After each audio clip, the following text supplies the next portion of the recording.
Hey, how is everybody doing tonight? All right, I got some stuff I need to talk about tonight. Hey, free at last, how you doing? Um, People are starting to trickle in. LV, how you doing, young lady? Good to see you. Awesome. T, living life. Good to see you. Welcome everybody. Hey,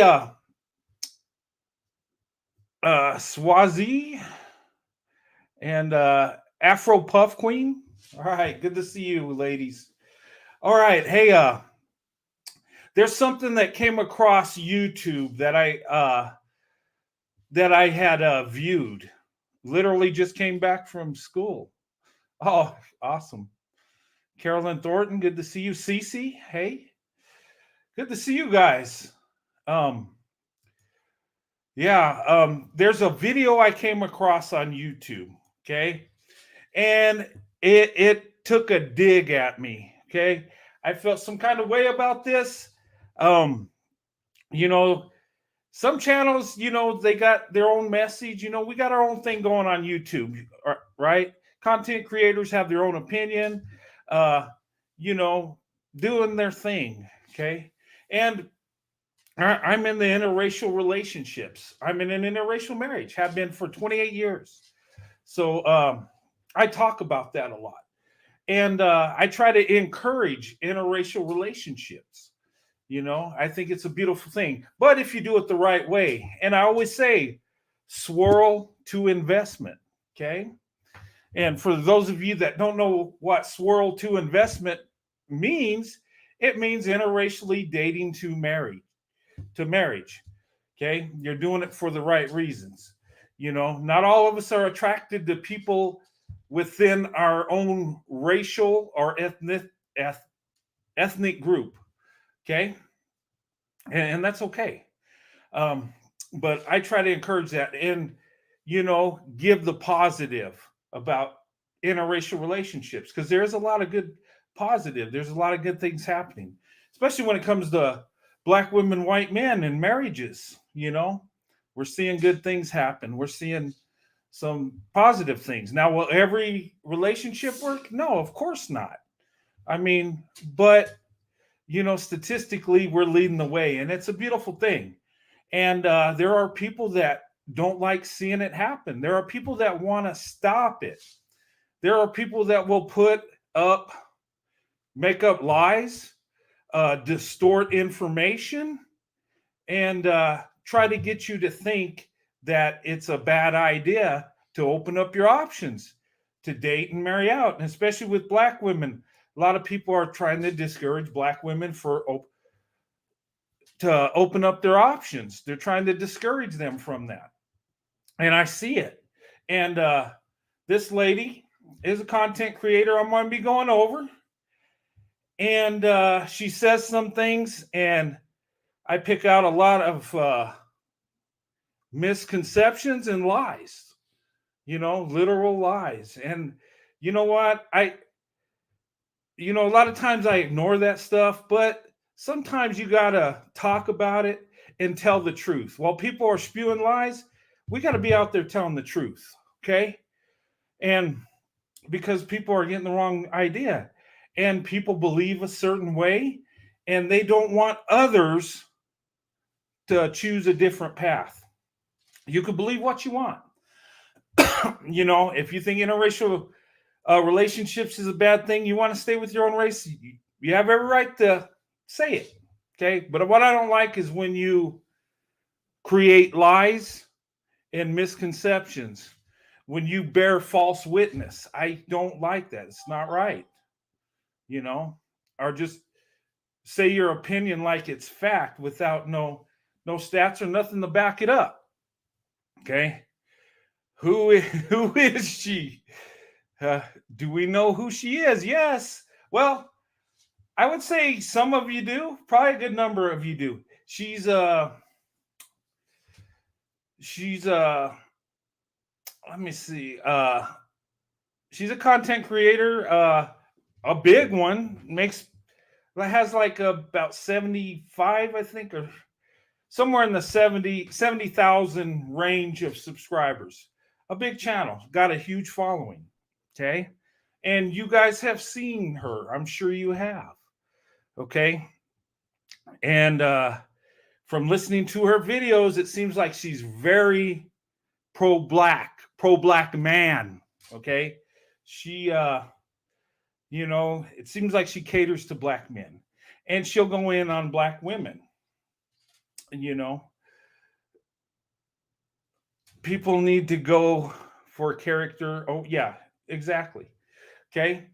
And she talks about black women being the part of the problem in the black community and white supremacy. Okay. And I just feel like I have to do a reaction on this. And, I'm going to give my opinion on it. She surely gives hers. So I can, she's pretty much attacking me, not directly me as me, but the group of men that I'm in. Okay. She's attacking white people. I'm a white person. I got a right to defend myself. Okay. And I'm not going to go in super mean and start degrading and playing that game. I'm just going to talk about some facts here. Okay. All them probably didn't know her, LOL. If she is black male worshiper. Yeah, I think she is a black male worshiper. Okay. Now, her video, I'm not going to put it on because I don't know if it's copyrighted. So, I don't want to get a strike. So I'm going to just give you the audio. Okay. So I'm going to do that. And I'm going to show you a TikTok, what she looks like. We're not going to review the TikTok video. Well, we can listen to a little bit. But just to show you who she is, I wasn't able to download a picture. But you'll see who she is, and those of you that know will know. Okay. Let me put the disclaimer up here real quick. You guys go ahead and read through the disclaimer. I'm not going to read it to you. It's there. If you need to rewind it, the video you can. We're going to use the Fair Use Act. Okay. It's all up there. Copyright disclaimer, Section 107 of the Copyright Act of 1976. Okay, you can also look that up, but it's on my video. But anyway, yeah. All right, but there it is. Okay, I'm going to put up the video real quick. Well, not the video, a TikTok, but that's not what we're talking. We're not talking about her TikTok. This is just to show you who she is. Okay, I'm going to add it today. No video, no article, just me and you. Okay. And I'm all right. This woman is Crimson Cure. That's the name of her channel. Okay. I think she's kind of like a femininity coach. That's what she claims to be. She really protects black men. She goes in for black men. But that is her. If you want to hear a video, I'm talking about why black women think truth is hate. And where this is coming from is the general consensus, both here on YouTube and across social media, whether it's directed at me, whether it's directed at other female content creators that are like-minded. We always get the accusation that we hate black women.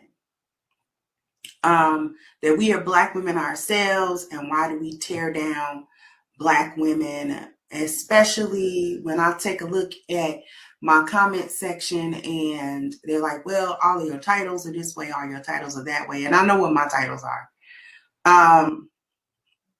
And so you must hate black women, and aren't you yourself a black woman? And I want to address not the individuals themselves that make those statements, but what I want to address is the concept that telling the truth is a hatred, a form of hate. Okay. Well, there she is, ladies and gentlemen. Now we're going to get into it. Okay. Let me pull this down here. Okay. That's a TikTok, show you who she is. Okay. You've probably seen her, Crimson Cure. Okay. And I've watched a number of her videos today and yesterday, trying to get a feel of where she's coming from, her mindset. And it does appear to be black male identified. I would say she does defend black men. And I get it. She loves black men. Nothing wrong with that.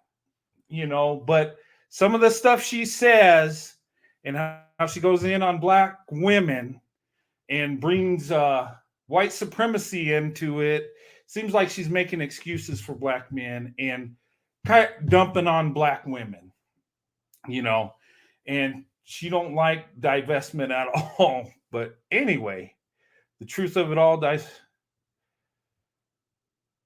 yeah, okay. But I'm going to get into it, and we're going to listen to her video, okay? And I'll break it down along the way and tell you my opinion, okay? And I got it saved on my phone. It's right there. And to avoid a copyright, I'm just going to do the audio, okay? But let's go ahead and listen. How is everybody doing? How's everybody doing? Hopefully everybody is doing fine. Hopefully everybody is doing fine. Okay, here it goes. I'm doing well. Thank everybody for asking. Sometimes I be feeling like my glasses be crooked. Okay. It's a little better.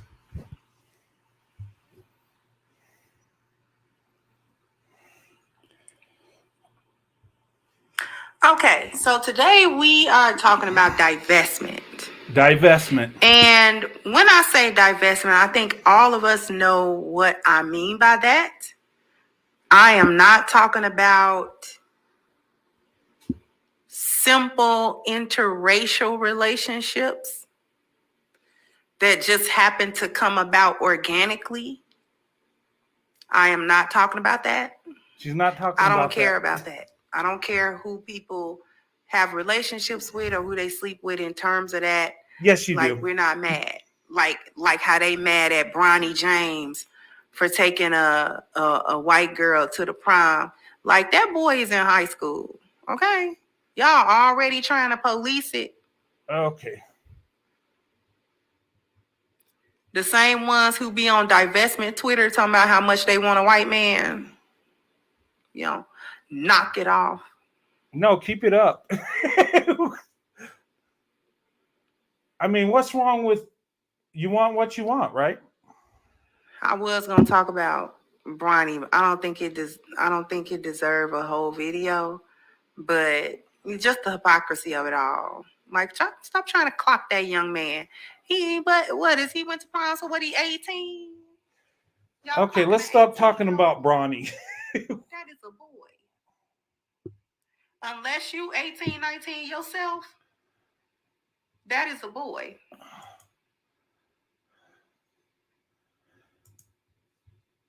Okay, she's a little slow getting to it. Bronny James. Oh, God, Bronny James. I think she's infatuated with Bronny James. Thank you, Ines, for sponsoring the show and kicking it off. Thank you so much. And please bring out the truth, sis. Our nation of people need it. All praise is Most High, blessed always. Thank you so much. I really appreciate that. Okay. So we're going to really talk about divestment, because divestment is a whole different animal than interracial dating or interracial marriages. Divestment is this, it's not even really new. But it has picked up a lot of steam over the last couple of years, especially through social media, divestment Twitter, divestment YouTube, all these other social media outlets, Clubhouse, where all of these divestors get together and talk about how they want white men. But it's more than that, because they don't really want the white men for sexual needs. They're not attracted to them. Divestment is that true? Divestors are not attracted to white men sexually, or it's not about that? Is that true? I don't know. I'm not a divestor. She seems to know about divestors. Maybe she was trying to be one. I don't know. But you tell me if that's true. Okay. When we talk about it in this term, is basically Black women going after white men for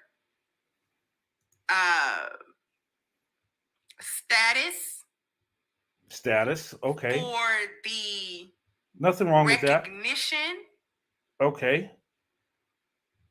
and the external validation of their masters. Because divestors are, in my opinion, slave-minded. Okay, so now we got to bring up slavery. Here we go. Okay, so they're divesting because they want to be in controlled by the slave master. This ain't. This isn't 1845. It's 2022. No, that's not why they're doing it. No, I don't buy that. But let's continue. Still on the plantation. They're like the ultimate mammies to me, safeguarding white survivalism. White survivalism. Okay, she's calling Black women that divest mammies for white survivalism. Okay, and I've heard some stuff about this that white people need Black people because we can't survive, because we can't reproduce. What's really going on is people are making more money and not wanting as many kids. Back in the day when we had farms, we had more children. Today, most professional people only have one or two children. They're just not reproducing as much because they choose not to. Us white people, our reproductive organs are working just fine, young lady. We don't need, it's a choice to have children or not. And I think people should have more children than they do personally. But people are chasing that dollar. They're chasing the corporate world. They're trying to make more money. And that's what's happening. But anyway, let's continue. And we're going to get into how they knowingly safeguard it. And as a way to thumb their noses at Black men, by and nana boo boo, I can give me a white man and he better than you. So they try to collect these white men like you would buy Gucci shoes or Louis Vuittons or any other thing that you would acquire as a status symbol. Okay, so is that it? Is it just about status symbol? So she's saying divestors are not attracted to non-Black men. They just want to, particularly white men for a status, for, to stick the thumb in the Black man's eye to say, hey, look who I'm with. Is that what it is? I mean, I'm not a divestor. It's impossible for me to be one. But that's what she's saying it is. But anyway, let's continue. So I've got at least 3 clips that I need to show you. And we're going to talk about the biological danger or implication of this divestment, why it's dangerous, why it's literally dangerous. Okay, it's dangerous to divest, ladies. She's warning you. Okay, she's going to tell you why. And I'm saying it's dangerous. I'm not talking to the head divestors. I'm not talking to the ones who create content, because they knowingly are engaging in this. And as we get into it, you'll understand the nefarious underbelly of it. I'm talking about the unsuspecting Black women, because they have this divestors who know what they're doing, the ones who make content, the ones who, they know what they're doing. And they understand the biological implication of this, but they cover that up because it is deadly. So they cover it up with the narratives about Black men and saying how Black men are the most dangerous men to Black women. And they come up with all of these skewed stats. Is that true? They're saying that Black men are the most dangerous to Black women. Do we need to dig in that stat to see who's assaulting Black women the most? Okay. And what I'm saying, misconstrued statistics and all of this type of things to prove that that's what it is. but it's not what it is. And what that does is that lures unsuspecting Black women who already have misandry and a disdain for Black men by telling them that Black men are dangerous and white men are a safe haven. We're safe. Come on over, ladies. So I'm not really talking to the head divestors because they're gone. They're lost. They're gone. Head divestors are gone. Okay. But it's the women that they are roping in, the young Black women that they're roping in with this really, really dangerous rhetoric. So in order to give you more context about what I'm really talking about, I'm going to play the... Okay, what's so dangerous about divesting? Because a woman wants to get out of the mindset or put herself first, or maybe live with Brad in the suburbs. Oh yeah, that's dangerous. Oh no. What's so dangerous? Maybe dangerous to her? I don't know. First of 3 clips. You're gonna have to listen closely because it's a recording of a recording. So you're gonna have to, I'm probably gonna play it back twice, and you're going to hear some very interesting things. So hopefully we'll be able to. Oh, okay. Monopoly on this genetic perfection. Y'all fine, you Black women fine, blah, blah, blah, blah, blah. Yeah, you Black women are fine. Hold on, guys. There's a... Okay, you heard that, right? She's against divestment, right? It's dangerous. Okay. Okay. Here's one I want to show you. Black men. Okay. This is here is she's saying why Black women can't divest, right? The other one's saying why they shouldn't. Okay, because it's dangerous. But let's hear this one real quick. How trash they are, how unproductive they are. Okay. So join me on our to learn and divest away from Black men. See, I never really meant for my channel to be sort of almost an anti-divestment channel because I really don't care what them chicks over there do. Yeah, you do. But I find it to be funny to a certain extent because some of the arguments don't make sense. Like saying that you divesting away from Black men because Black men can't get it together. They can't get right. They dusty, they crazy, they stupid. They aren't leaders. They don't have any good qualities that a woman would be able to or should be willing to deal with or follow up behind.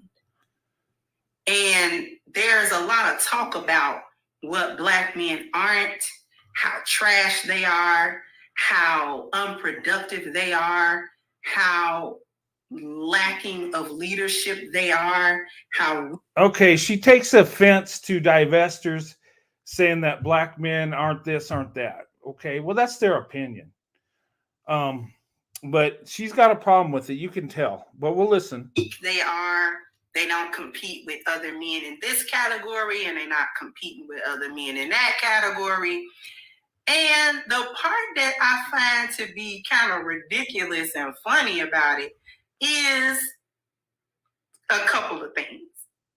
Number one, these are the men that you and your mama raised, right? Okay, she says these are the men you and your mama raised. Okay, so you're complaining about Black men. These are the men you and your mama raised. What I would ask is, where's the man helping raise these men? And maybe that's a problem. Okay, because you don't say these are the men you and your husband are raising, or you and the man you're with. She says you and your mama. Okay, so she's blaming Black women. You know, she's saying if Black men are so bad, it's Black women's fault. And she does shift blame to Black women. I've seen a number of her videos. She does that. She's doing it now. She's saying if they're so bad, it's your fault, Black women. But where are the dads? Where's the father? I mean, she left that out. Was that just on accident? Or is that what's going on? I don't know. Let's continue. Because then they're sitting here talking about, well, we shouldn't birth black men and we shouldn't birth them anymore because of how they turn out. And it's being said as... Let me say this. Women shouldn't birth a child without a man, without a husband. That's my opinion. Okay, I'm not going to get in where who should birth who. I'm not, that's what she's saying is going on. You should not birth a child without a husband. Okay, straight up, regardless what race you are, you should not birth a child without a husband, ladies. I believe that. Okay. Now, I'm not digging in single mothers. Okay, things happen. I get it. We're human, But why don't women birth children with their husbands? How about that? That sounds good, don't it? If it is inherent in the DNA of black men to not be nothing, to be, not sugar, honey, iced tea, right? But isn't that... Okay, she's complaining about it being inherent that black men ain't amounting to anything. Okay, I would say it's not inherent. It comes down to character and culture and how you've been raised, how you turn out. It has nothing to do with skin color. It's not genetic, it's character. Okay, and she would be the first to say that white supremacy or racism is inherent, that white people were just that way. But no, it's your character, how you're raised, how you were taught. And I would say being a father and husband, it's in your character.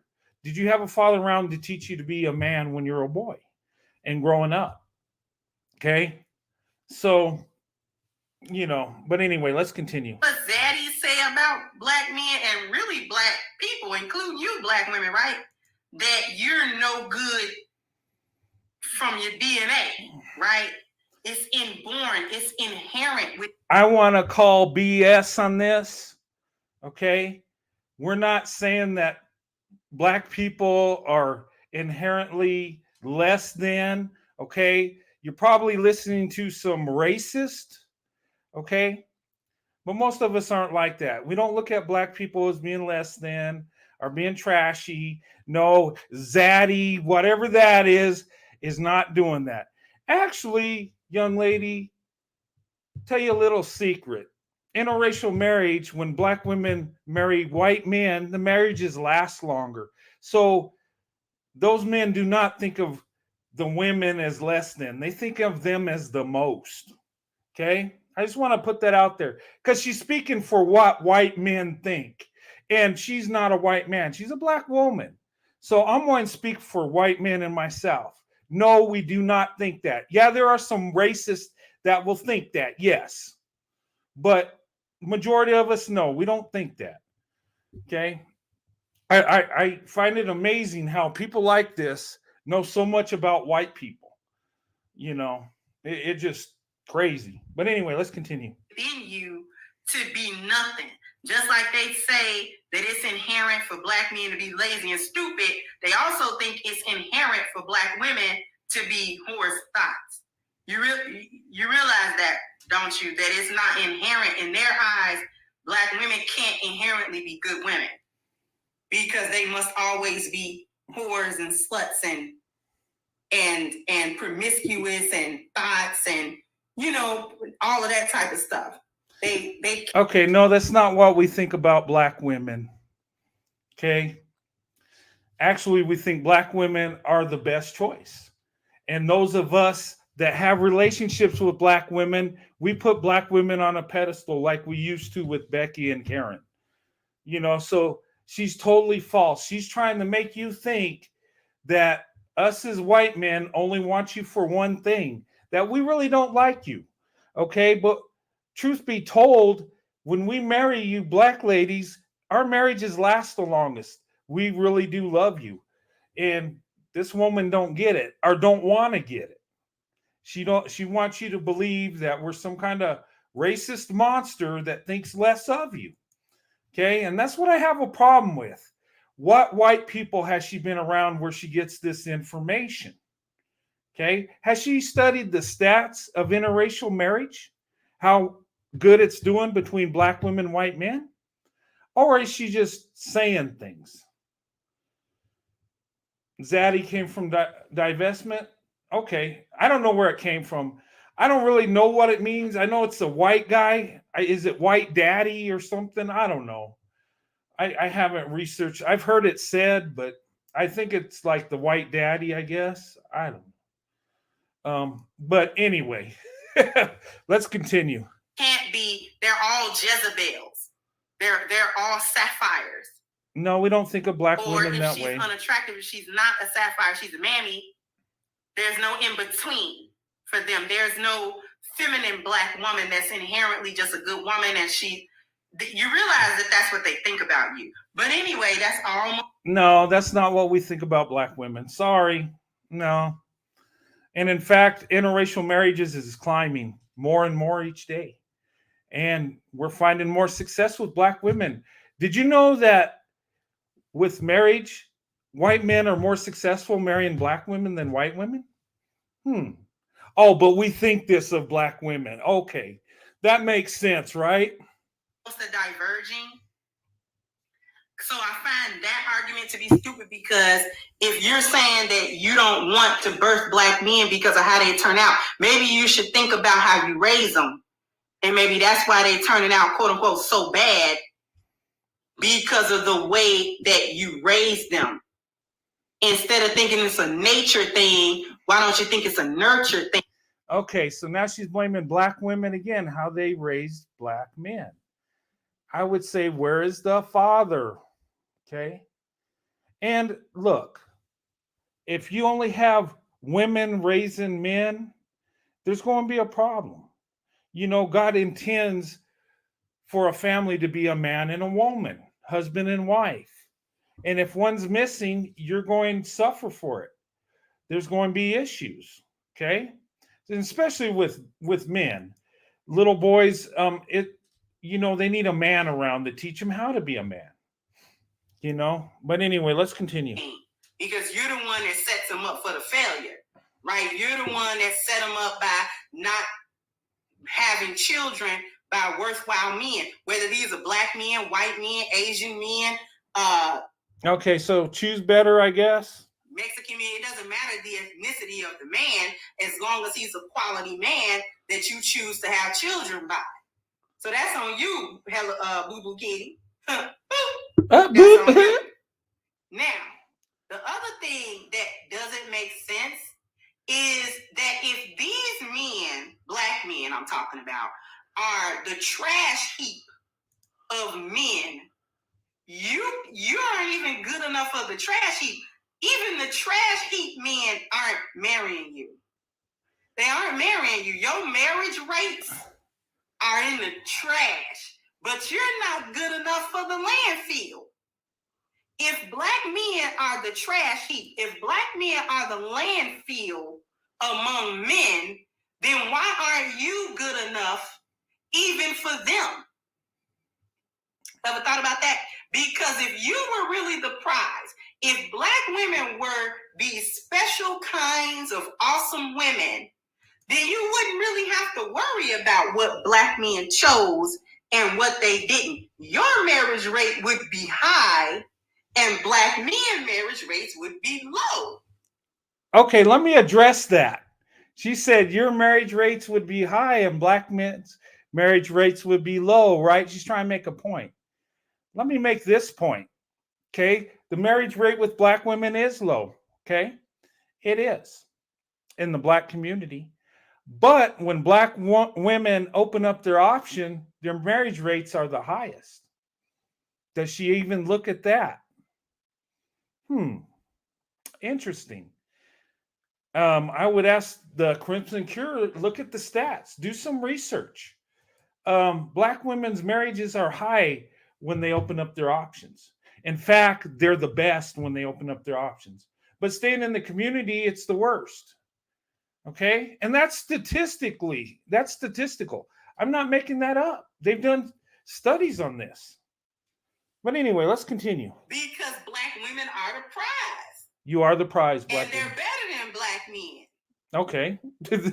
See, you think you can go go to other groups of men and bring that lackluster mentality with you. And other groups of men don't like it either.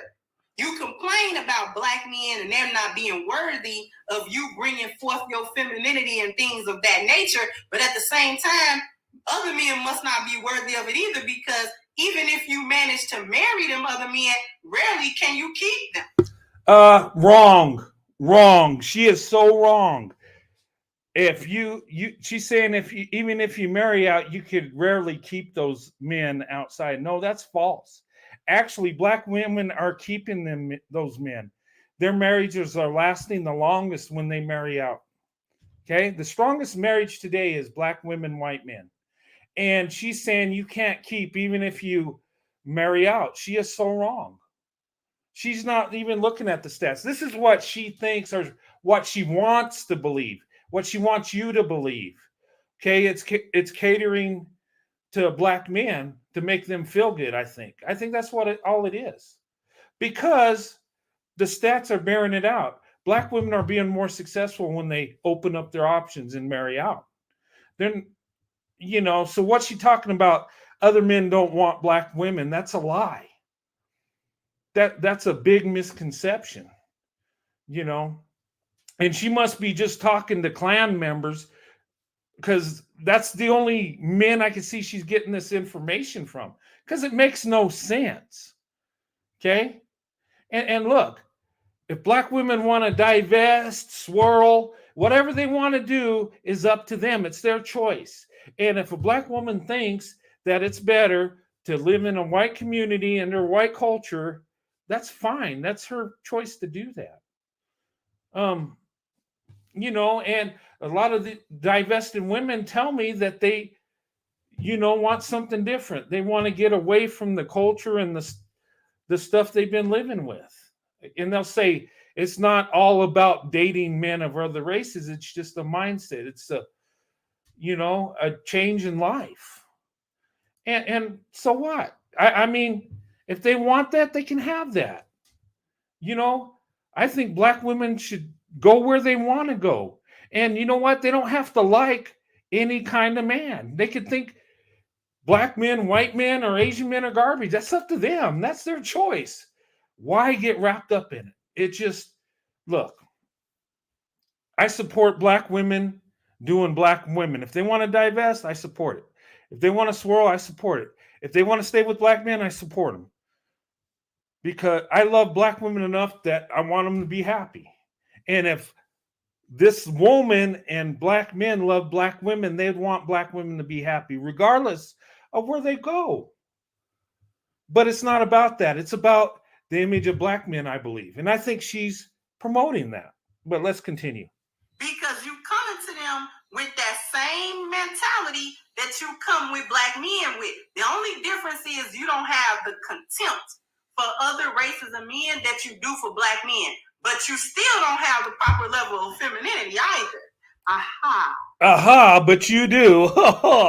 With your shower cap. Ooh, and your big glasses. Oh, so feminine. It's so feminine to defend men, isn't it? Isn't that? She's a feminine coach. Hey, ladies, if you want to be feminine, defend black men. Okay. All right. But she thinks she got you, right? Because she's so feminine. No, whatever. Because you can't turn it on and off. Because y'all think femininity is talking soft and having nice perfume on and having your hair done. Those things are nice, but that's not the end all be all, nor is it really even scratching the surface of what femininity truly is. It doesn't scratch the surface. Oh, it doesn't. Because for all of that pick me talk, y'all turn into whole doormats when it comes to these other men, particularly zaddy. You don't got nothing. Okay, so she's saying you become doormats, particularly zaddy. So you think us as white men treat black women as doormats? I'm going to say, no, we don't. Okay? Look, I've been married over 28 years. I treat my wife like a queen. I treat her above all women. And that's what us white men that are married to black women do. No, we don't treat them like doormats. I think you're treating black women like doormats, you know, caping for black men. I think you are. But she's trying to say that we treat you bad. She's trying to put fear into you, ladies. So don't divest because it's so dangerous. And you're going to be treated like a doormat. Oh, you're going to be fetishized. Oh, he ain't going to love you. But your marriage is going to last longer. Okay, we're making sense. Let's continue. To give. You don't got no lip. You don't got nothing to offer. You ain't got nothing to say about anything that he do.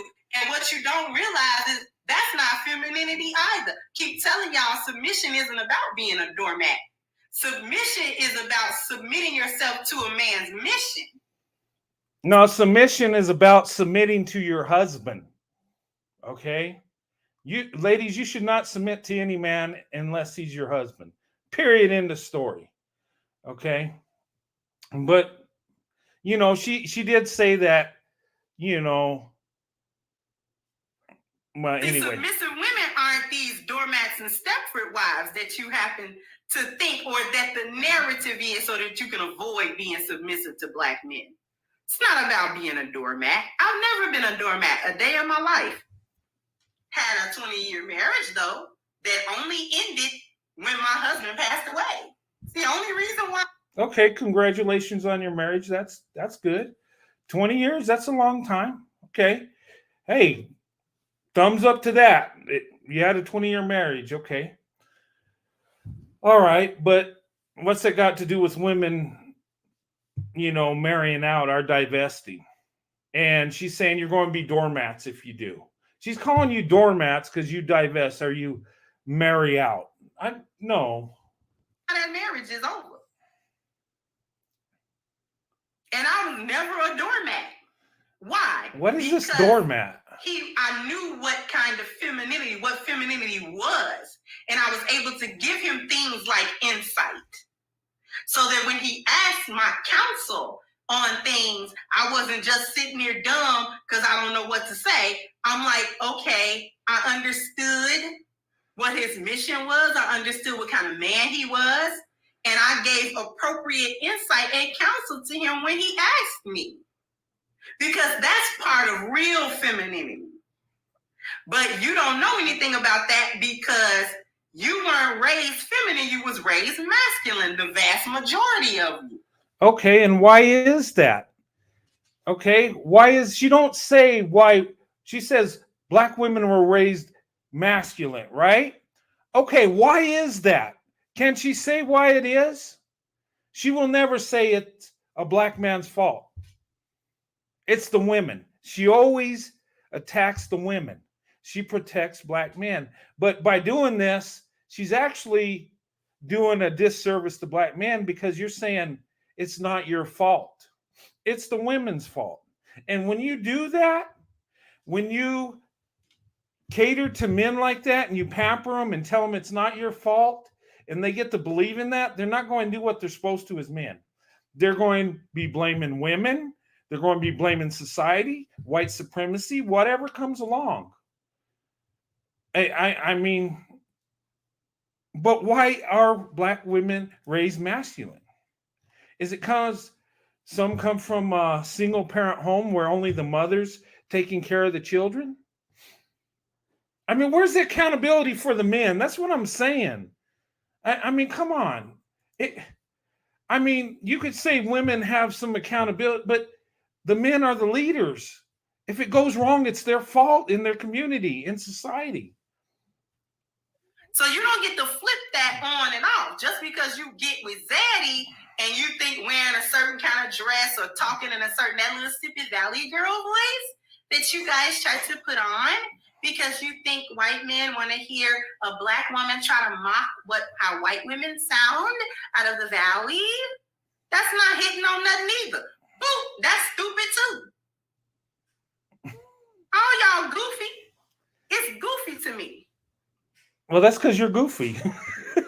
If you were able to flip the switch on femininity and divest the way that you wanted to, first thing about it is it would be easy. Again, your marriage rates as black women would actually be higher, significantly, because marriage rates aren't necessarily according to race unless you unless you are looking for that demographic.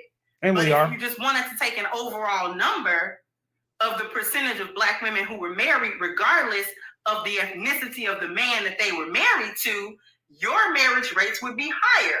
Because again, you're feminine women, you're the prize. Well, actually, Black women's marriages are higher when they marry out. They're much higher, a lot higher. Okay.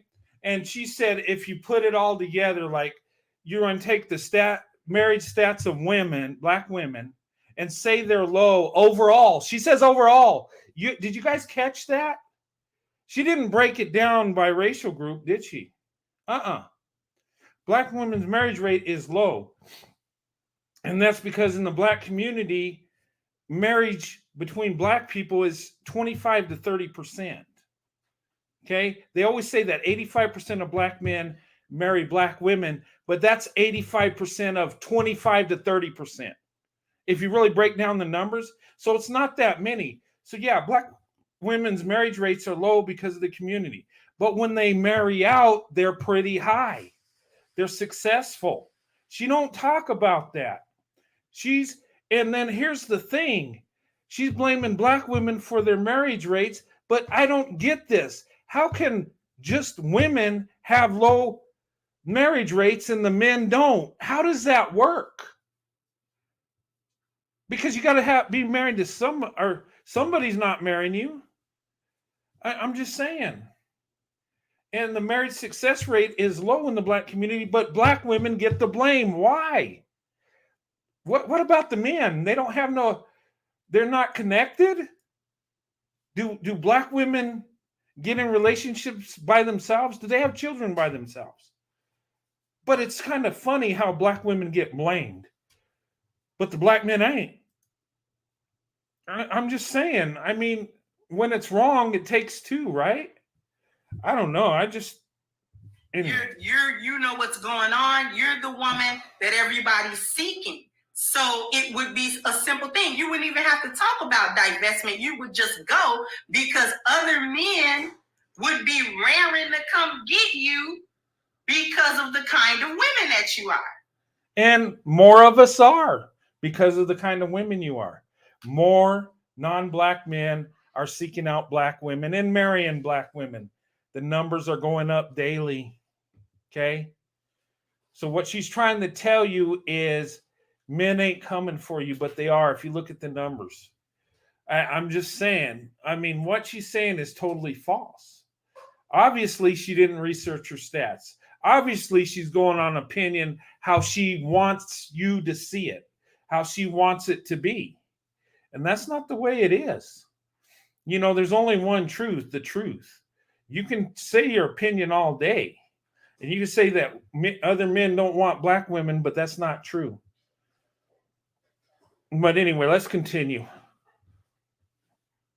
The other thing about it is, if it were really that easy, you wouldn't even really need to divest. We'll get to what I mean by that later. Because if you were worthy women, you wouldn't have had a hand in trashing so-called Blackistan, and now you want to leave it behind because it's trash. But then the third thing is, like I just said, the numbers would reflect the marriage rates. So if you really could divest, you would. And women are. I mean, and the numbers are bearing it out. Most successful marriage is Black women, white men. So the numbers are already bearing it out. So what is she talking about? What is she talking about? I mean, seriously, obviously she don't research no stats, or she'll ignore the stats. I heard her say in other videos that the stats are just false. So she don't even accept the stats because it don't fit the narrative, what she wants you to believe, what she wants to be. You know, she wants Black men to be the best. Okay, I get it. You love Black men, you want them to be the best. But how you do that is you hold them accountable. For a group of men to be the best choice, they have to be accountable. They can't blame women. That ain't going to help them nowhere. It might make them feel good, like, hey, it's not my fault. It's the woman. But It never amounts to success. Let's continue. Instead of talking about it forever and a day and trying to threaten Black men about it or trying to make a big deal about it, like Black women are getting married in droves, regardless of the husband or the ethnicity of the husband. Because when you're a prize, right? And everybody should know that. Everybody should see the value of Black women as wives. And we do. That's why we're opening up our options as men. And you know what's stopping Black women from opening up their options? Is Black women. Because white men are more open to it than Black women. Okay? We're more enthusiastic about it than Black women. We are. So what she's saying is totally false. She says they're not happening in droves. Well, it's a little bit at a time. It's not hundreds of thousands of interracial marriages happening overnight, but it's increasing every day. It's never went down. There's never been less. It increases all the time. And marriages with Black women, white men are more successful, even though they're the most attacked. Other races of men aren't really sweating the fact that you're Black as long as they can get out of you the value of a wife that they're looking for. And yeah, Black women are the best choice, and we look for that value. Yeah, okay. Correct. But here's the real deal. The real deal. The real deal about it. Okay, what's the real deal? You can't leave the culture that you helped to ruin because Zaddy doesn't intend for you to leave it. See, Oh, yeah, okay. That you helped ruin. Zaddy don't intend you to leave it. Okay. Knew that you would want to, once he got done enabling you to destroy the Black community, help destroy the Black culture, help destroy Black men, help tear down your Black family structures. No, you know what's tearing down the family structure? It's men not marrying the women they're with. It's men procreating with women and not taking responsibility for their actions. That's what's destroying the community. It ain't some white zaddy conspiracy controlling Black women to go in and attack the community. No, it's bad choices. It's bad character. It's not doing what's right. The problem is the community's getting destroyed because of men. It's men's fault. Okay? They're not marrying the women they lay down with. They're having children out of wedlock. That is the problem. You can say it's white supremacy, white zaddy, this and that, and some kind of conspiracy, some kind of diabolical thing going on. No, it's not. It's people's character. Because white zaddy, white supremacy, all this stuff is not stopping Black men from marrying Black women. They're just not doing it. It's the men that are choosing not to get married. Okay? And I'm not saying all, but a good number are not getting married. That's the problem. And to blame Black women for dating out or marrying out or divesting as the problem is totally false. It's the men. Divestment wouldn't be such a big thing if the men in the community were marrying women more often, taking more responsibility. And to be fair, throughout every community and society, us as men need work. We need to improve ourselves, okay? Because we're going to hell in a handbasket and we're not taking care of our families as men, okay? I will say that. But in the Black community, you know, they're leading the way in the lowest marriages, the least successful marriages. And yes, Black women have the lowest success rate in marriage, but that's within the community. Once they open up their options, they have the most successful marriage rates. Do they even look at that? Because something's going on here. Okay. But they want to say it's Black women's fault. It's white zaddy. It's white supremacy. It's survivalism or whatever these people come up with. It's kind of comical. It makes no dang sense. What it amounts to is men being real men, taking accountability and living up to their responsibilities. That's what it is. You know, we could talk race all day, but it's character that matters. It's what's inside a man's heart. You know, does he love the women he's around? Is he willing to marry them and take care of the woman and the children? Or is he going pump and dump and go to the next woman and then blame the women when things are jacked up? Okay. And I'm not saying all, but what I'm saying is the stats are there. And look, black women are finding success in marriage. Us as white men are finding success marrying black women. And it's happening. It's a beautiful thing. And people, instead of attacking it, should learn from it and try to be successful also. Okay? Because all this stuff she's saying is not making sense. It's all opinion. It's, you know, a conspiracy. It's fantasy. It's, you know, it just makes no sense. But let's continue for a little bit and I'll stop this and I'll open up the panel.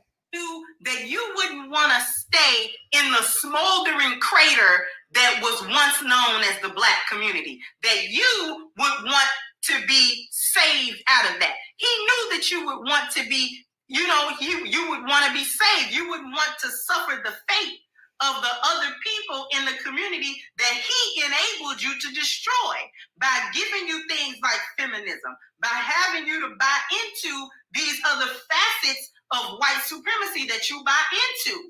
He gave you the tools necessary to destroy the community while at the same time patting your head and trying to make sure that you understood that you was his prize bed wench.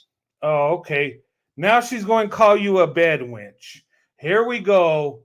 Okay, we're going back to slavery. Okay, because a black woman is in a marriage with a white man, she's got to be a bed wench. Seriously?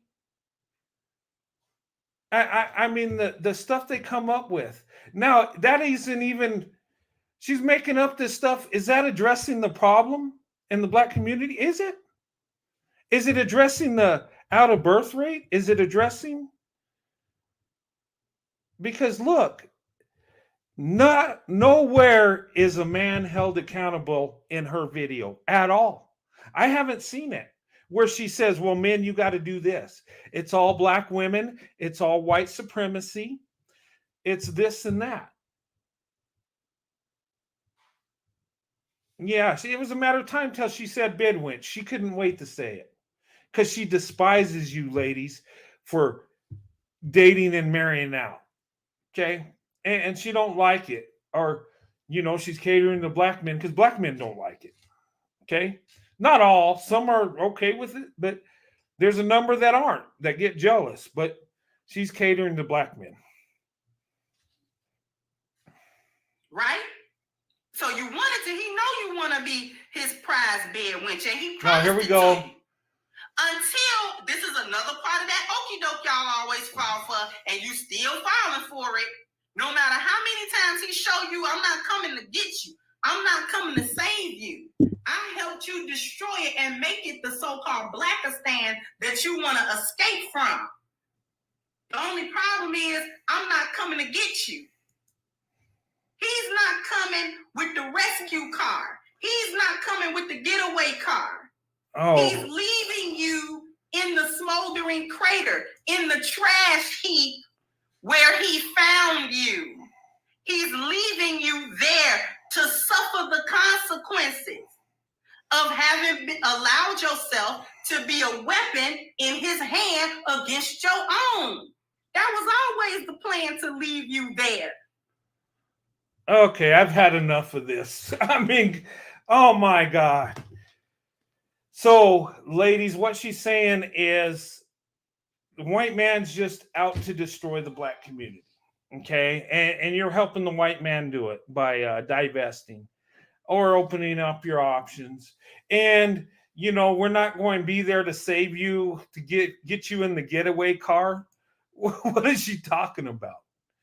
You know, and we're just out there to destroy. But seriously, if we were that racist and that evil, wouldn't we just do it? Wouldn't we just destroy the community within? There's millions more white people than black people, right? I mean, I know we got a horrible past of racism. I get it. But if we're so bad, wouldn't we just destroy it? Why would we have to manipulate a black woman to get there? I mean, this stuff makes no sense. It's made up propaganda. Okay, it's just bigotry talking to try to discourage black women from opening up their options. Now, do women that divest have a point?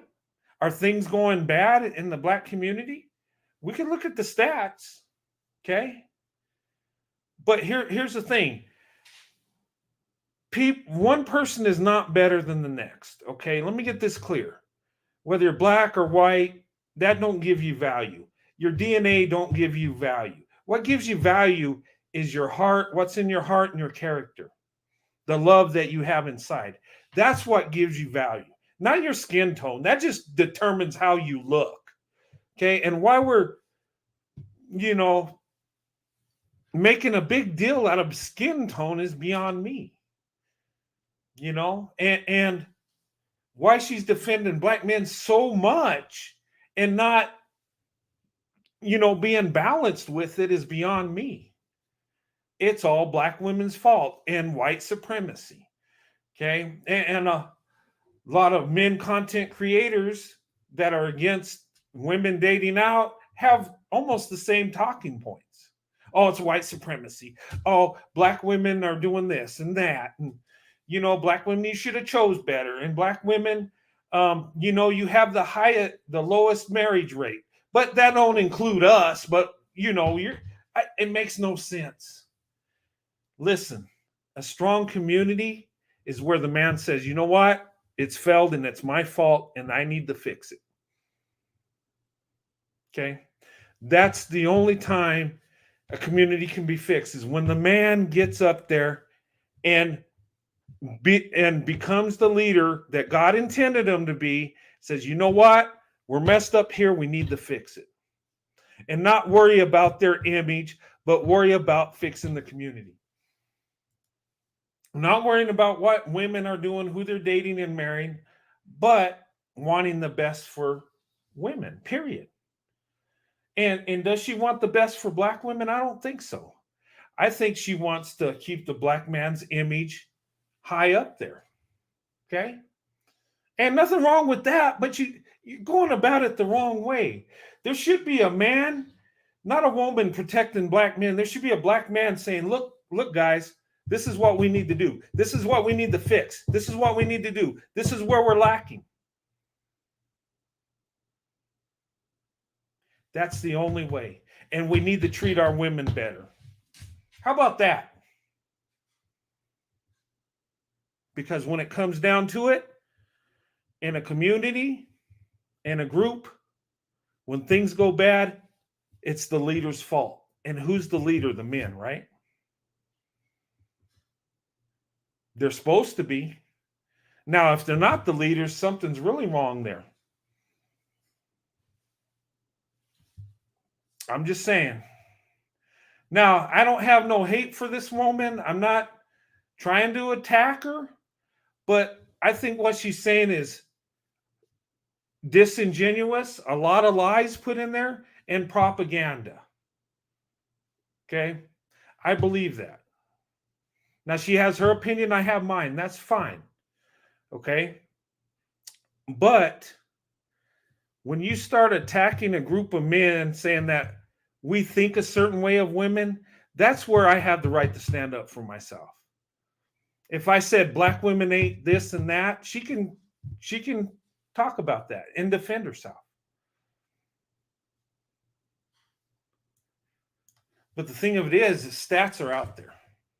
Marriage success rates are out there. And, it is what it is.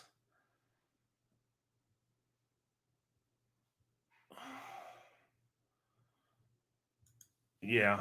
But anyway, let me open up the panel. If you guys want to come on, I just wanted to go over this because this really irked me, because it is spreading lies and it's ingenuous. There's a whole lot of misconceptions here. And nothing she said, she backed it up with facts or statistics. It just, to me, it makes no sense. But I think she just wants to paint a picture. The white man's the bad guy, and black women are helping destroy the community. I think that's the message I got. Hey, what's on your mind? How's it going? Hey, hey. I'm just gonna say, call her what she is. She's a fascist. A fascist? Yeah. Yes, she is. She promotes the same ideology that Hitler promoted and that the Sisters of Confederacy promoted. They use Hmm. fear mongering, race division, and gaslighting. Yep. She is no different than white supremacists. And when I listen to her rhetoric, it's the same ideology, just different skin color. That's it.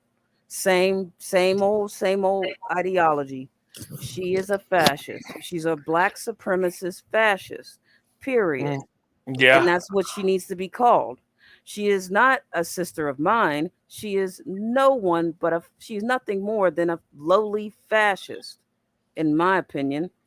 I find it funny that they used that people like these same fascists were calling the divestment group white agents of white supremacy. First of all, white supremacists do not want interracial relationships to happen That's between correct. none.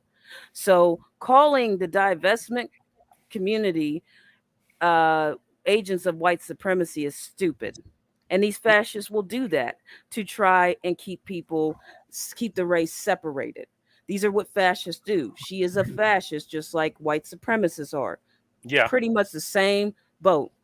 And and when you call her that, I bet you if you call her a black supremacist or a fascist, she's gonna say, "Oh, you sound like a white person." No, you Yeah. are the same. You're in the same boat as David Duke. You're no different. You're just the Yeah. only difference is your skin color. That's it. Yep. You are literally a black supremacist. Her and Umar are the same as David Duke. Same rhetoric, same Yep. ideology. And I'm just gonna call it what they are. They're fascist. Period. Yeah. Yeah, they are. And the thing of it is she's actually helping white supremacy. You, Yep. you know, I mean, seriously, she thinks Yep, they're she's, helping the same group that they have a problem with, the same group that they like to talk about, the same group that they like to cry and whine about and say, "Oh, they're taking up that they're the problem, they're the reason why we can't come up as a black community." But you guys are acting the same way as them, the same way as white supremacists. You're no fucking different. Excuse my language, but you're no different. I'm so over it. They're fascist. oh, hey, Mhm. hey, hey, Rodney. Hey, my foot is doing good. I'm back to work. Thank you. I appreciate that, young lady. I'm sorry, Afro Angelique. Good to see you, young lady. Good to see you too.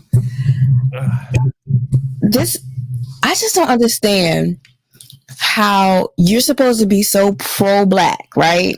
Mhm. And you raise black men up with one hand while pushing black women down with the other. How much sense does that make if you pro black? Yeah, you would think. I, I, she's not pro black woman. I see that. Oh No, my she's not goodness. pro black. She's black supremacist. She's Yeah. not pro black. Pro black people support black people, but they also support interracial relationships. She's a black supremacist, just like a lot of other people who have YouTube channels that go against everything interracial. Those are black supremacists. Mm. We I just Yeah. I hate the energy that she's putting out into the world right now because it's just if we the thing about it is that we need to start holding people accountable for their stuff Yep. because the reason why we are as a society we're going downhill fast is because nobody is taking accountability for their own ish, and if they took accountability for their own stuff then we would be in a much better place. Yeah. That's the thing. If you know what I mean? And the thing is, if people allow other people to live, we wouldn't be having Brent wouldn't have to talk about this. About, Yeah. people having problem with it. We wouldn't have to talk about people having a problem with it if people allow other people to live and let them live in their happiness. Why does it matter to you that black women are out here dating other race of men? You're not dating other race of men, so you have nothing to worry. You have nothing to say at all. You can go and be with your kangs wherever the heck you want to be and do what you got to do. Yeah. But why do you have to concern yourself with interracial relationships when you don't support it? That's the thing. You don't support it, mind your business. Oh, it's because of the divestment group. What the heck did they do to you? Nothing. Really? They did nothing but express their love for the men that they and they didn't. And the divestment group, they are going where they're appreciated. It has nothing really to do with interracial relationships. Really, divestment is about going where you're appreciated, going where and going into a better life. It's nothing to do with interracial relationships. That's the thing. They keep putting it in racial relationships. That's all they bring up is divestment when it comes to interracial relationships. It's like, keep it out of there. Yeah. Just because of divested. Sorry. Go ahead. I'm sorry. Look, the thing about it is that if you love black men so much and you want them so much, let us be about our business with our divestment. That's more for you. Yeah. Exactly. Yeah, isn't it funny that? But yeah, isn't it funny? She would have more black men to choose from, right? Yeah, she would have more of her black kangs if she would just let us divest on our and do about what we're doing. You know, divest in peace. Yeah. Let us find our men filled with character who loves us and treats us like the queens that we are. So we can be about our business, and you can be and go wallow in your foolishness and your misinformation and your Umarisms. So I'm not even. But you see, misery loves company, so they're not going to shut up. Misery loves company. Yeah, I'm waiting for her to get with Umar and talk about the Snow Bunny crisis. How they're sending Snow Bunny agents in to infiltrate the black community. I mean, come on. This stuff is silly. He said the Snow Bunny crisis. He says it all the time. Like, stay away from him. It's a sickness. Oh my God. Like, a black man walks out the door and, oh my God, snow bunnies, and he just loses control. Is that how? I mean, and then the government sending them in to get to black men's bank account. He said that. I'm like, why would they need to do that? I mean, this government can raid the house of a former president. Do you think they would have trouble raiding a black man's house? Seriously. Why would they need a snow bunny to do it? I'm just saying. No, they don't. They would just do it themselves and find out what they need to find. Like, that's why I said this is the ideology of a fascist. It's the mindset of a fascist. This is how fascists think. Her and Umar think like fascists think. They're the same thing. They're no different than Hitler. They're fascists. We just call them what they are, fascists. But they are so big, though, so popular. This woman has got, I think, 79,000 subscribers. She's huge. She's not just a, everyday YouTuber like myself. She's actually got, Yeah, well, that's because it's very strong, pro, like, not pro, I don't want to say, black supremacy is very strong in the black community, just like white supremacy is pretty strong in the white community. It is very strong in both communities. They actually, like, literally the same ideology, the same thing. It's like a mirror. Just one side is a different race than the other, but the same mirror. Yeah, so it's no different. It's what black supremacy is wrapped up in people trying to make you think that they're pro-black because it's like, oh, this, that, and the third, and black people this and black people that, and be strong for your black brothers and sisters. And the thing about it is that you can be strong for your community while also embracing other communities, because that's what love is. And that's the thing. They get pro-black mixed up with black supremacists. It's not the same. Pro-black means supporting your community and supporting everything and supporting allies that support your community. That's being pro-black, being active in your community and supporting the people in your community. That's being pro-black. Black supremacy is full on race separation, fear mongering, gaslighting. That's it. That's pretty much what black supremacy is. It's the same thing as what David Duke does in it with white supremacy. Is the same thing black supremacists do over there. It's like a mirror. It is. They're so similar. It's not even funny. You would think that, I think they could be good friends because they see the world the same way. Hey, we need to be separated. And it's the same. You can listen to David Duke speak and then Umar Johnson. And you know what? There are so many things that are similar in that. Race separation, sticking with our own group, being separated from everybody else, and they both think they're superior over the other. Same thing. Yep. And how are we as a nation going to function if we separate ourselves? Nothing ever comes good from segregation. There's always going to be somebody that has it better. And for the life of me, I can't understand any black person wanted segregation, because guess what? The majority is going to have the power. It just is what it is, because if we're separate, we're going to want the best for our community, right? So we're going to take the most resources, right? And whoever has the biggest numbers is going to have the best. And that's not right. We tried that and it didn't work, and it won't work regardless of how we do it. Right. We have to come together as a nation. Otherwise, we'll destroy ourselves.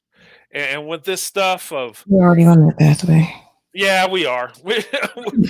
That boat might have already sailed. But the thing of it is, we just need to stand strong with each other and fight the foolishness and the hate. And it just... Yeah, we definitely... And it's just crazy, it's crazy. It's just crazy how, they continue to concern themselves about black women, opening their options and finding happiness on the other side, even if, or finding happiness with anybody, and they want to be happy. If it's not a black man, oh no. Why can't you get a black man? Why can't you get a black man? What does that have to do with it? What does it matter as long as you're happy? Why does it matter? I can get a black man. I just don't want a black man. This is the thing. This is the thing. When you go where you are wanted, and if a black man doesn't want me, more power to him. I ain't got to have him. He not impacting my world one way or the other. The thing about it is that too many people care about what other people think and not about the people that actually matter.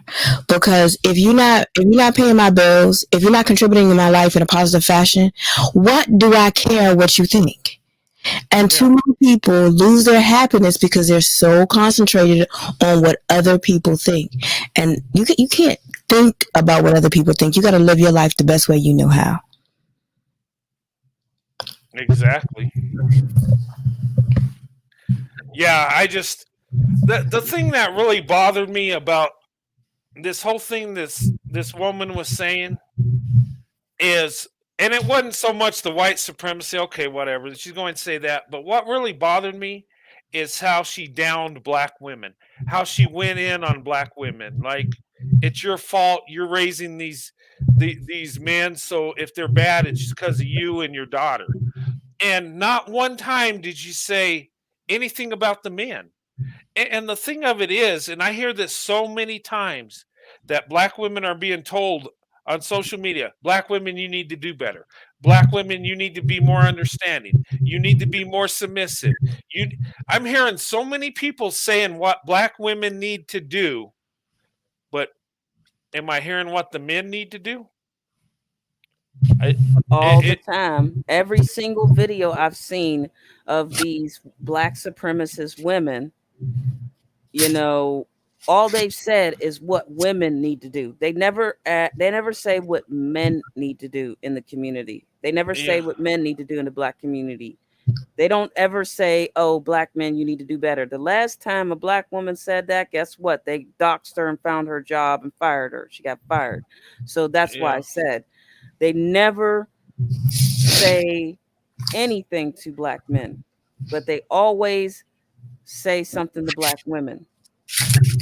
Yeah, that's the thing that bothered me the most when she was talking about white zaddy and stuff. I'm like, whatever. I mean, I kind of expect that from her, and if she just said that, I probably wouldn't even looked at the video. But when it was going in on black women, I was like, wait a minute, this ain't right because you're telling women that are are in the community and the marriage stats ain't good and you're just blaming black women and the out of wedlock rate is high, but it's black women's fault because men do most of the pursuing.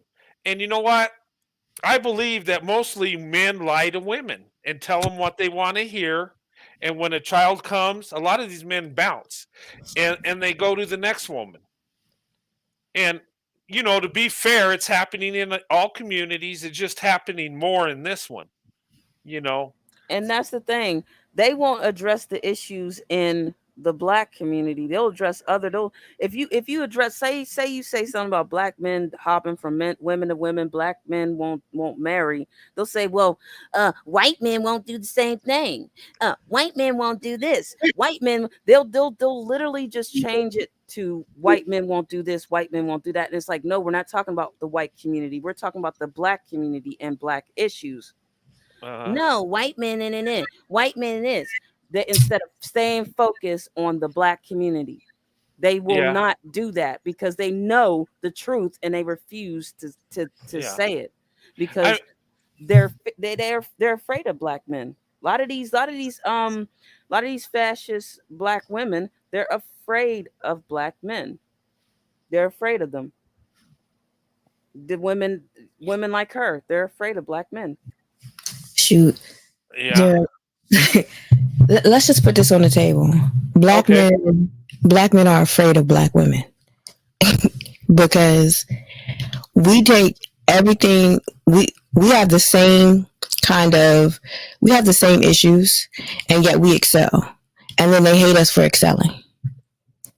And then they use other black women to attack us. They use other black women to do it.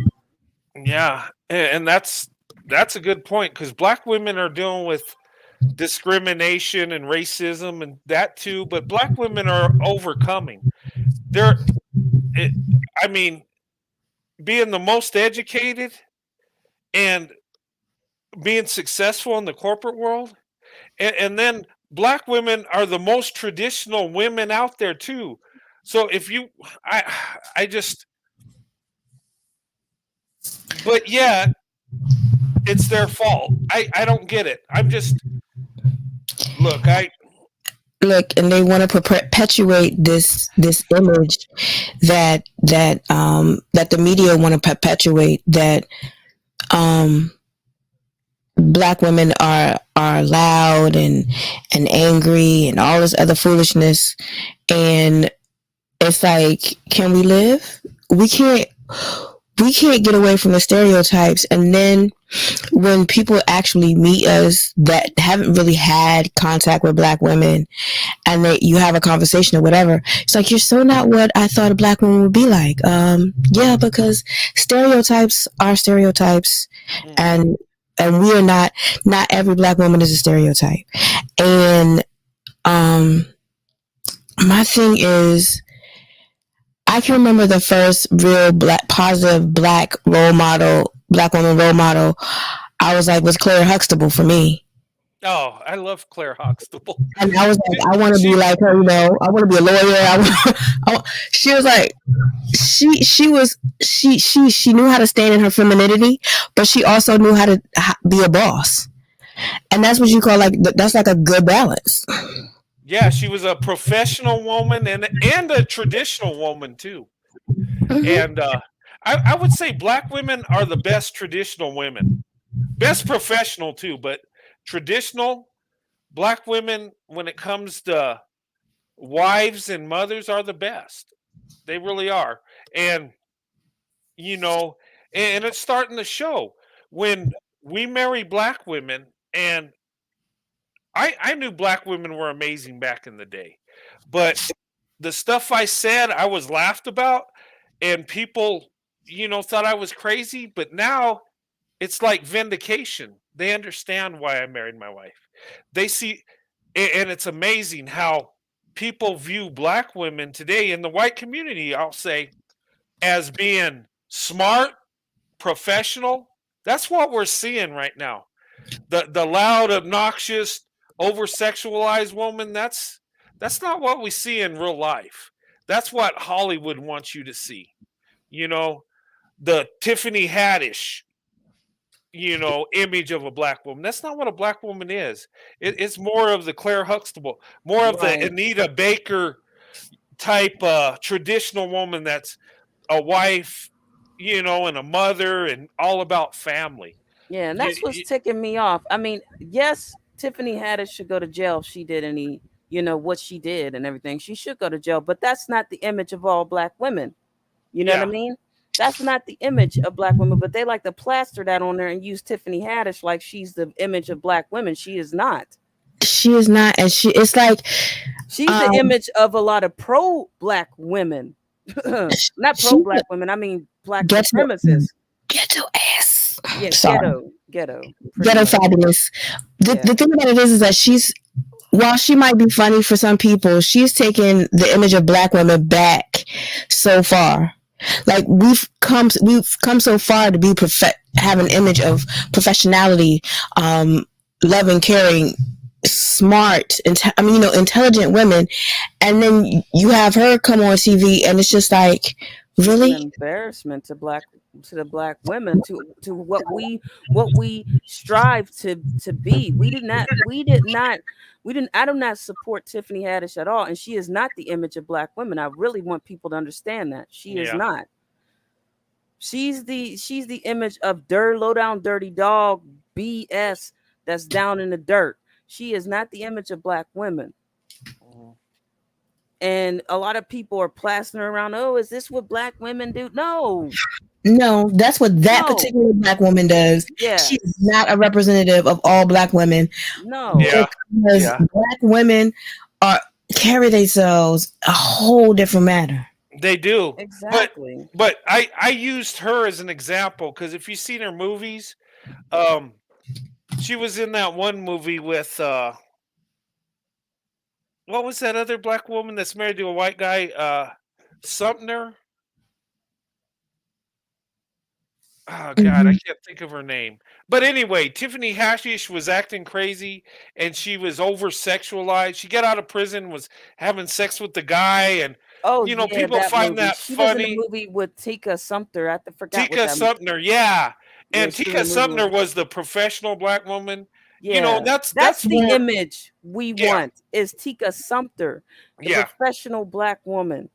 Not this ghetto hood rat BS known as Tiffany Haddish, who's flat out, who in the movie she got out of jail and she was just getting down with some dude in the car right as she got out of jail. Like, that's disgusting. Yeah, but that's the image that Hollywood and the Western world likes to plaster around and say, oh, that's black women. No, that's not. We're Tika Sumpter. That's the image of a woman that doesn't love herself and who doesn't know better and was not taught to be better. Yeah, and that's so extreme. I've never seen any woman like that. I mean, I've seen crazy women out there that, are kind of crazy and sexualized, but I've never seen it like that. They went so extreme with that character. I was just like, really? Yeah, and it makes me so mad because it set black women back. This the rhetoric that she did, and she should be ashamed of herself. Absolutely ashamed. And I hope she gets jail time because it's disgusting what she did. I don't even know what she did, but Yeah, what did she do? Trust I me, didn't you know. don't want to know. It involves essay and children. So yeah, Oh, okay. yeah. so Okay. I like, didn't know that. I was just saying the character she plays wasn't a good thing. I I didn't No, know. her and Ari Spears are under investigation for apparent and inappropriate Oh, okay. activity with Okay. children. wow. I, Okay, I yeah, go ahead. go ahead. Huh? Go ahead. No, go ahead. I I wanted to do something that was like completely off topic because I uh-huh. wanted to do my favorite bit with Claire Huxtable. Okay. When she was talking to her son-in-law, was it Calvin or Alvin or whatever? Uh-huh. And she's like, and if you don't get together and drop these macho attitudes, you are never gonna have anybody bring you anything, anywhere, anytime, any place, ever. And then, would you like a cup of now? Would you like a cup of coffee? Because it was like she blessed him out and then turned around and asked him, "Would you like a cup of coffee? Because I'll bring you a cup of coffee if you stop your macho attitudes." Like in Yep. one breath, she's blessing him out, and the next, she's being the ultimate hostess. Oh yeah. Oh Yeah, yeah. that was a good character. You know, I always found Claire Huxtable, the woman, to be she's very attractive. Um, you know, and the image she played, that's like the ultimate woman. She's And Aunt beautiful. Viv, Aunt Viv from Oh Fresh God, Prince. Aunt yes. Oh Viv. my. Uh, The first one. hey, you know what? What's on your mind? This is so funny because I was just going to say Aunt Viv. I found her so attractive, and I'm talking the old Aunt Viv. The first Yeah, one. the The first first one. one, yes, The she first one was was very clear. beautiful.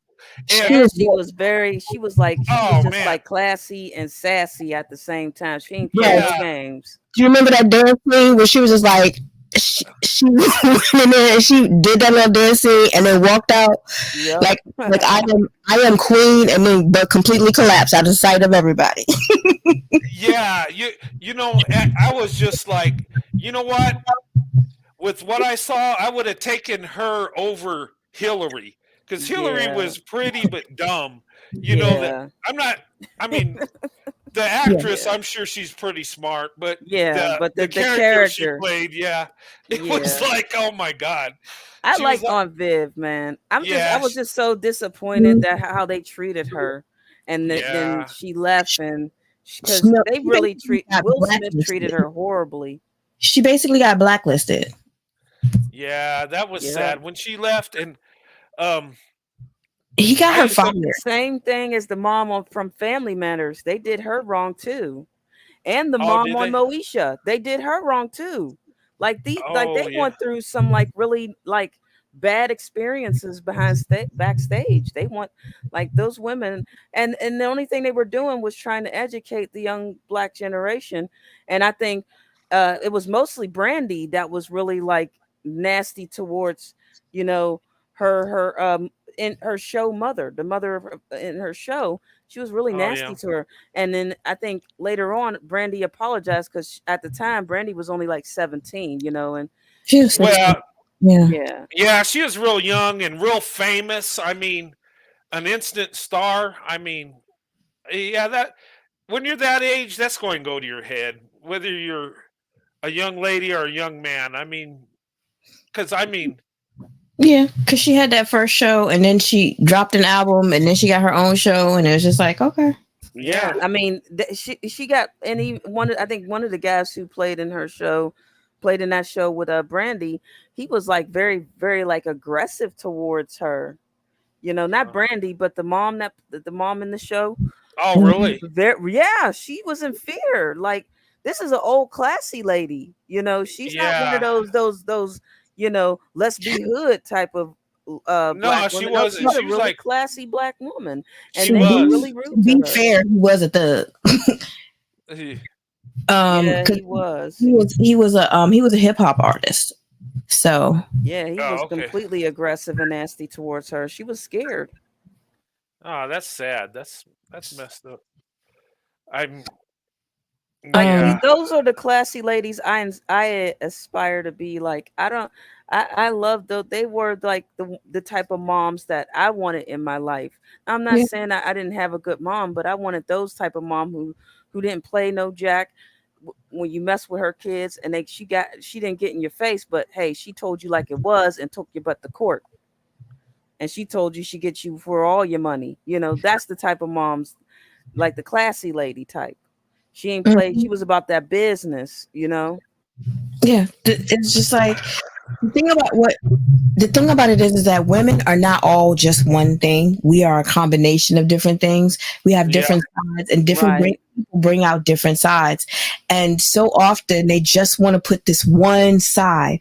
Now, that's not to say that we can't, like, even if you classy, that don't mean the ghetto can't come out if you don't push that right button. Yeah. Exactly. But for the most part, most women are not like that unless you push that button. Yeah, and Yeah. I just want to say that black women aren't a monolith. We're different. We're all different. Yeah. We're Hmm. shaped different. Our skin tones are different. Our eye colors are different. Our hair type is different. We're not a monolith. And I really wish that the Western world and definitely Hollywood would get out of that rhetoric Yeah. and thinking that Eh, all black women are the same. We're not. Mm-mm, we're definitely not. yeah. And the thing about it is that we also there's this mindset of we always undercutting each other or backstabbing each other or this that and the third. And while that does happen, it it really matters about the kind of people that you surround yourself with, because you can't keep promoting that like what I love about this channel is that we all have very different opinions about a lot of different things, and we get very passionate about Yes, all these we different do. opinions. And we Yeah. agree to disagree. But That's we the always thing. come back and we give each other respect. And if we Yeah. step on somebody's toes, we just apologize and move on. Yeah. Exactly. And we agree to disagree. Hmm. We're not all about, well, F you then and F you then. No, we don't do stuff like Yeah. that, No, you it's just like, know? we have, that's just like, I think pro white male leadership and we were on very different ends of a perspective. We were saying the exact same thing, but we had two different perspectives on each end. So it's like we agree at the central point, but the final thing is that I was on one end of the spectrum and she was on the opposite end of the spectrum. But we agree to disagree and we still can have a conversation. Yeah. Yes, definitely. You know? And it's like I just want that's all I want, everybody to know that black women aren't a monolith. We're not a monolith. Same thing with black men. Black men aren't a monolith. There's different Mm. types of black men out there. Just like there's different types of black women, you know? And it's Yeah. just it's just irritating when I see how Hollywood does this to black women. They've been doing this for so many years. They want Oh, to they make have us been. Mhm. ghetto, like straight from the hood type of bull crap, and we're not like that. Not all of us are like that. Some of us grew up in classy households and were taught to be classy. That's why I like the movie called I think it's called Crooklyn or something like that. I don't Mhm. know if you Oh, remember okay. that movie with the I little remember that girl. movie. Yeah. And it just reminds me of how I grew up as a kid. And, you know, she was soft spoken. She was a sweet girl and soft spoken. And she just looked at the world, how it is. And that's just how I was as a kid. When I seen seen things like that, I just look at the world differently. You know, I look at what's going on and how things are and everything like that. And that's why when I watch that movie, she reminds me of my little 7-year-old self. Now I used to walk to the corner store and get candy and stuff or pick up bread for my mom and stuff like that. It just reminds me of that when I was a kid. Yeah. Yeah, yeah, I can say like the one of the more recent movies, like Girls Trip, gives you a diaspora of different kind of black women at motifs. Because Oh, yeah. That movie was something else. you have from all the way from the super professional to the ghetto wretched and Yeah. everything in And with Crooklyn, it's the same thing. It shows you different types of black girls. Hmm. You got the loud and up not loud and ghetto ones, and then you got the quiet ones who just sit there and listen and watch conversations and everything that goes on. So that that movie is very like it opens the door to there are different types of black women out there, and I just feel like people need to quit You thinking know, of us as a monolith. They just yeah, need to quit. you know what? And I wish people would get to know black women. Like, I mean, Exactly. they're so amazing. And I knew this as a boy, and I just, when I was little, I thought black women were the most beautiful, the most awesome women on earth. That's how I thought as a little kid. And I was like, Donna Summer was like my biggest crush when I was real little. I thought she was like Uh-oh. that's my dream girlfriend in the future. Oh, I I would love think, Diana Ross in Mahogany as Mahogany. Oh, I love Diana Ross in that movie. I always loved 70s movies and how yeah. black women looked in the 70s. My Oh goodness. yeah, they were beautiful in the 70s. Well, they're beautiful They're still every era, but we're We still still that way now. yeah, it It's just just that you don't it's very rare. yeah, it was like yeah, Just I that love the media puts puts the ghettos first before the elegance, you know what I think? You know what I think they're trying to do? I think and okay, here's my conspiracy thing. Okay, I complain about people with their conspiracies, but I have a conspiracy theory here.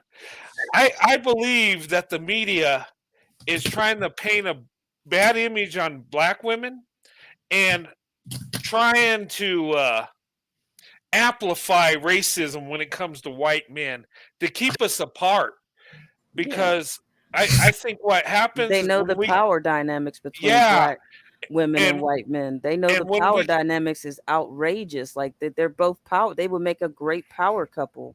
That's why. And they yeah fear that. White supremacists fear the heck out of that. Black oh supremacists fear that too.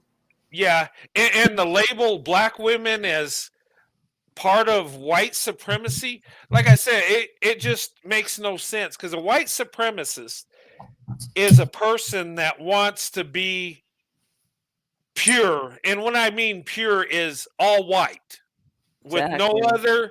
no other group mixed in with the DNA. They want just white, and they how would boring would that be? huh? That would How be weird. boring would that be? It'd be It's boring as hell. impossible. Honestly, that's impossible It considering is. how melting pot this country is.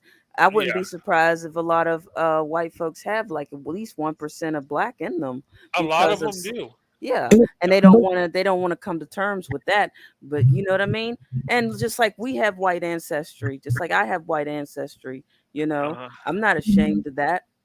I know it wasn't maybe it wasn't from coming from a maybe it was a bad stuff that happened to get that, Yeah. but I'm not ashamed of it. Well, I'm not gonna shame myself because that's a part of my DNA. That's who I well, am.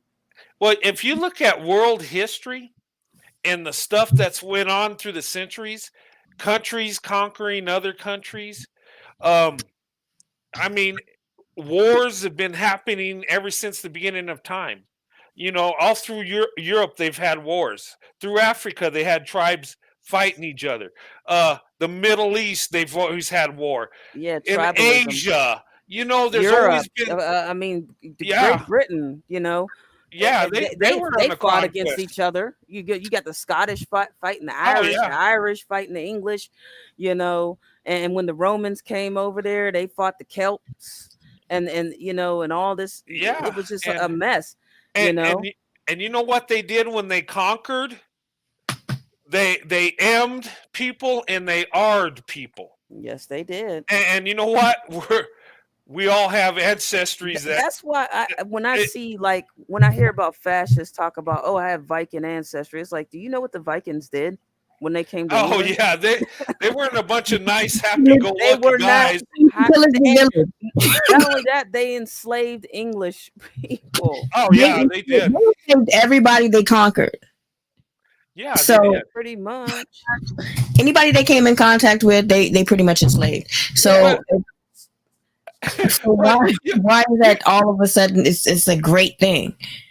And you know oh, what's crazy is if you study history that there were Europeans trying to outbreed other Europeans' ethnicity.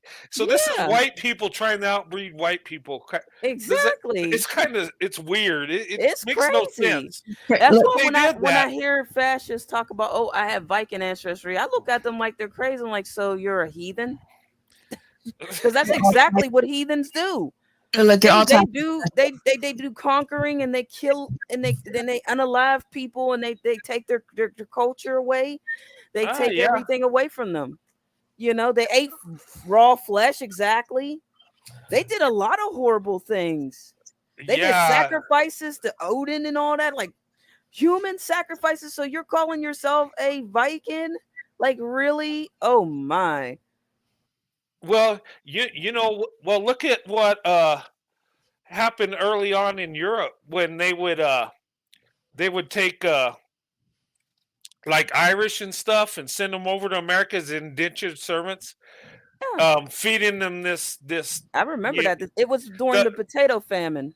That's when a yeah, lot of Irish it, people came it, to New York, and they yeah, were treated like third class oh citizens. yeah, They were beaten in the street. They were kicked around and everything. And it's just surprising how now everybody wants to say they're Irish. yeah. And then When you have Scottish people that were sent over after the 1746. There were a lot of Scottish prisoners were sent over and as indentured servants. And Oh yeah, what people don't realize is that while a lot of people have been enslaved throughout this world, the difference in the United States is that we are the only country that really introduced chattel slavery, which means exactly.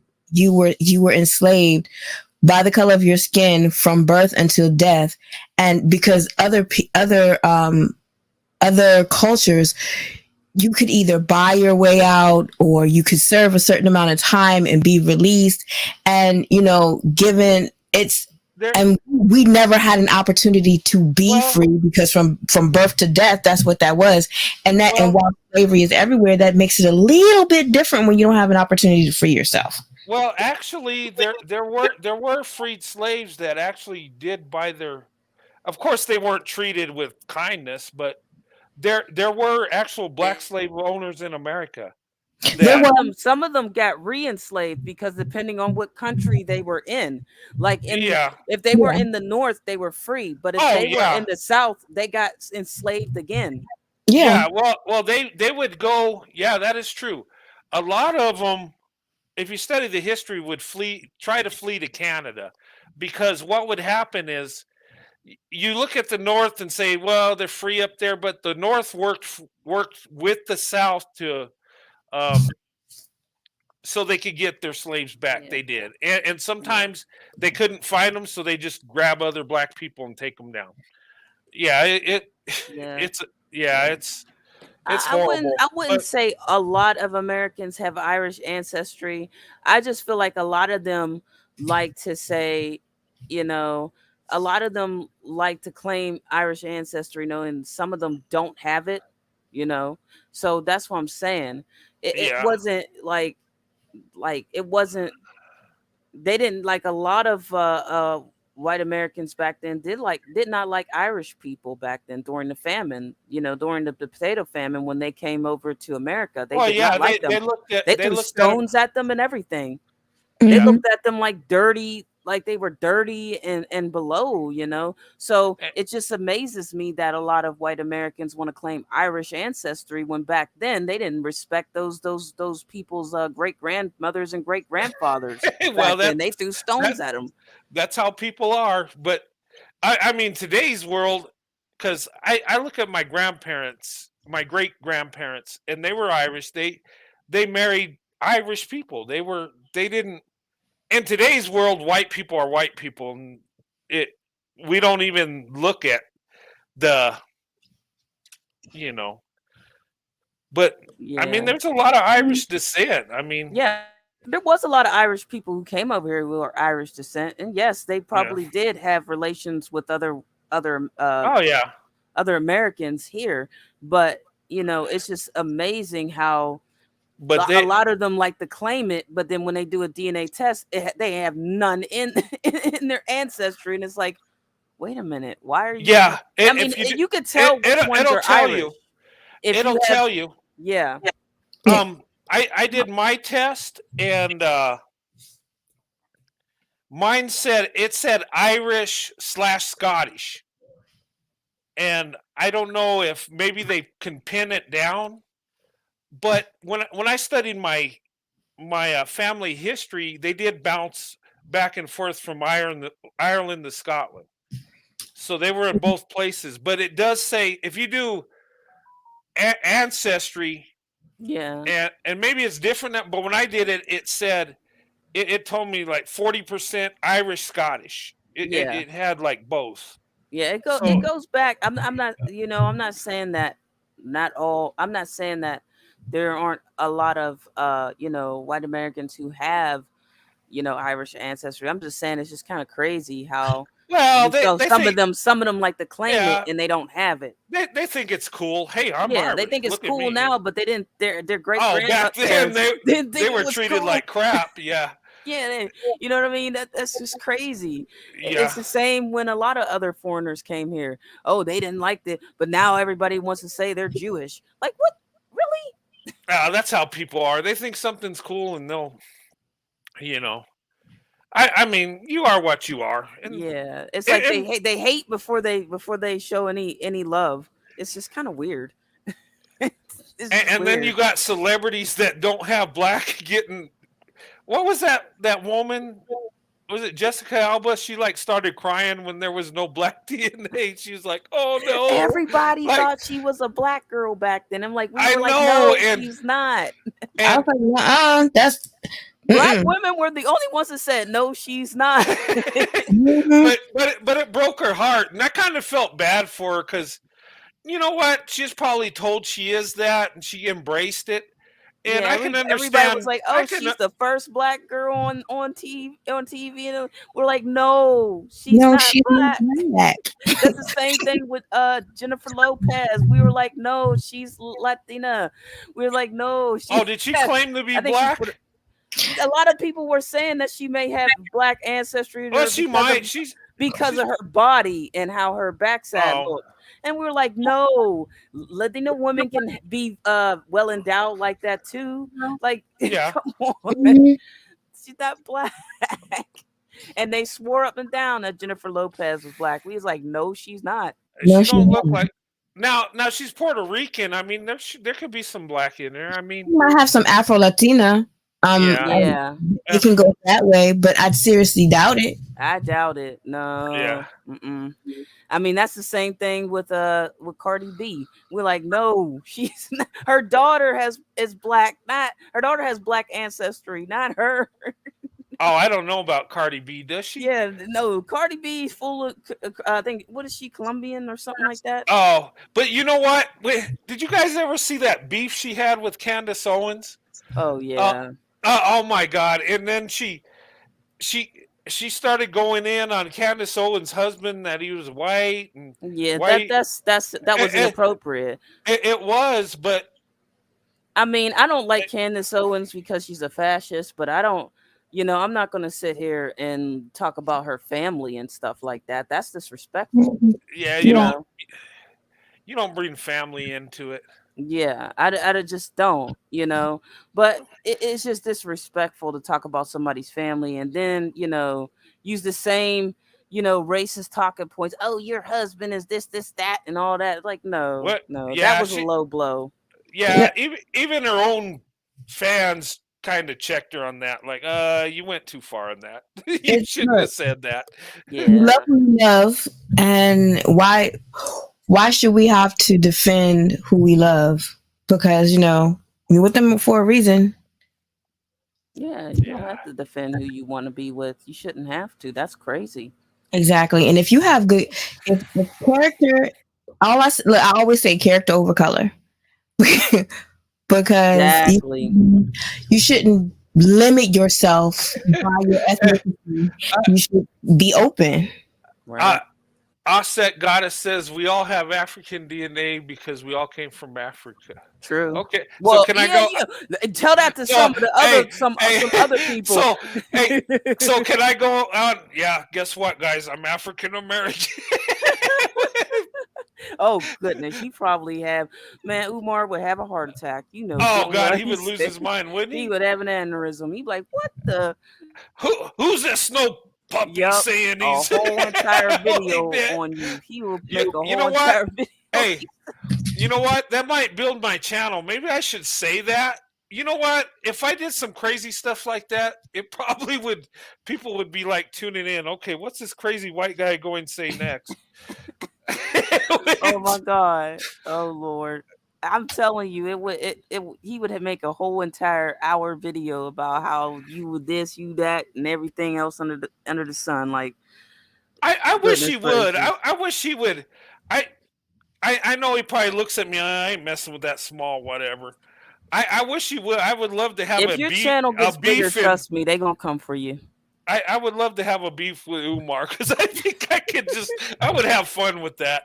Okay, Umar, the snow bunnies are coming. Take cover. Yeah, we would have to do a reverse thing of what we did with Old Boy, because the guys would have to stay silent and the girls would go in on them. With the Mr. Clark episode. We would have to do reverse Mr. Clark. Yeah, it'd be like, okay, guys, just sit back. We got this. I would sit back and enjoy the show. And then I'd make little digs. Yeah.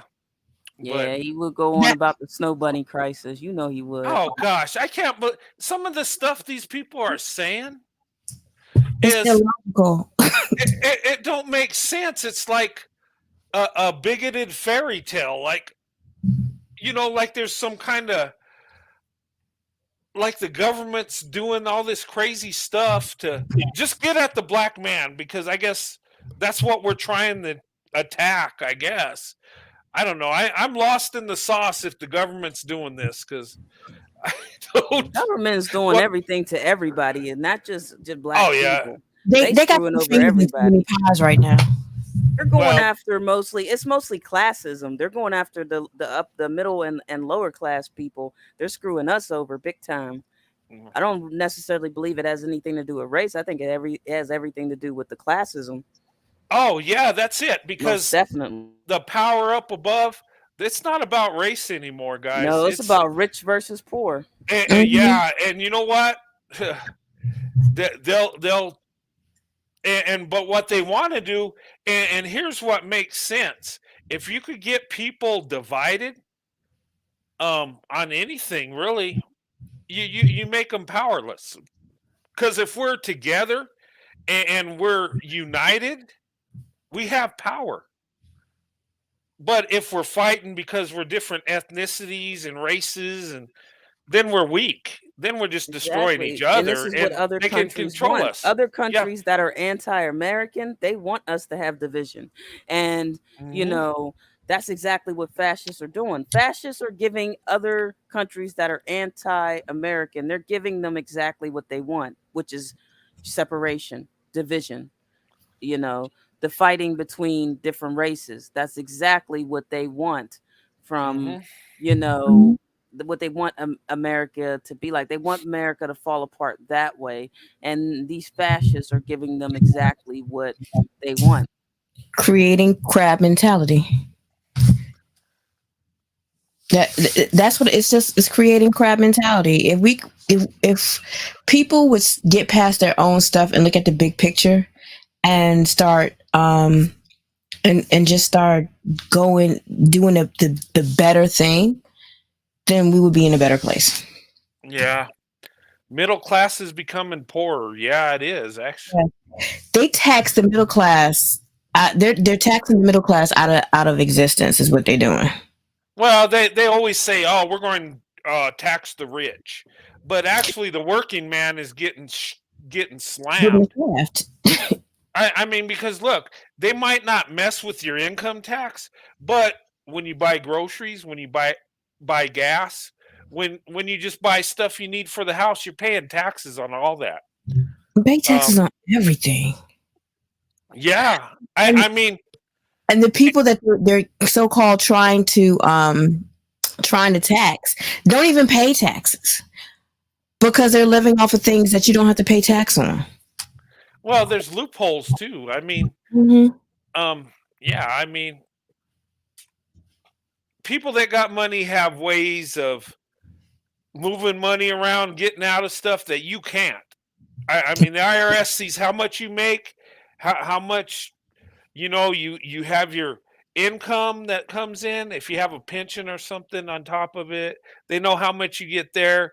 And if you have any investments that make money, I mean, they're tracking everything. And I mean, and here's the thing, we're so wasteful when it comes to money that we have more than enough money. It's just that we waste it. Yeah. We're Well, I would doing, say it's mostly people who got money that waste it. People who know they got money and they got tons of money. I mean, look at Elon Musk. oh, well, yeah, He well, got money to waste. He had money, that's why he wasting it. I mean, look at all that.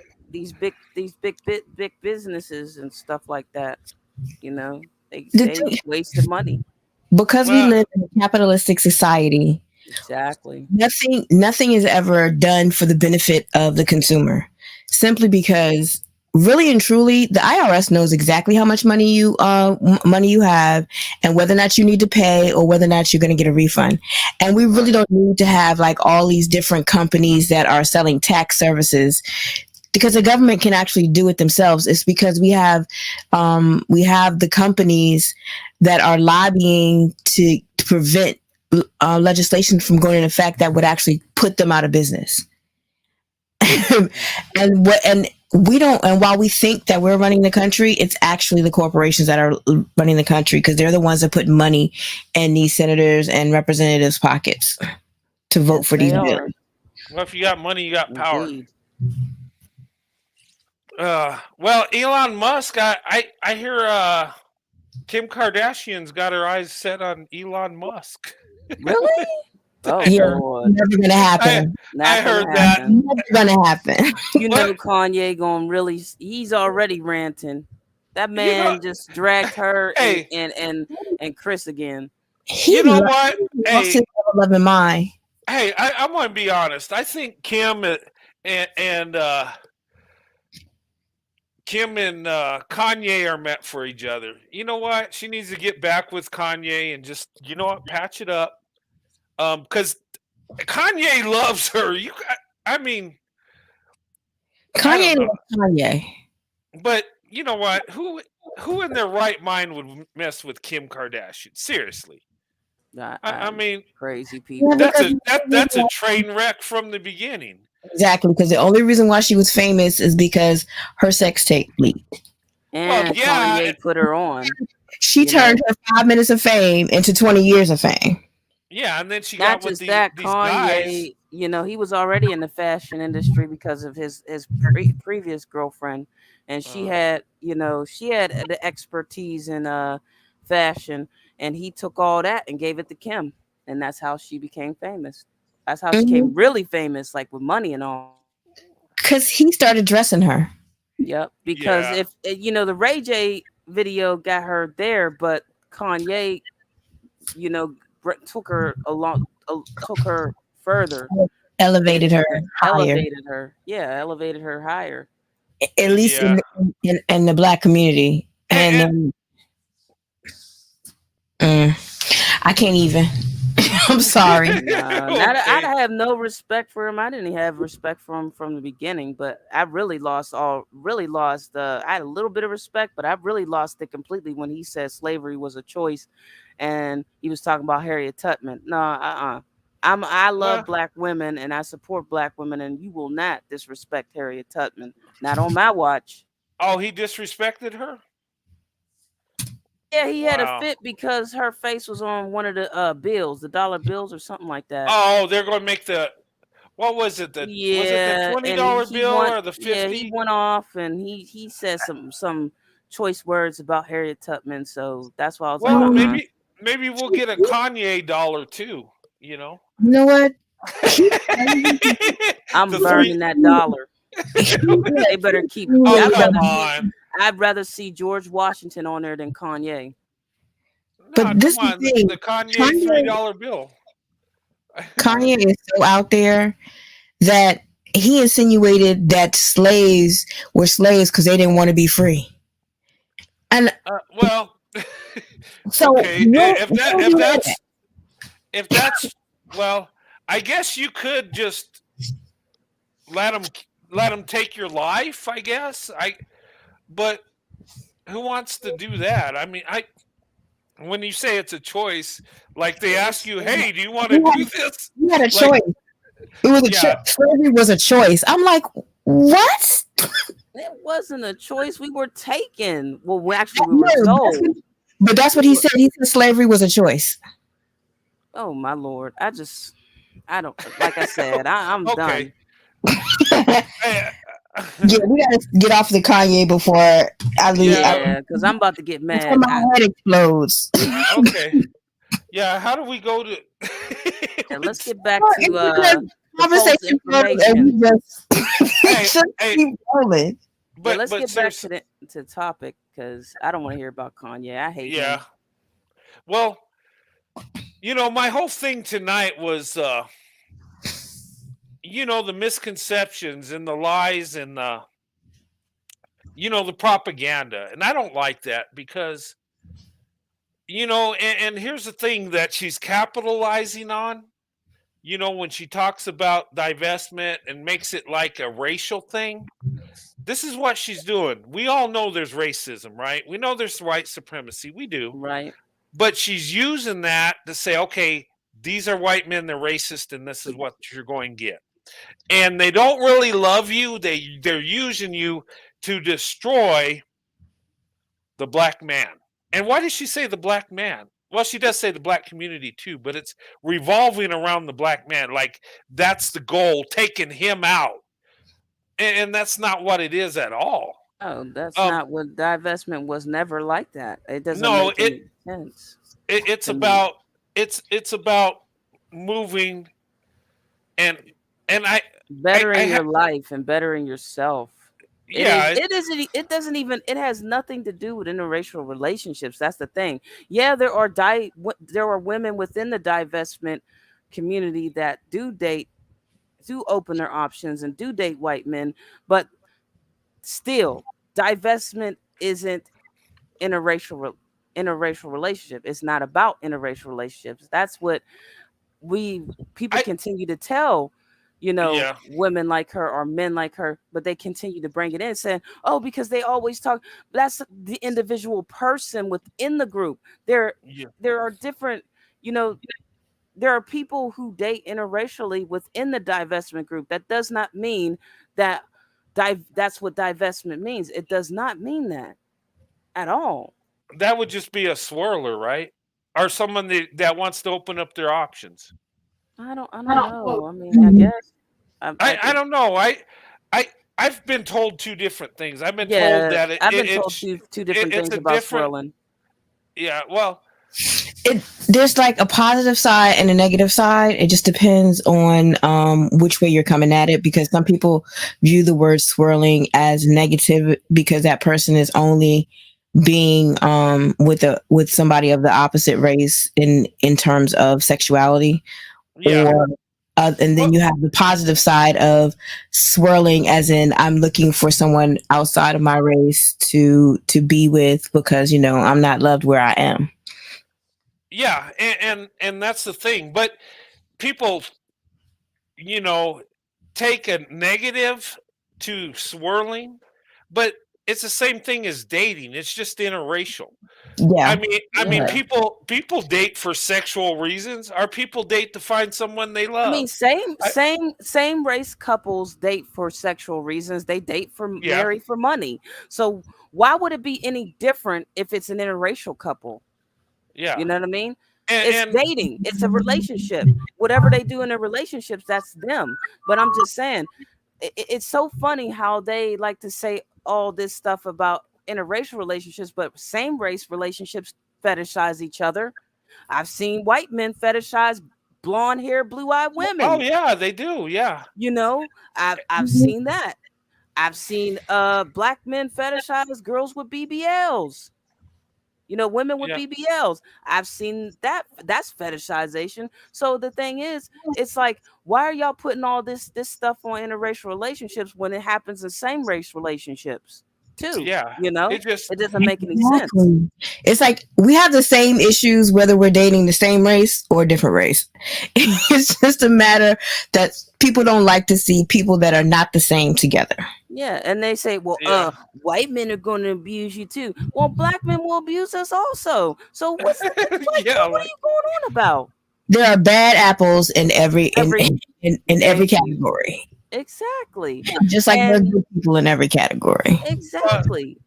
yeah. It doesn't make any sense. It's just interracial dating. That's it. That's all it is. It's just interracial dating. But- It's but- no but- different than same race dating. Yeah. Look, But here's the thing. They don't happen to be the What- same people. Why is it so vilified? You know, people will come in my channel, right? They'll make comments like, you know, some rude comments because I talk about interracial relationships and marriage. And they just feel free. Yeah, I can, you know, talk about me, my wife, or black women, white men, like no problem. But I tell you, if I go to a channel that's about black love and being positive in the community, and I say, well, you know, that black man's fetishizing you, black woman, and if I started doing that, I would be taken off YouTube in a minute. You would be in the wrong. You know, they would be calling And- you racist and everything Yeah. else under the sun. And I would be wrong for doing that. I would. But they can do it to interracial couples and nothing's done. No, there's no consequence to that. It's like fair It's game. because of fascism, fear mongering, gaslighting. That's the one thing fascists love to do is gaslight. They love the gaslight, fear monger, and they love, you know, they love race separation. So they're going Yeah. when they, and the thing is, why are y'all watching interracial relationship channels and talk and panels if y'all don't like interracial relationships? It makes no sense to me. You know what's funny is you know you're being watched, right? Because I'll go on different channels every now and then, not that often because I really don't have time to watch other channels, but when I do, I will. And sometimes when I go to like divestment channels and make a comment, people like sometimes will swarm in on me like I was on this divestment channel. I made a comment, right? And this guy called in, yeah, hey, how's it going, racist? And started going in on me. And I'm like, this dude knows who I am. These people know, and it's crazy. Like, and just said something rude. So I said something back, and I'm just like, whatever. But, you know, people are out there watching YouTube constantly with different channels, seeing where you're going, what you're doing. And yeah, but who has the energy to do that? I mean, Right. there's channels I don't agree with, and you know, I don't really watch them that much. Now, this lady, I watched this and I saw her video. I was like, oh, come on, I have to talk about this because this is like so much bull crap that she's saying. Verbal vomit. Yeah, and it's so much BS. It's like, come on. And then she talks about being feminine. But you're fighting the man's fight for the man. I don't. That makes no sense, right? That makes no sense. She had all that masculine energy coming off of her, talking about women need to be feminine. I'm like, so where's the feminine in your spiel? Because nothing you was coming with was feminine, not one thing. Especially if you're attacking other black women, you're definitely not feminine at all. Yeah, to me, you're just not. And it's like, oh, go ahead. Go ahead. Well, feminine energy is creative energy.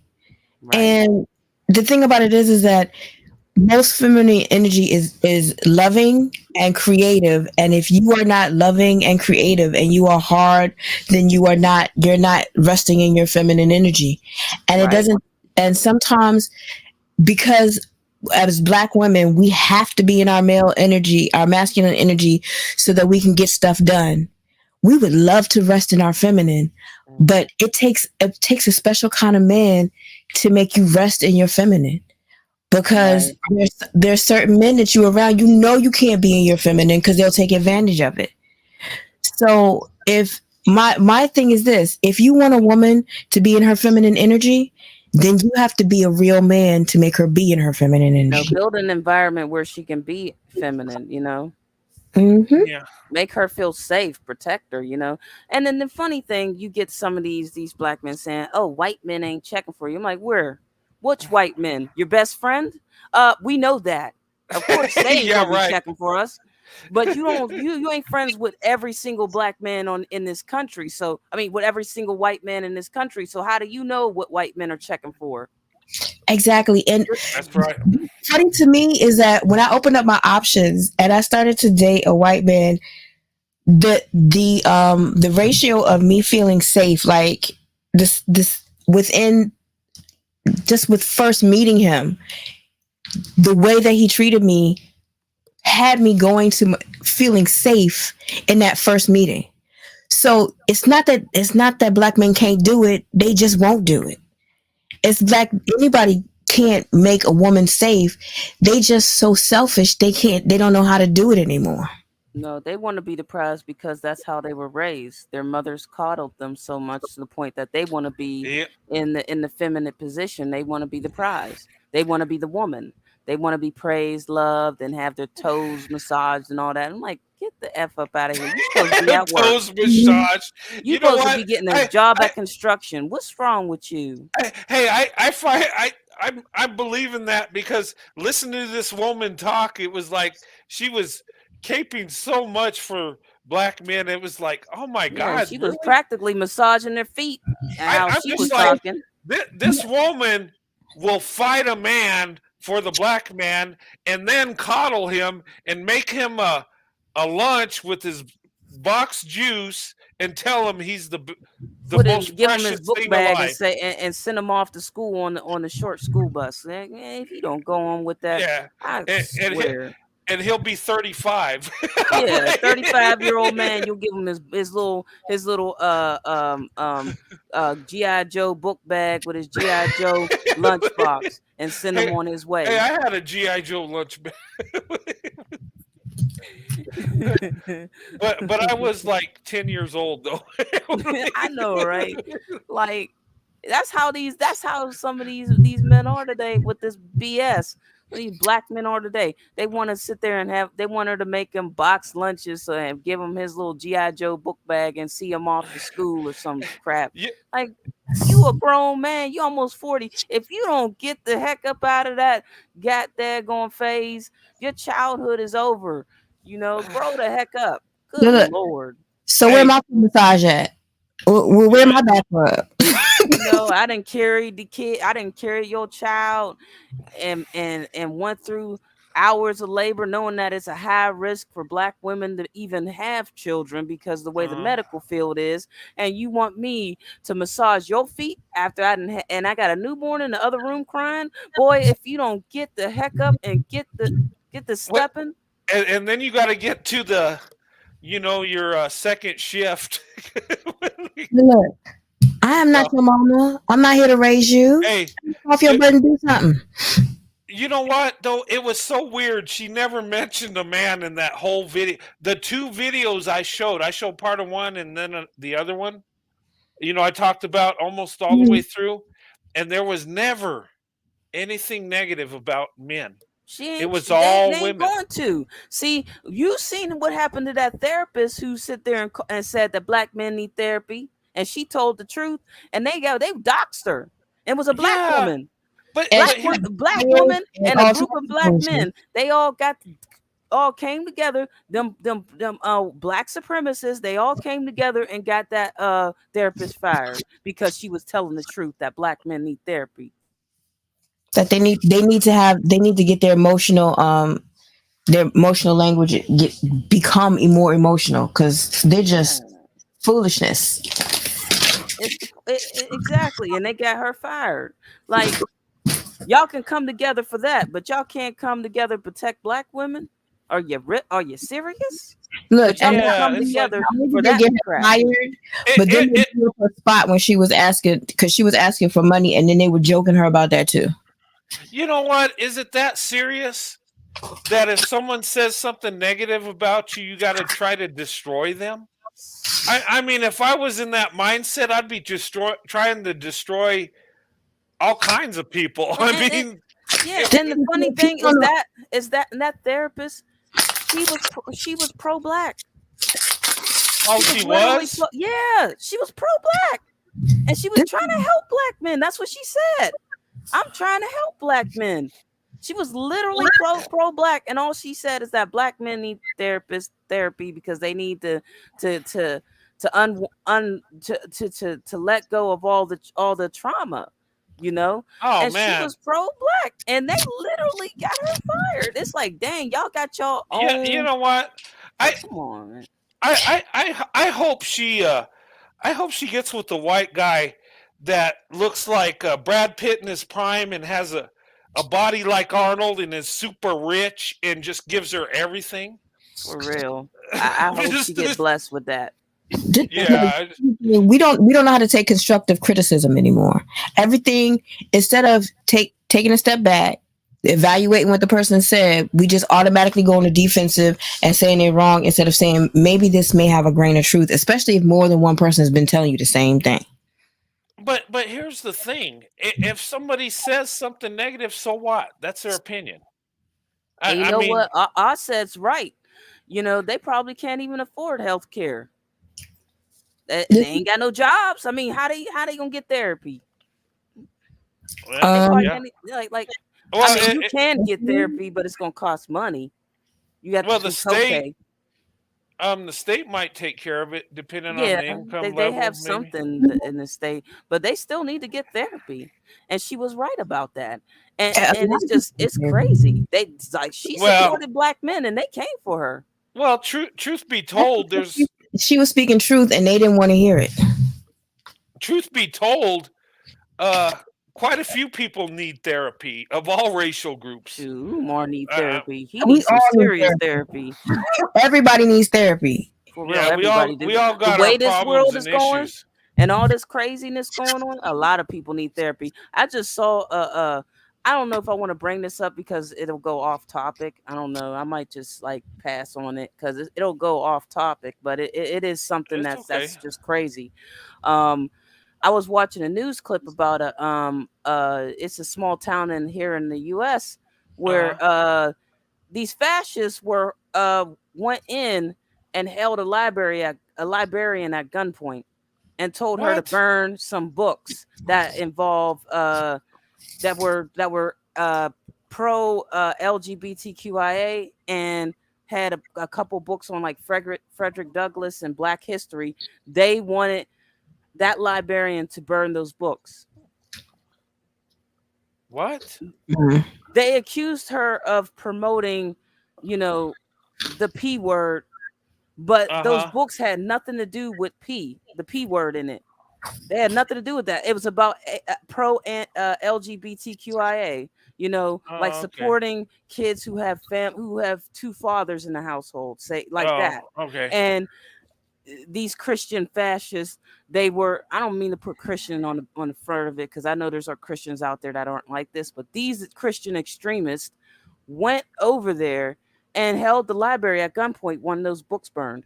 And I was like, oh my goodness, this is like Nazi Germany when they burned all those books. That's what they did first. Yep. Well, I don't know no Christians that go holding people at gunpoint. I'm talking about the extremists. I mean, like the real Christians like yourself. Because if you're a true Christian, you would never go that far. Yeah, real Christians like yourself wouldn't do that. Like yourself, Brent, they wouldn't. We're talking about extremists. Yeah, we're talking about religious that's extremists. Crazy. But they why held would you... a librarian at gunpoint. Okay, well, it's wrong to hold them at gunpoint. Now the LGBTQ, I mean, according to the Bible, homosexual is not looked at as a good thing. Yeah. So I get that. But Frederick Douglass, why would you want to burn that book? They wanted that book to be removed. They wanted Black I history mean, books to be removed in the you would library. think It's as a crazy. Christian, you'd be happy about that. I mean, Yeah, she said I don't Indiana mom said that happened in Utah. Utah. Oh, okay. The thing about it is that people put on the cloak of Christianity, trying to say that this is right because they're a Christian, but they know the first thing about Jesus. Well, that's true. Hey, look, there were slave owners that said they were Christian, and that goes totally against Christianity on all levels. So, I mean, if they can, that does if not they can sound very twist their head godly like. to be okay with buying and selling people and say you're a Christian, well, Yeah, I guess I could see where people would be question that about dumb. yeah. But The thing about it is that you can take, if you take one verse out of the Bible, you can probably twist it to mean almost anything you want it to mean. Yeah, Yeah, people do it all that's the why I time. said they're extremists. Yeah, That's why I because said they're extremists. They don't go by the Bible the way you do, Brent. They go by, they're extremists. They go by their way of the Bible. They take their extremist and they twist the verses to fit they their twist the narrative. verses. and if you don't have at least 3 verses to back up your idea, then it's not it's that idea is not from God. No, it's not. Yeah. And I just feel so sorry for that librarian. And Oh, you know, gosh, they tried to deny it and say, oh, the media is making us look bad. No, y'all held that librarian at gunpoint and threatened her with guns. Oh, wow. That's like crazy. They were armed. It was a whole group of them, and they were armed, and they went into the library. Like, they're trying to take education, free education, and books. Like, it just reminds me of when I was watching documentaries on Nazi Germany and what they did in Nazi Germany. They burned a lot of Jewish books that had Jewish authors in it.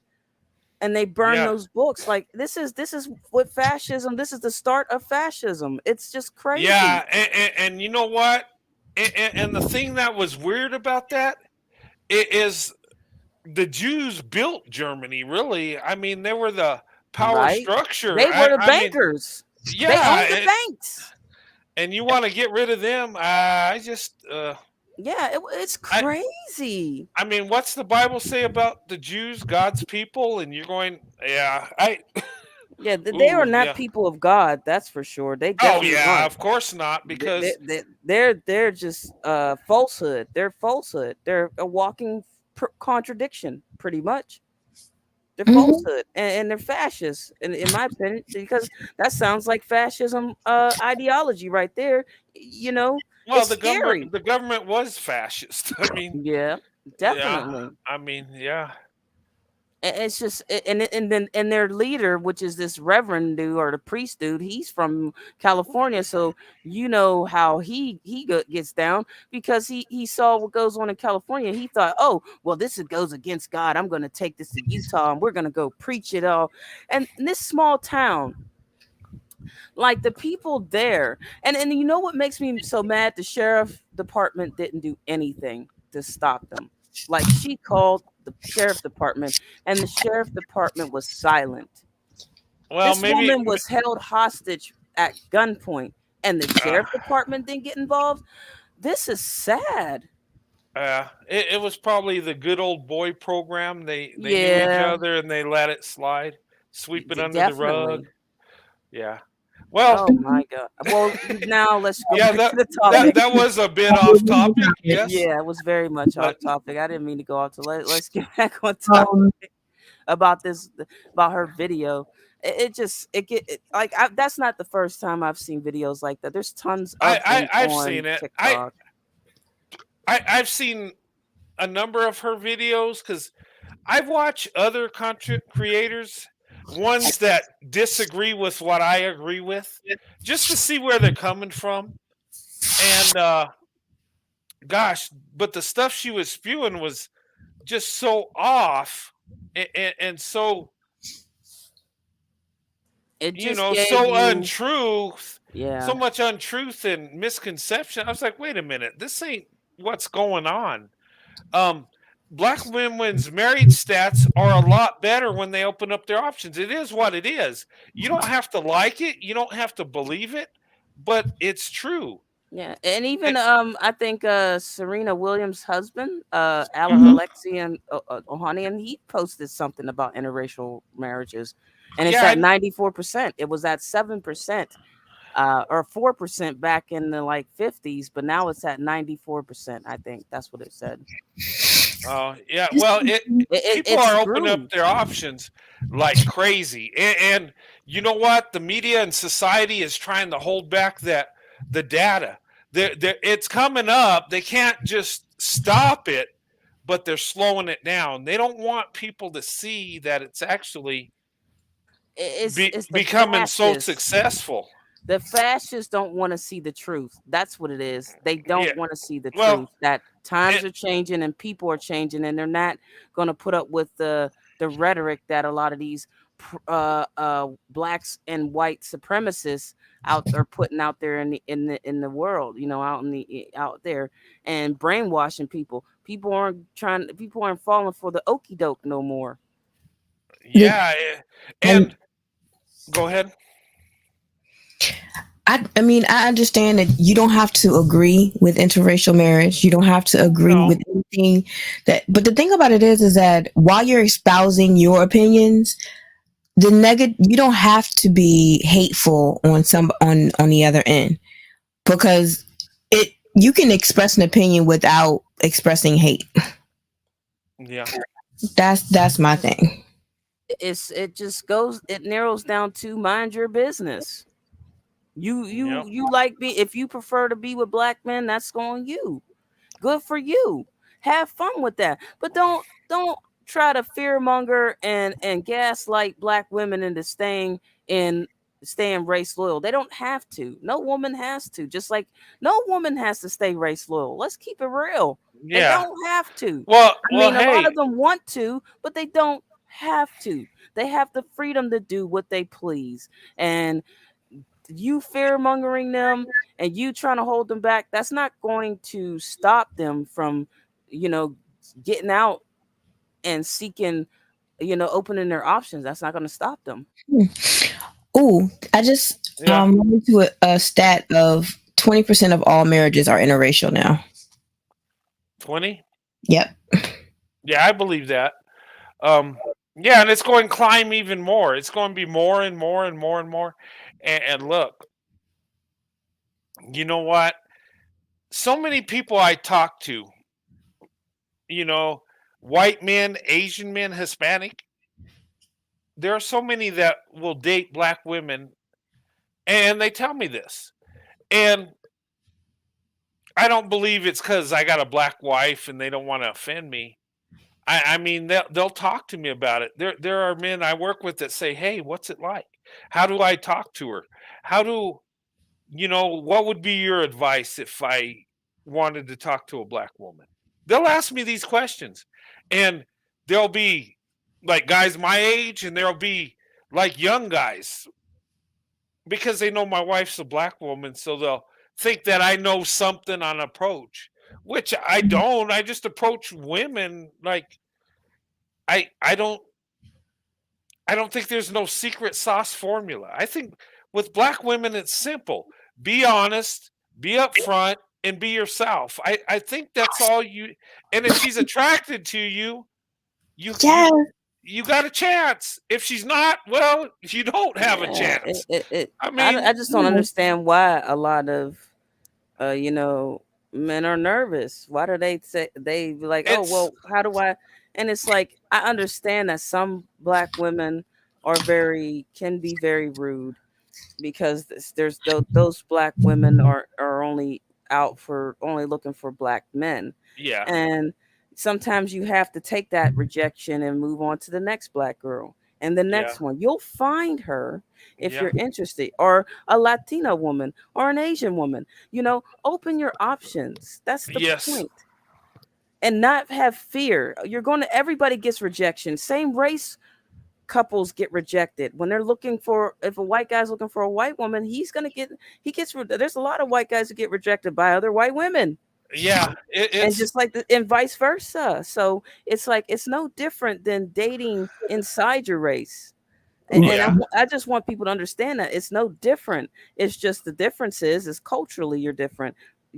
Racially you're different, but you're not different if you're like, for example, if you're both American, you're not going to have too much of a different thing. If she's African and you're American, you'll have some different things, but that shouldn't stop you. You know what? I think I got a theory on this, and maybe I'm wrong, but I think African women would be more open to interracial relationships than American Black women.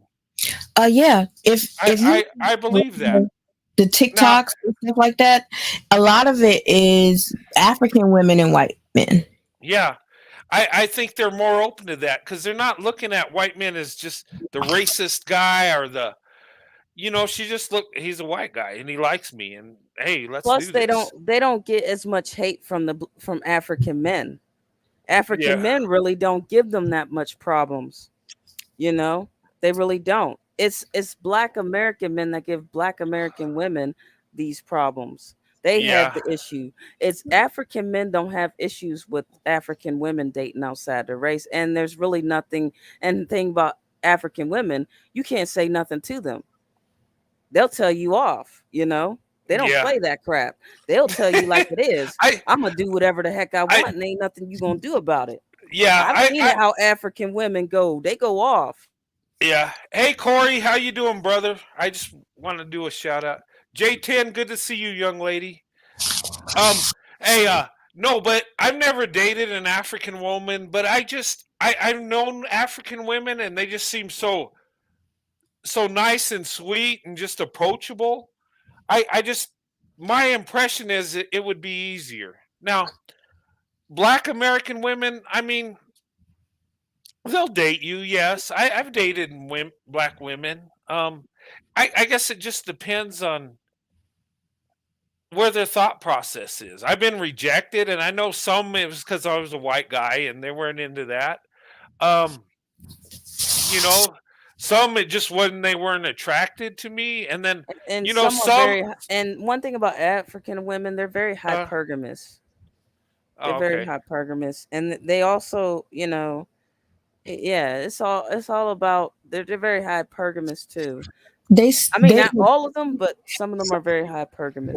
They still get bride prices. So, well, I mean, if you look at the culture, though, like I did a reaction to a wedding between a guy from England and a woman from Africa, and the culture was that he had to pay the bride price, and that was in their culture for like centuries. They used to do it in cattle. Because and it makes sense because you're showing your wealth, and plus you have to meet the family because they're very family oriented. Yeah, and we should be like that. Yeah, definitely. I mean, I was like, hey, they're doing something we should be doing. Actually, I just want to say congratulations to Corey on his new relationship. He's in one. Hey, Corey, congratulations, Corey. I've been distracted. Corey, come up here. He's been distracted lately. He got a lady. Is that what that means? Yeah, that's why he hasn't been on here as much. J10's been asked. J10 asked him, and he said, "Yeah." Oh, okay. Corey, come up, brother. Oh my God, I got to hear it all, buddy. Come on up. I want to hear it. Hey, had himself a lovely black lady. Oh, nice. I'm excited for Corey. Hey. Does she have braided hair or Is that the question you're just gonna ask him? No, that ain't just that. I will ask that because I like braided hair. But what's she like? I mean, where is she? Is she from where you're from?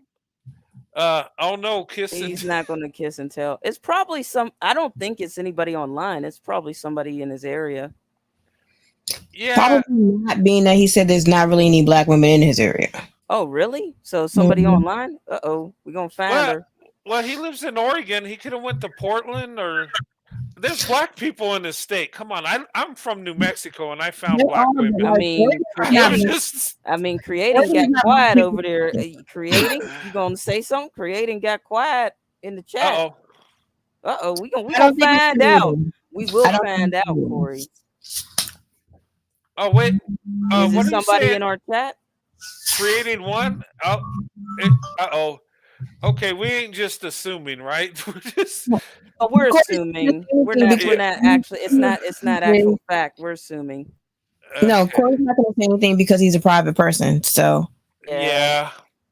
But I mean, you could come up, Corey, and say, "Hey, I met this wonderful woman. She's awesome, and yeah, Yeah, she's a you ain't got to black tell us woman." her name and what her username is, and if you met her in the chat room or not. You just tell us if you met a nice lady. That's it. Yeah, But you he just ain't gonna kiss and tell. He keeping quiet about that. you just have Because to give. he probably just getting to know her. So yeah, they probably taking it slow. So we don't want to get Well, involved in that. he could tell us her name and her family and where she's from and No, what her Brent. hobbies are. And Brent, come no, I'm just, on, no. we are not doing anything to disturb what's going on with him because he's been Yeah, waiting. he He's seems happy. yes. Let's wish him the best. Yeah, I'm just joking. I wouldn't ask all that. No, but he did say that he's not from there. So Yeah, let's Oh, wish him okay. the best, and hopefully the lovely lady, if she's from this chat room, congratulations to her too. And I know it. I know he's excited because black women are. Oh my God! You know what, guys? Oh, when I think about this, I think of black women in my life. My first date. Oh my God! I was like, Oh, he gave us a dude, little information. she's spiritual, physical, financially, and Oh lots of kids. wow, Oh, nice. that's amazing. yeah, That's the black woman right there. That's He- look. that's What he prayed for, so that's awesome. That is Yeah. awesome. Congratulations. We got now we got Michael Ray's next. We got to yeah. get him. He's next. Where's Michael Ray? Michael I Ray, don't where know. are you, He brother? wasn't on today. He was on yesterday or a Well, couple days. you know what? I don't think YouTube is putting all my I don't think they're doing all the notifications because people email me and say, "Hey, I didn't know you were live the other night. I Yeah, didn't get the notification." yeah. YouTube does that. They like to do that to channels. They mess with people's notification. I know with my prayer meeting, nobody gets notifications on that. No, I get do you? get notifications all the time, but not everybody because YouTube has a tendency to mess up people's notifications like that. That's YouTube. Yeah, I just but I'm excited for Corey. Gosh, you know what? I'm remembering back my first girlfriend. I was 16. But you should give yourself a pat on the back because it's through your channel that he was able to. I don't know if she's from this channel or from on here or anything like that, but just listening to your channel and positivity that you spread around, you could be a part of helping him. Oh, that would be nice. So give yourself a pat on the back for that, Brent. Well, I mean that's him doing it. I mean not that's him doing it, but also, yeah, maybe some positivity there. Yeah. Hey, but I tell you, I remember, guys, I've loved black women so much. I remember my first day. It was like I won the lottery of life. When this young lady said yes, she would go out with me, I was just like on cloud nine. I mean, I would be at school and just daydream, and I didn't even know what was going on, and I was just so caught up in it, and her, and I was just, I felt like, wow, and yeah. But anyway, that's probably what Corey's feeling right now. Oh my God, J10 is like got him in the corner questioning him. So you met her in real life? I want a lawyer before I say anything. Do you want to plead the fifth? So now the next person we got. He's acknowledging. Yeah. But not he's acknowledging, but he's not giving any details. Yeah, okay. Yeah. Let's leave it at that. But the next person we got to help is Michael Ray. We got to help him out. Yeah, Yeah, Michael Ray would be. That guy's awesome, man. That guy is. He's just not a very talkative person. He doesn't get onto mic at all. He's super. no, but he's so genuine and honest. It's like the guy is just, you know, uh, if he got with a black woman, she would be like his everything. Like Definitely. it would be like total respect and everything. I mean, Most certainly. Yeah. I wish that all the men in the chat and the women in the chat, wish them all luck. You know, yeah. Yeah. all And the you know what? best in finding somebody. Cause this is these like when you read about articles talking about men being lonely, women being lonely, it makes you kind of sad. So I just want everybody to find somebody.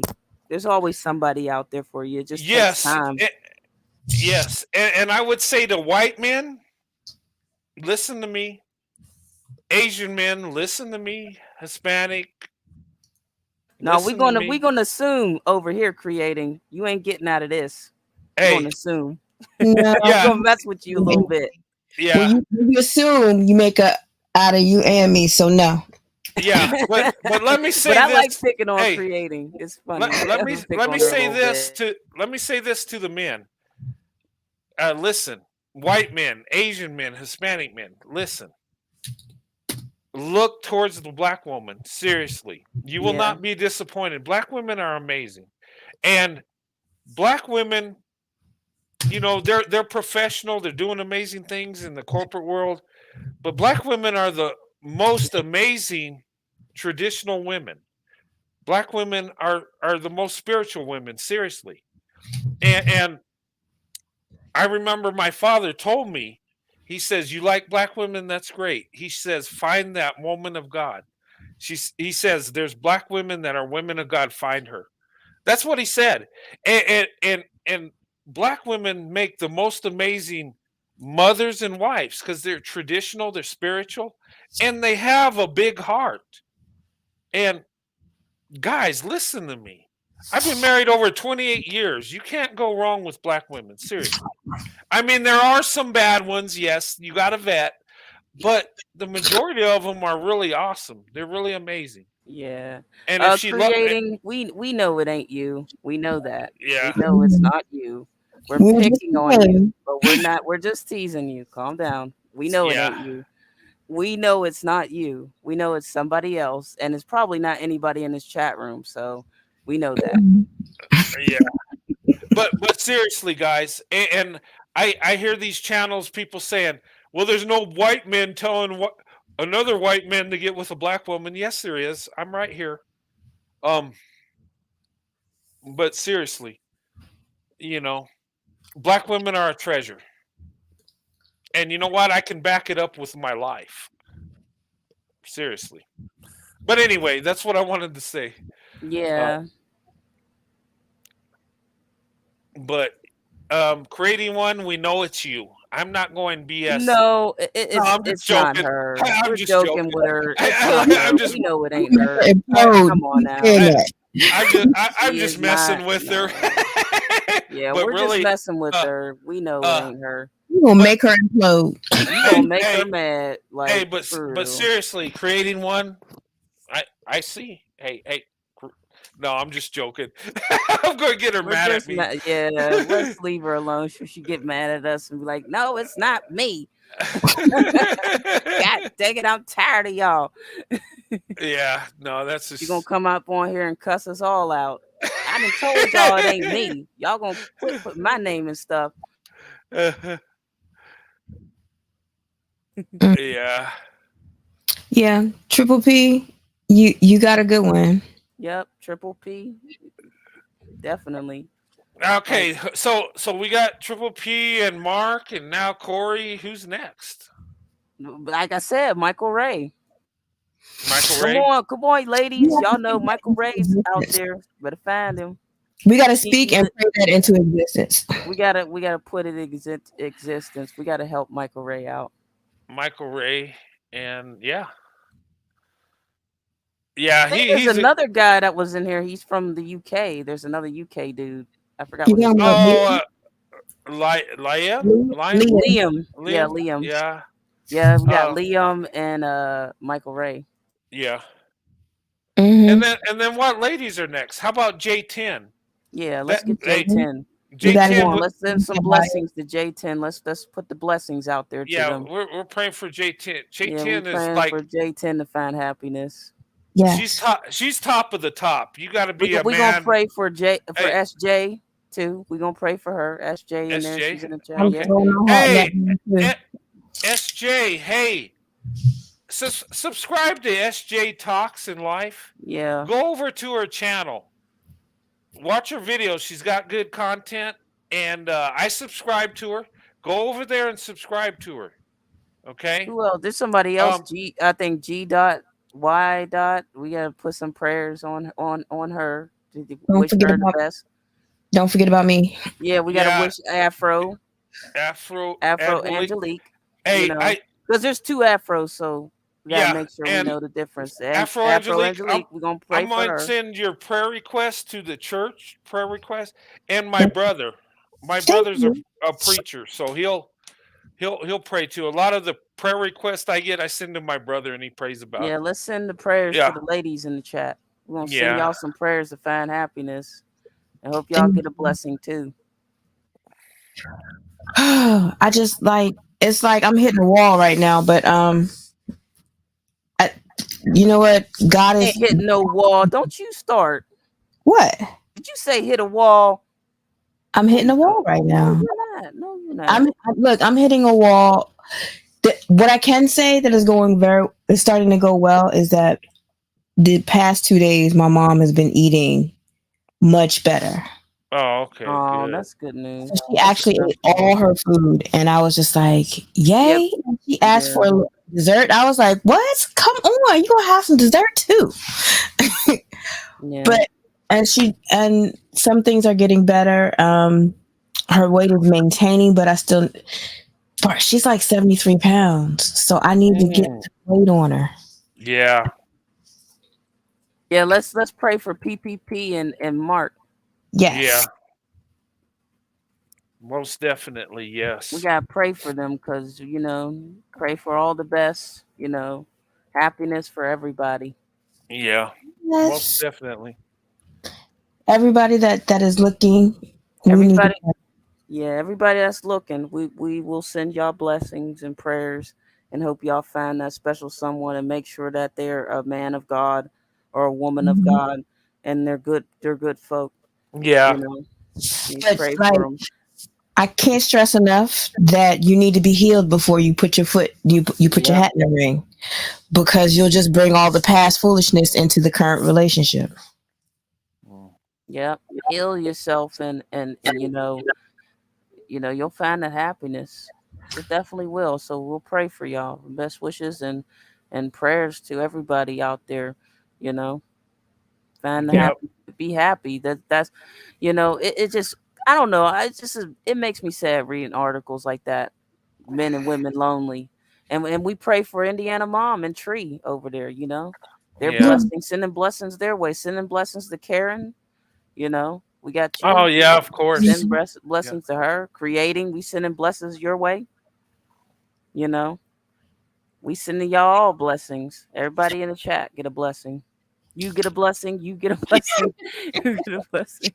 I sound Everybody like gets Oprah. You get a everybody's blessing. blessed. Everybody's We get, blessed. yeah, So it's like once you're in a certain mindset, I truly believe that when you start praying on the type of person that you want to have in your life, Yeah. God will actually start making changes in you so that you can actually be the person that they need in theirs. Yeah, because the first step is you change. You gotta change. You know, Mm-hmm. you gotta change whatever you're doing in your life that's holding you back and keeping you from finding that special someone and, that you and, gotta go ahead. Right? yeah. No, I was going to say, and God knows what's best, and timing too, guys. Timing, definitely. It's on God's timetable, not yours. Um, and I tell you this story. I didn't meet my wife till I was 23, right? But I knew my wife's best friends when I was 16. And we crossed paths from being 16 to 23, and I didn't meet my wife till I was 23. Tell me, does that make sense? Yeah, I And mean, because I mean, you might have been too young to find her at your yeah, young age, because so it was the right age to find. Maybe 20 was the right age to find her. And that's what God intended for you to yeah, find her it, around your it took 20s. several years, but we had the same friends, Yeah, and it and was weird. maybe God wanted you to do some growing before you go Oh, and get, Yeah. I believe that. I yeah, some think, growing and some some inner work, before you meet up with her, you know. yeah, and it's we were meant for each other, but not till a certain time.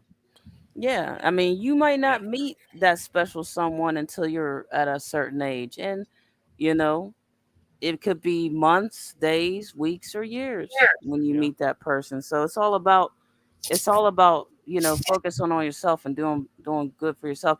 And what's funny? A lot of people say when you're not looking for love, you usually find it. Yeah. The thing about it is that if you're not happy in yourself, you can't be happy with anybody else. Hmm. That's true. So you have to be healthy and healed. You have to if you have a relationship with God, be very specific in your prayers because God likes specificity. So um be very specific in your prayers and he will bring that to you. Yeah, and you know what?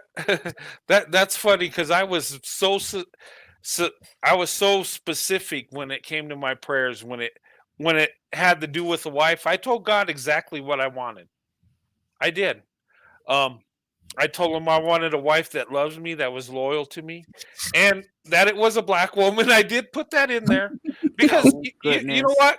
God God knows my heart. No, seriously. Yeah, I Um, mean, if he knows your heart, then he knows who to find for you. That's true. yeah, so I couldn't lie, and people say, "Well, you should have just prayed for a good wife. You shouldn't have said black wife." Well, if that's what you're attracted to and that's who you love, why would I ask for something else? True. I Mhm. just your heart's where. Yeah. Where your heart is where you want to be. And that's the only way. And that's the thing. A lot of people say, well, you shouldn't have prayed for that. Well, I mean, would you want him to be with a woman that he's not attracted to and he's unhappy with?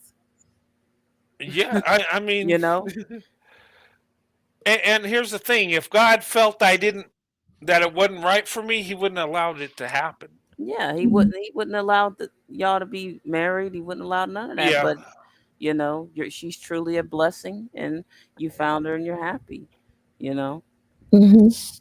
yeah, This is the thing also. Be like Jayton says, you have to be very intentional about what you say, even in jest, because you might actually get the thing that you asked for, and that may not necessarily be what you need. hmm, Yeah. And the You thing about know. it is that people don't realize how much power are in words and how But much. but even when it comes to bad relationships, it's a lesson. It's a yeah, lesson for you to do for yourself. It's a lesson to teach you what is going, because like I believe in soulmates and wound mates. I believe you are given a wound mate for a reason, to be a lesson.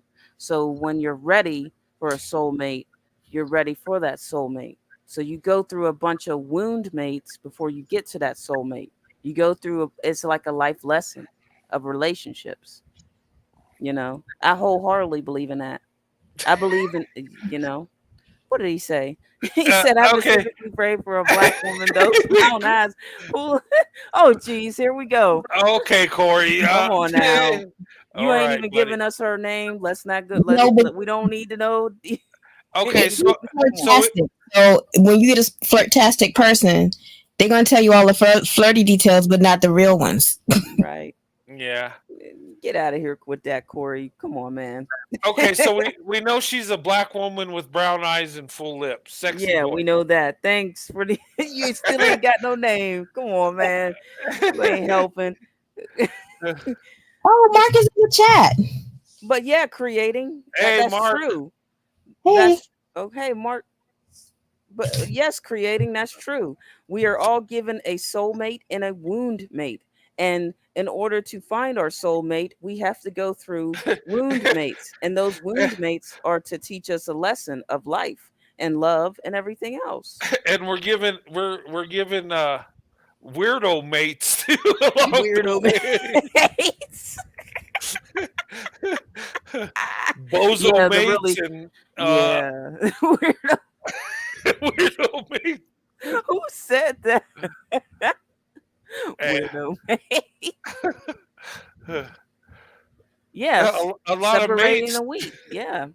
Yeah. You know, that's just the way life is for us. It's a life lesson so that we can better ourselves, you know. So when you're going through these I don't like, I've been through terrible relationships, and what I look at them as wound mates. Those men Mhm. were wound mates, and they helped me be able to, better myself as a person and how to avoid getting involved in toxic relationships like that. Hey, Mark, we're glad to have you while you're here. He says can't talk too long. He's at work. Okay. Uh-oh.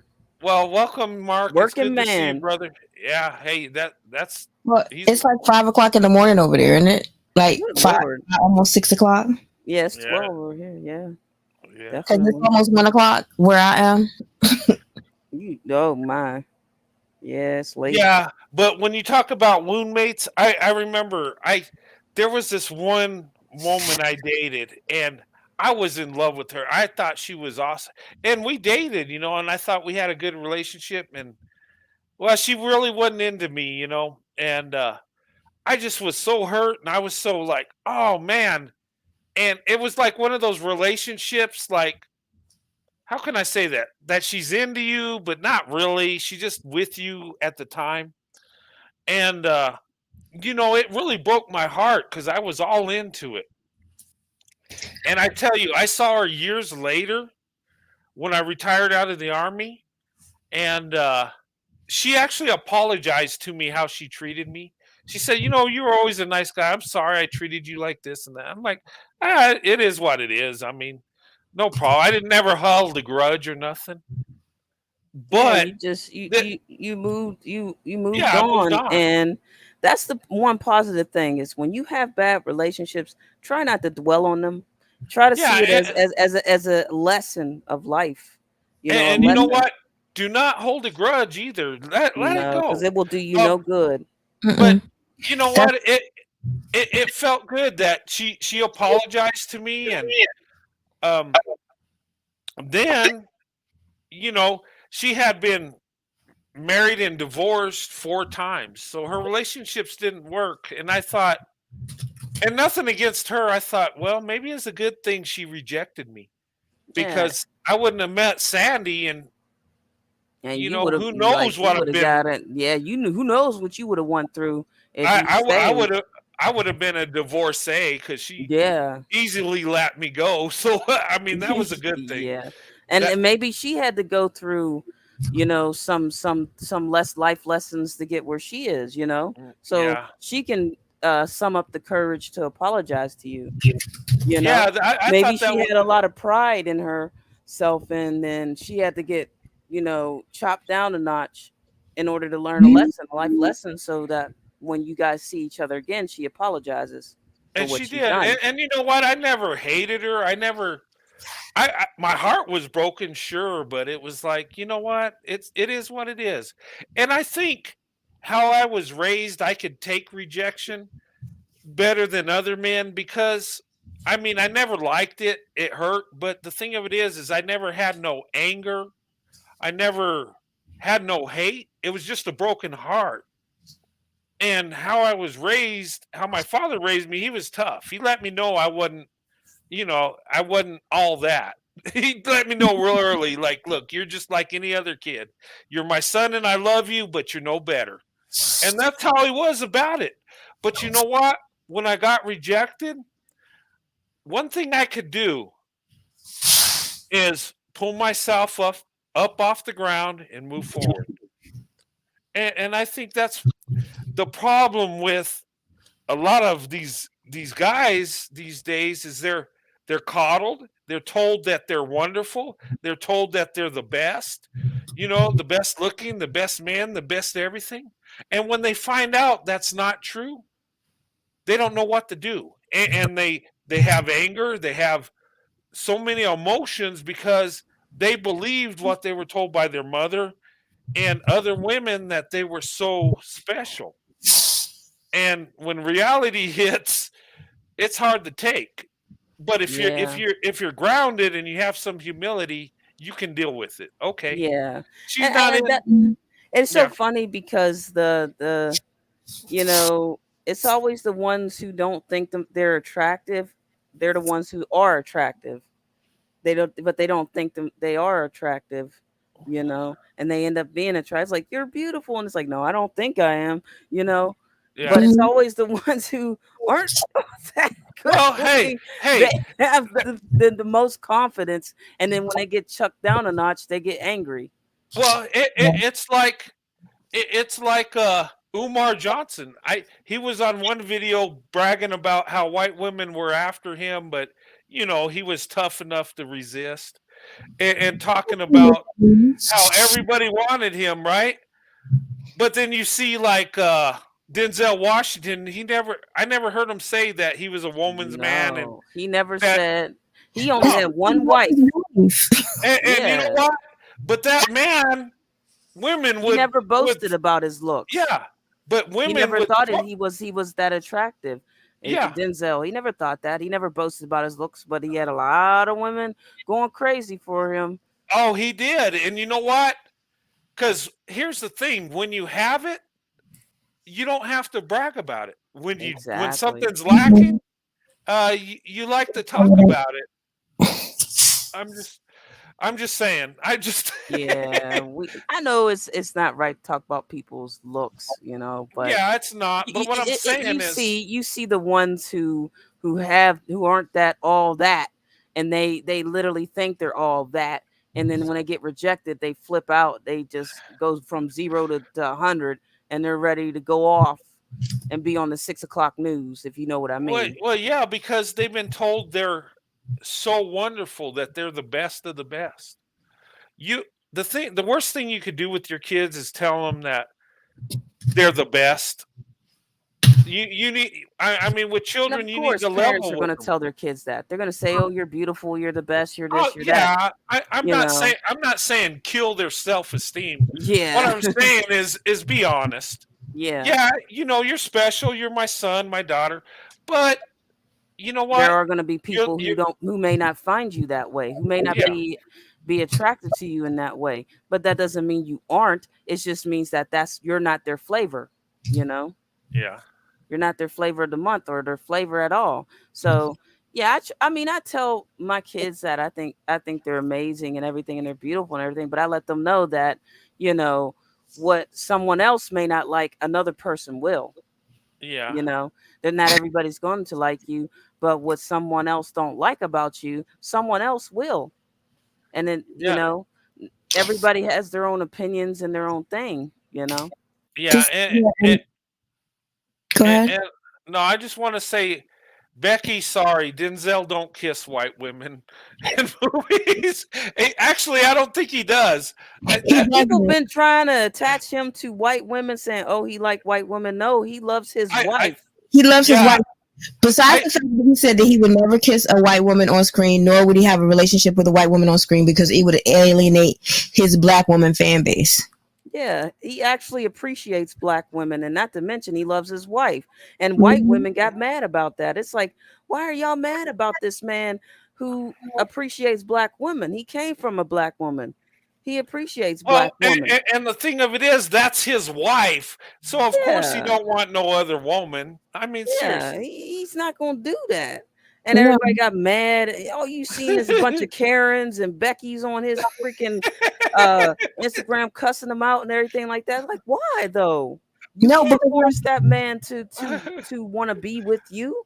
He don't want to. That would be like in the Pelican Brief, and he was supposed to be romantically involved with like Julia Roberts in that movie. He had them cut that and change that whole storyline. Yeah. He did it not only And for his female base fan base, he did it for his wife too. yeah, you know what? That's character there because Julia Roberts is a beautiful woman, right? And you know what? He didn't. It would have been easily for him to kiss her, wouldn't it? I'm just saying. Mhm. Yeah. At least he understood his fan base and Yeah. understood that women support majority of black actors, black male actors in Hollywood. At Mhm. least Yeah. he had the respect to appreciate his black female audience. Most other actors don't give a dang. They just want their money. Yeah, they Yeah. just want their money. You know They'll what? go ahead. This is interesting. Okay. When it comes to the fan base, and I look at like the presidency, right? They said when Obama, right? And a lot of people said that he got elected president, but if he had a white wife, he would have never got elected. A lot Nope. of people have said that, Nope. and I believe that to be true. And if he had a Becky on his arm, he wouldn't have got elected. No, he wouldn't. The But black folks would have been like, heck no. Black men with white women, and that's why. I mean, black men would have supported him, but black women, heck no. but you know what? I think the other way around. I think a white man with a black woman actually would help the white man. I think I mean, if look it, what Katanji Brown, but they came for her. They treated her like they treated her so terrible. I was Yeah. disgusted by Ted Cruz and Senator Graham and all them. They're disgusting. well, that's Asking her all like politics. You can't win. the That's disdain you should see their faces when they looked at her. Thank goodness her husband was there to support her and her kids, because that was disgusting how they treated her. mhm. Yeah, but I think it would help white guys with the black woman if they ran for. I think that would be a boost. I really do because Yeah. white people would back it up because I mean, hey, we saw the movie, but we saw the show Scandal. yeah, no, but black women would really rally. I think a lot of black women would support that. Like, oh, And hey, they were the he loves cutest black couple women. in that show. They were the cutest couple in that show, Scandal. Yeah, Yeah. I definitely support that if they look like the couple from Scandal. You know I would. Goodness, Yeah. he was a gorgeous man. Yeah. Like Kerry Washington, you lucky son of a gun. Well, Kerry Washington. I His mean, wife is lucky. yeah. Okay, so That's someone you say Mr. President to. oh my goodness. Okay. Okay, Hey, so hey, I wanted to address something that J10 had said a okay. while back in the chat All right. What did you say? about attraction and cutting it off at like when you realize that you're not attracted to that person, just cutting everything off. I agree with you wholeheartedly. And the thing about it is that attraction is an individual thing. And what may be attractive to me may not be attractive to the next person. So attraction is on an individual thing. You need to have it, otherwise your relationship is not going to go very far. Exactly. Yeah. So you can't. It's not right to push on. Oh, he has a great personality. Yeah, but can he light your insides on fire? So if you don't have that attraction, I wholeheartedly agree. But sometimes you also have to give it a little bit of time, because sometimes certain things will pop out from that person and that will make you attracted to them. So sometimes attraction is instant and sometimes it's not. Yeah.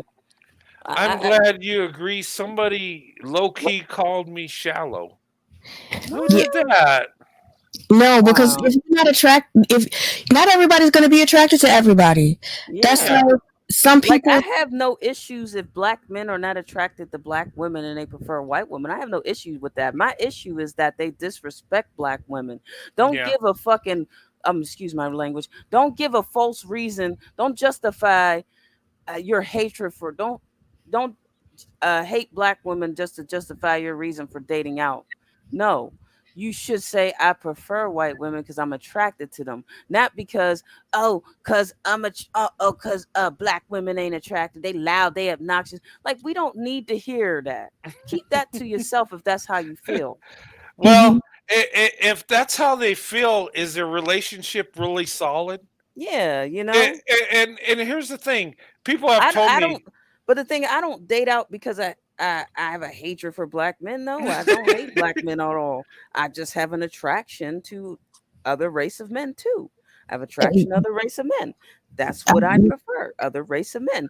It does not mean I hate my own self. It does not mean I hate black men. I don't. I just have a problem with black men spewing hatred about black women and calling them bed wenches when they date out. yeah, I hate that word. I hate when they use that. And this lady used that twice Yeah, towards the end. and it's not even. He, And guess where that word came from? White supremacists. mhm. White supremacists use that word, and like I said, they're fascists. These black supremacists are fascists. They use all the talking points that white supremacists use, and they call black women the same thing. You know, So, they instead of N lover, it's C lover. I've heard black men say that. You C lover, Oh, H lover. oh, okay. What is the, that? Caucasian lover? I don't No, know. no, A Hispanic lover? well, it's called. They call you cracker lover. That's what they Oh, say. okay. That's what Well, it means. oh, that woman I did a reaction to, she used that word saltine. She calls us Yep, saltines. that's another word for cracker. Yeah, so yeah, no. But the thing about Okay. it is that a lot of times you can't help who you're attracted to, Yeah. and the thing I about it is that if you have that magic, if you have that magical chemistry, compatibility, and emotional compatibility and mental compatibility, then you've hit the trifecta. Move forward. yeah. Let me give a word to the sponsor, saltines refreshing cracker. I can't with Hey, you, Brent. it, Oh I my it, can't. goodness. Oh it, Lord. hey, Even. if you're white, you're proud, and you like a salty cracker, hey, Like that's it. that. Oh my God. You No, know they ban people for saying cracker on Twitch. You can't even do say they? that. Yeah, you say that in the chat room, you get banned from Twitch. Oh my God, That's for they crack. now I, equal the C word to the N word. It's pretty much oh no, that yeah. you can't compare that. Now, They literally do on Twitch. You get banned for saying that. I think a YouTuber or he's a Twitch user. He got banned for saying the C word, and he was a white guy oh who said wow, it, I and he got better. banned for saying that. Hopefully YouTube ain't gone to that because I don't know about YouTube, but they might just who knows. But yeah, he I got mean, banned from Twitch for that for saying the C word.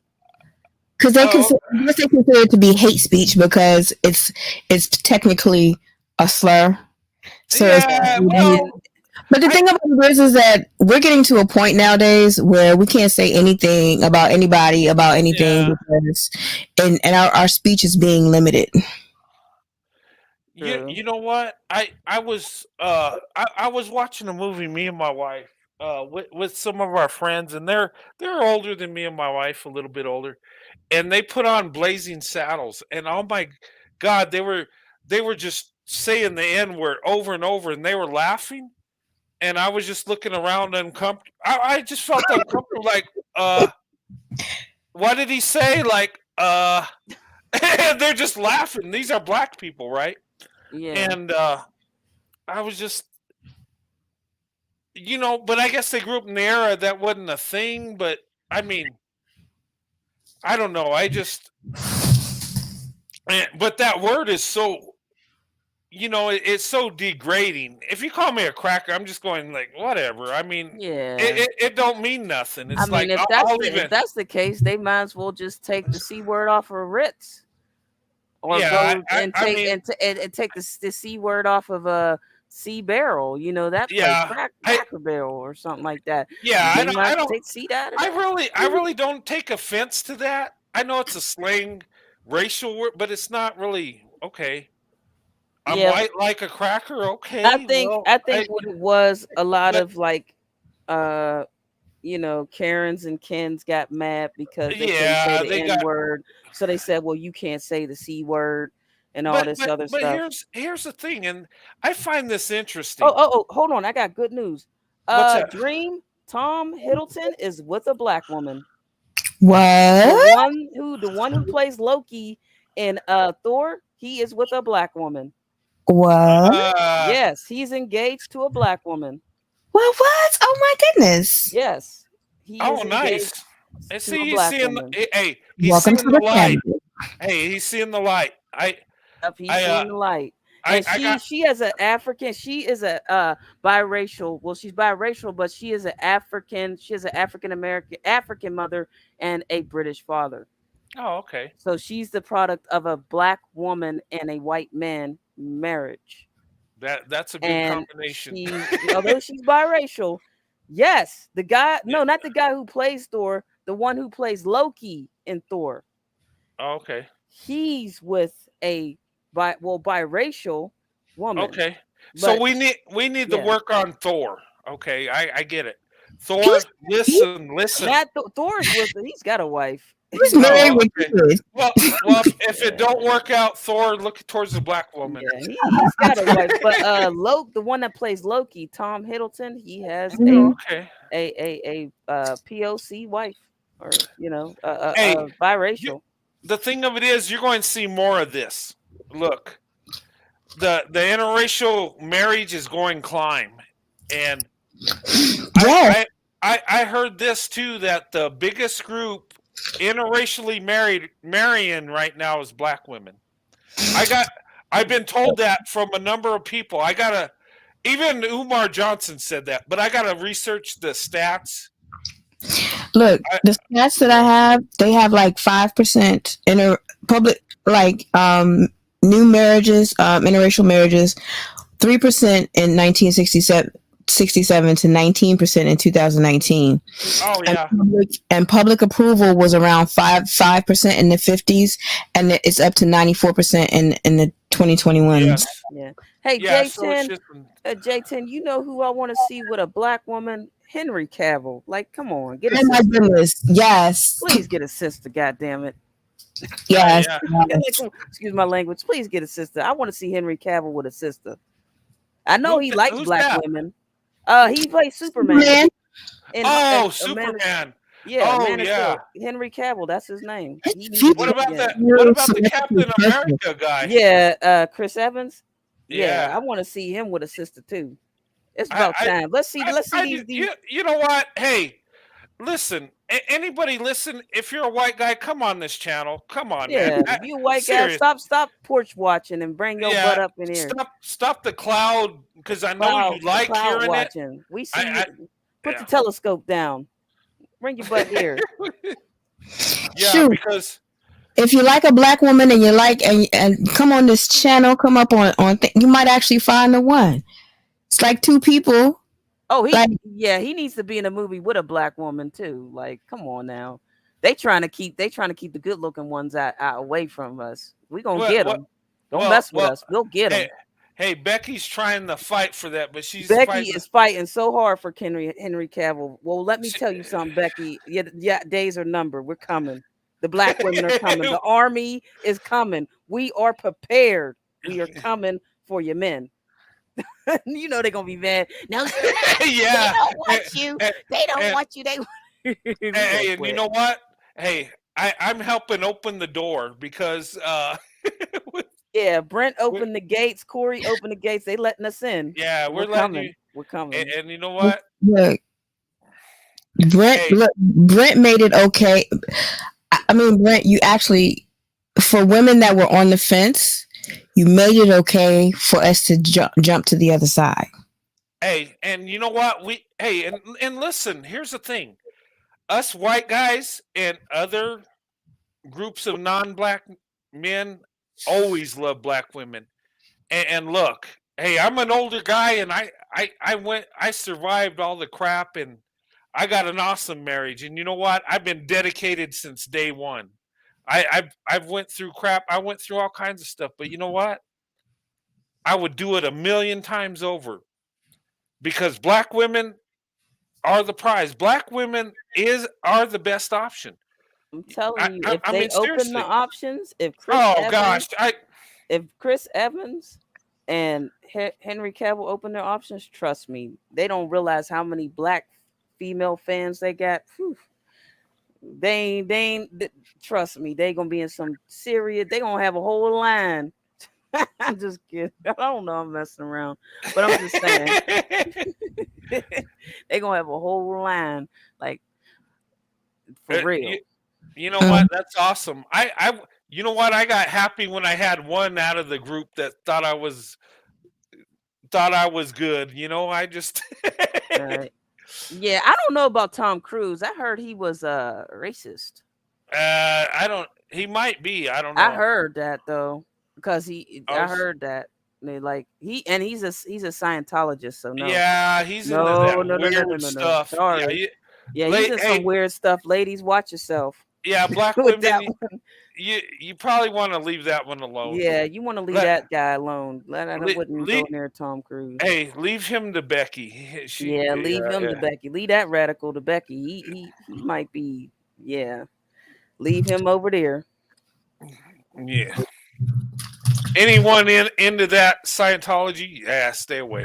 Yeah, I think Chris Evans would, but I don't know about Henry because he grew up he's in the UK. It's pretty big. Interracial relationships are pretty big out there in the UK. So I don't think Henry wouldn't. I think because the UK is really big on interracial relationships, he might just be interested in black women, but he probably doesn't think they're interested in him. You know? Hey, so, that's. I mean, if he's from the UK, the interracial relationships are huge out there. So I wouldn't be surprised if he's interested in black women. Hey, ladies, listen. There are so many white men that don't approach black women because they got it in their head that, you just want black men. That they don't have a chance. Coco Bean, just because he has a black son doesn't mean he's interested in black women. She's talking about Tom Cruise. It doesn't mean that he's interested in black women. I mean, there's a lot of people who got adopted a lot of black children, and they still married someone within their own race. So we can't fully guarantee.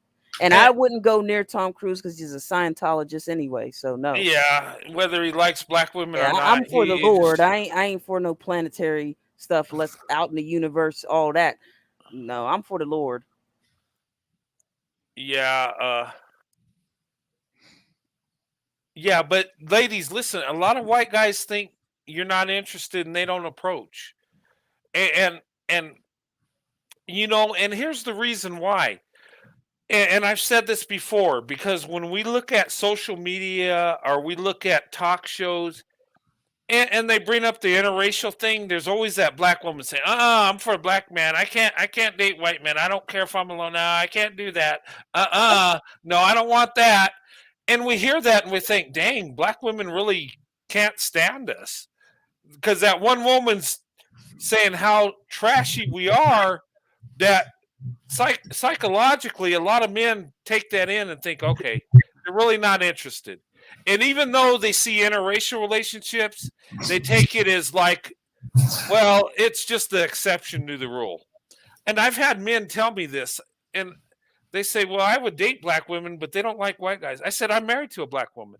Yeah, but, you're a special case, and, there's always an exception. No, it's not. It's not an exception to the rule. It is the rule. But people, for some reason, and this goes both ways, and I would say black women, white men, let's give each other a chance. Let's connect with each other. Let's get to know each other. Yeah. Just give it a shot. I think if I can see Henry Cavill dating a woman outside his own race. It's just that he probably hasn't come in contact with a black woman that he's interested in. But trust me, if he did and they got along and everything and they started talking and everything, it may just happen. But a lot of people say, I don't see it. But I see it. And I also see it for Chris Evans too. The thing is, they probably don't think that black women, Chris knows black women love him. Black women have flat out told him. He knows that. Yeah, Lizzo was all up and through his Yeah, Lizzo. Shoot, not just Lizzo. A lot of women like Chris Evans. A lot of Yeah. black women like Chris Evans. So he knows black women like him. He's very well has the knowledge in that that. black women like him. He's blessed. He even said because on a I think it was a podcast or something. He even said that he would do an interracial movie. Oh, If they asked okay. him if he wanted to be in an interracial movie, he said, "Yeah, sure." Look, Like, so he likes black women. And he don't I'm mind like, kissing a black woman on screen because the man who's racist would not kiss a black woman on screen. So Chris Evans definitely loves black oh, women. he a racist would date would kiss a Well, true. on screen. Yeah. Well, true, but you Because know, I mean, shoot, there have been racists that have secret black children. true.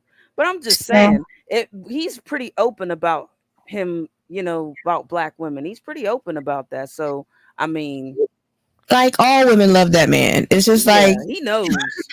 So trust me, he knows. you know. He knows black women like him.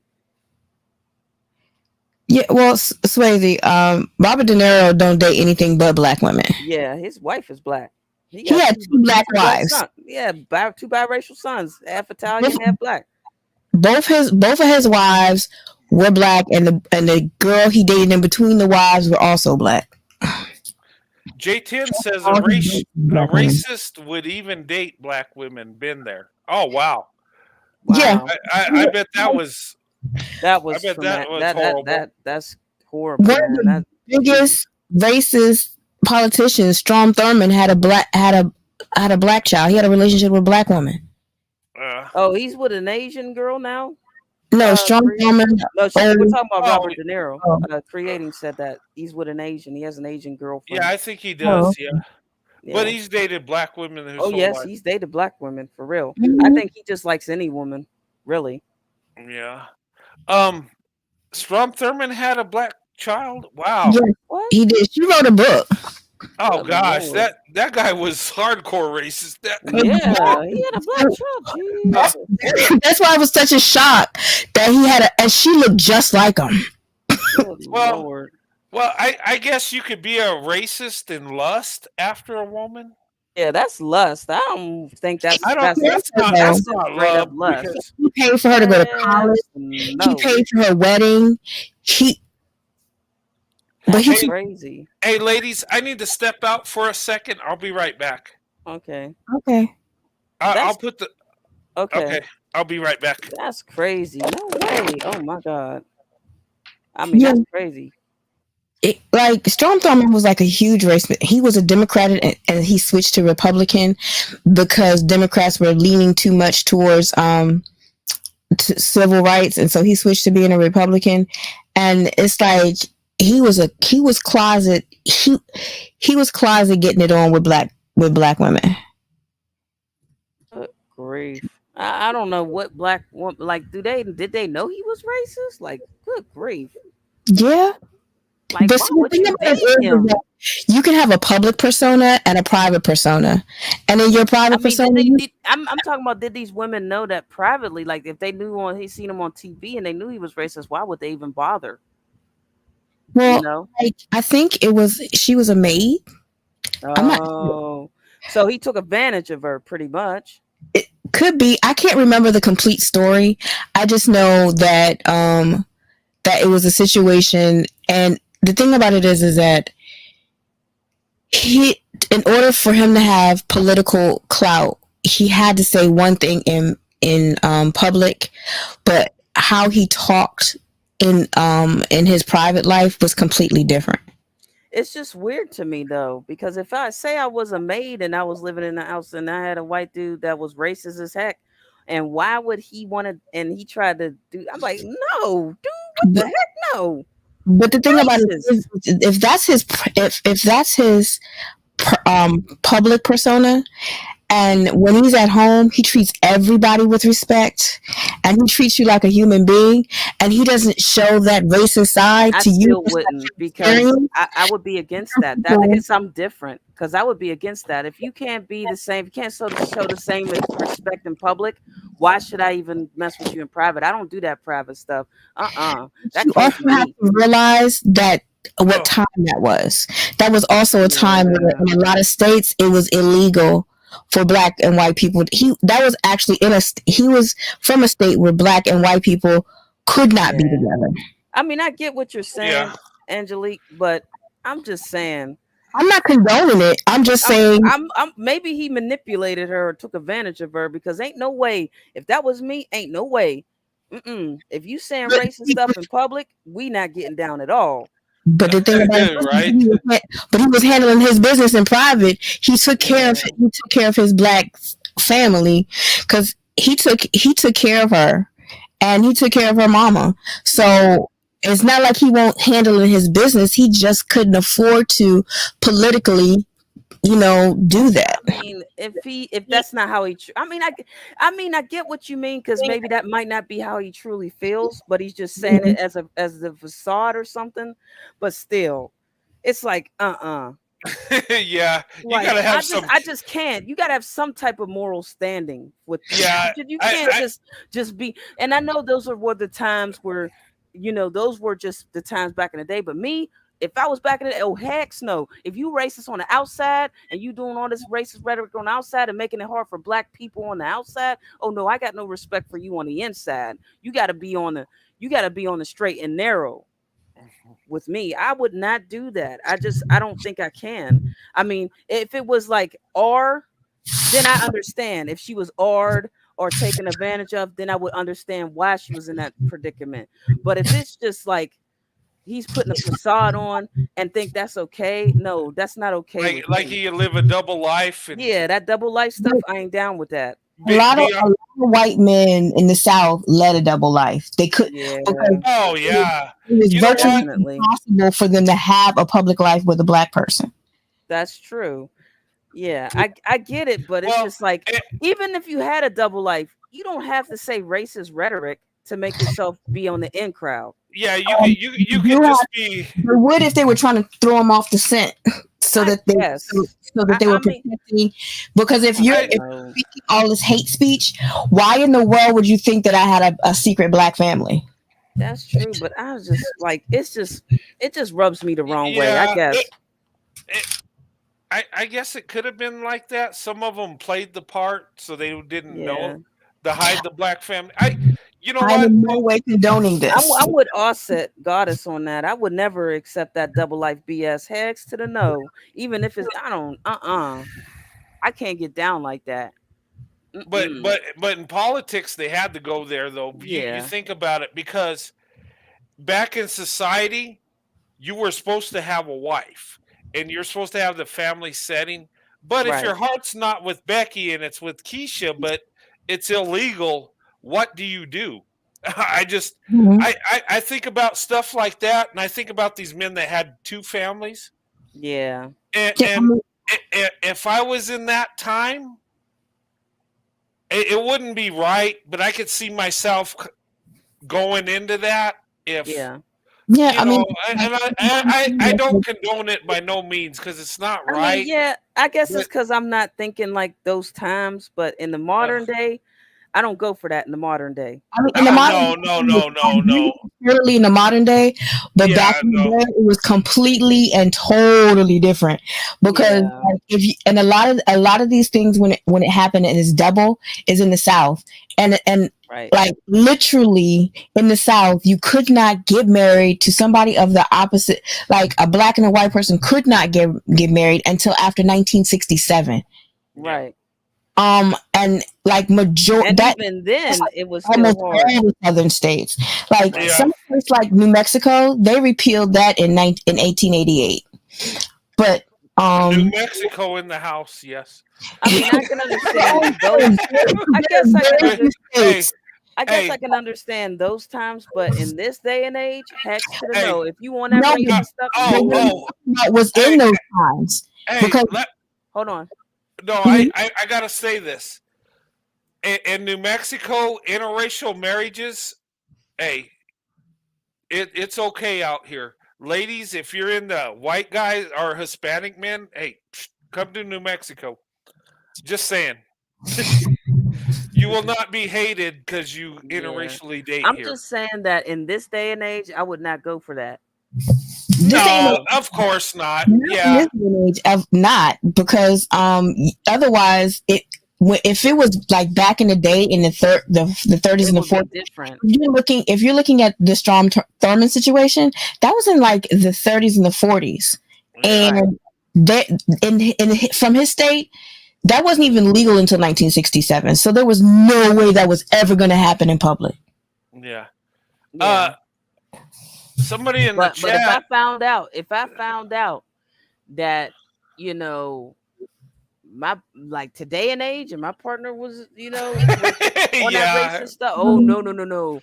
Out the Oh door. no, you'll be on blast and social media. Blast, I put him on blast from the end of the street to the other side of the street. Don't you mess with me. I don't go for that. Not today and age. You better not come around me with that crap. And I find out that you online and saying all kind of racist stuff. Man, you better not. Yeah, it's a totally different mindset, a totally different thing. Because you have to think about it. Back then, it was illegal in a lot of states in the South. Right. There's somebody in the chat. You said somebody in the chat said what, Brent? No. You said somebody was saying something in the chat? Or Dream of Vassels said, I think it was in the 70s in North Carolina. Yeah. I'm sorry. I drifted a bit. Yeah. She said, I think it was the 70s in North Carolina. Was it illegal till the 1970s in North Carolina? It was illegal to get married in the South until 1967 when the love. No, I don't think it was the 70s because 67 made it legal in all states. Mm-hmm, yeah, but some they still in some states still said no. Yeah, maybe they made it hard, but it wasn't. They made it hard, yeah. But it wasn't illegal. They might have. Illegal, some but counties might not have recognized it, and maybe the judge wouldn't do it. That was probably what it was. But I mean, it was legal to do it. It was legal. It's just if you wanted to be interracially married, you basically had to move out of the South. Oh, hey, Jesse. They love black women in Mexico. I'm sure they do. But yeah, Carolyn, I'm in New Mexico. I'm in the United States. I'm not in Mexico. They thought you was in Mexico. You know what though? Hey, that's not uncommon. I tell you, when I went in the military, I tell people where I'm from. Where are you from? New Mexico. You don't look Mexican. Well, I'm not. But you said you're from Mexico. No, I didn't. I said New Mexico. And they're like, well, isn't that a different country? I said, look, and I would break this down. I would say, look, you know where Texas is, right? Yeah. You know where Oklahoma is, right? Yeah. How about Colorado? Yeah. How about Arizona? Yeah. Well, all those states border my state. Oh, so my Lord. It's like they know all the states around it, but they get confused with New Mexico. Yeah, it's like funny. New Mexico's in the United States. It's not. It's not a strong country. Mexico. Well, yeah, we border Mexico. Yes, we do. And technically, New Mexico was a part of Mexico at one point in time. Yes, it until was. The Alamo. Yeah, Alamo. Texas and New Mexico were a part of Mexico. Yeah. Oh yeah. In the Alamo. Well, after the Mexican American War, Texas was bigger than it is now, and a lot of New Mexico was part of Texas. Even some of Colorado, even all the way up to Wyoming was Texas. Wow. Yeah, if you look at the old map of Texas, it was huge, but they divided it up. Yeah, in fact, in my state where the Rio Grande runs, the east side was Texas and the west side was Mexico at one time. Oh wow! I mean, yeah, there's been different, well, the Spanish owned pretty much back in the day a lot of the southwest, the west side of the. And I get in arguments with people about that because they say that Mexicans are not indigenous natives, and I say yes, they are. Yeah, because North Well, America yes, yeah. Mexico was a part of North America, and they were indigenous natives. Well, yeah. Well, and Mexican. Well, you take Spanish, which Yeah, it's came because the over Spanish and conquistadors procreated. came up. Yeah, they Because procreated with Mexican, Native Americans. yeah, because technically Mexicans down there, they're actually indigenous natives, but they speak Spanish because of Spanish conquistadors going over there and taking over Mexico. Well, yeah, and the reason is the conquistadors didn't bring their women with them. No, Which mess with the women there. yeah, the natives is who they Yeah, they mess with procreated the with. natives there. But But they're technically indigenous natives. yeah, where the English brought their women with them, so they Yeah. didn't. I mean, they did procreate with Native Yeah. American women, but not as much. It was a lower scale. The Spanish did because that's all they had really. Well, I So don't know. Back then, SJ, it was a different time, and things were kept secret. If you were in an interracial relationship, you would get arrested. Actually, so oh yeah, yeah, in this day and age, there should be no excuse because if Mm-mm. you no excuse in this day and age, but back then, of course, but no excuse in this day and age because for real, if I see my part with any kind of racist stuff on some online stuff, no way. Mm-mm. I mean, Show's over. I'm walking out the door. I'm not gonna stick around for that crap. The heck. why would any? My name ain't Stacy Barbie. Heck no. Who's Stacy Barbie? She's she thinks she's a black woman who's like kind of ill and mentally ill, but she thinks she's a whole white woman, and she dates racist men. And that But seems like a contradiction. 'Cause yeah, why would a racist? she's mentally ill. That's Yeah. yeah, because she thinks she's not right. Go ahead, she tells Angela. everybody that she's a white woman. Yeah, she says she's transracial. But you know Well, what? hey, in today's world, anything goes. I mean, look at Oily London. I identify as this. I identify as that, and it's just like Hey, so. If hey. I identify as a black as a white man, and then I guess I'm a white man. No, I Hey. identify as a black woman because I look like one. Period. Ain't nothing Exactly. changing up in there. Ain't Exactly. nothing I'm a black changing. woman. I'm proud to be a black woman. Yeah, you got that right. Same. If you, Hey, if you ask hey, guys. anybody else, they'll tell you I'm not black. But What you hey, say, Brent? I know what I am. Yeah, this just came in. The Klan has accepted black people into their organization. It's a new affirmative action plan that Oh Lord. they're trying. Their numbers are their numbers are No, hurting thank right you. now. They only have like No, thank 5,000, you. I 6,000. wouldn't go near none of them. Right, man. But I want nothing to do with fascists. they do prefer that African Americans that have European descent. That's Oh, their first choice. Lord. No, I'm just joking. I'm just Rachel Dolezal. I want nothing to do with fascists. I can't stand them. Mm-mm. No, that's No fun. way. But Wouldn't go near them. I think Absolutely not. J10. I think Rachel Dolezal has actually transitioned back to being a white woman. Did she? She changed her name. oh, So is that she finally stopped the nonsense? Yeah. is that woman that claimed she was black but have Yeah. two white parents? Two white parents. And Mhm. she worked for the NAACP, UACP, yep.